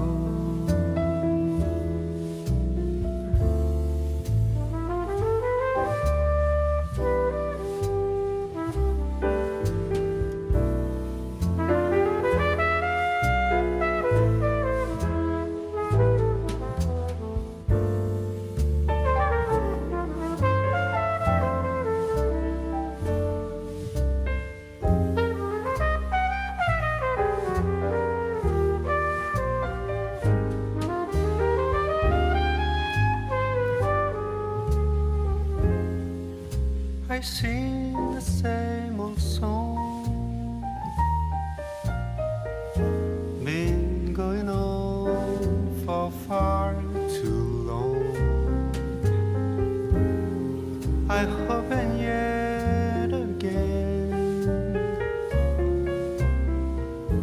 What do I know then? I believe we're all meant to be. All my dreams are so out of reach. I fool around, but we never know. I fell in love, but a long time ago.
driving me crazy, and I'm out of my mind. But you don't go messing around with a girl like that, a girl like that.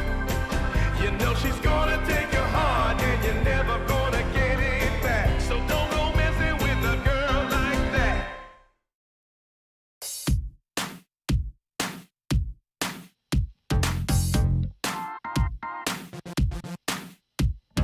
Girl, shake that body.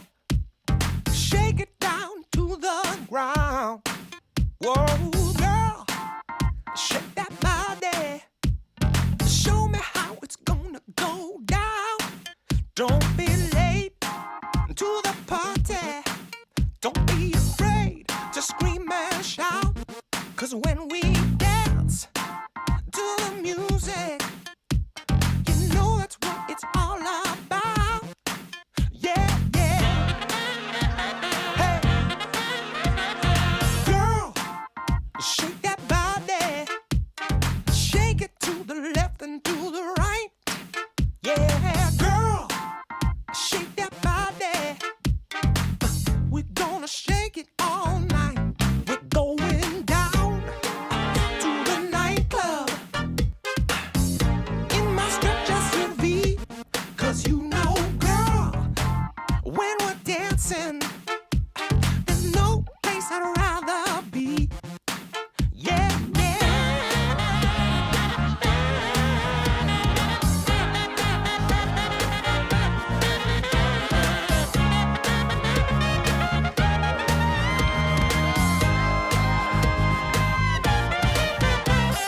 Girl, shake that body. Ooh, girl, shake that body. Yeah. Ooh, ooh, ooh, don't be late to the party. Don't be afraid to scream and shout. 'Cause when we dance, dance to the music, we're gonna know what it's all about. Hey, hey, girl, shake that body. Ooh, girl, shake that body. Oh, girl.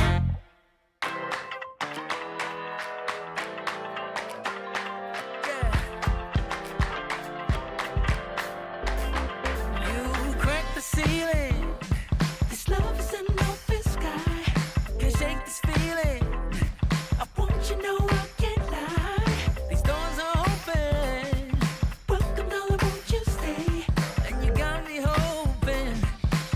Forever's here, today's the first day. I wanna be closer to you. Closer to you, yeah. Want you to be all mine. I got all this joy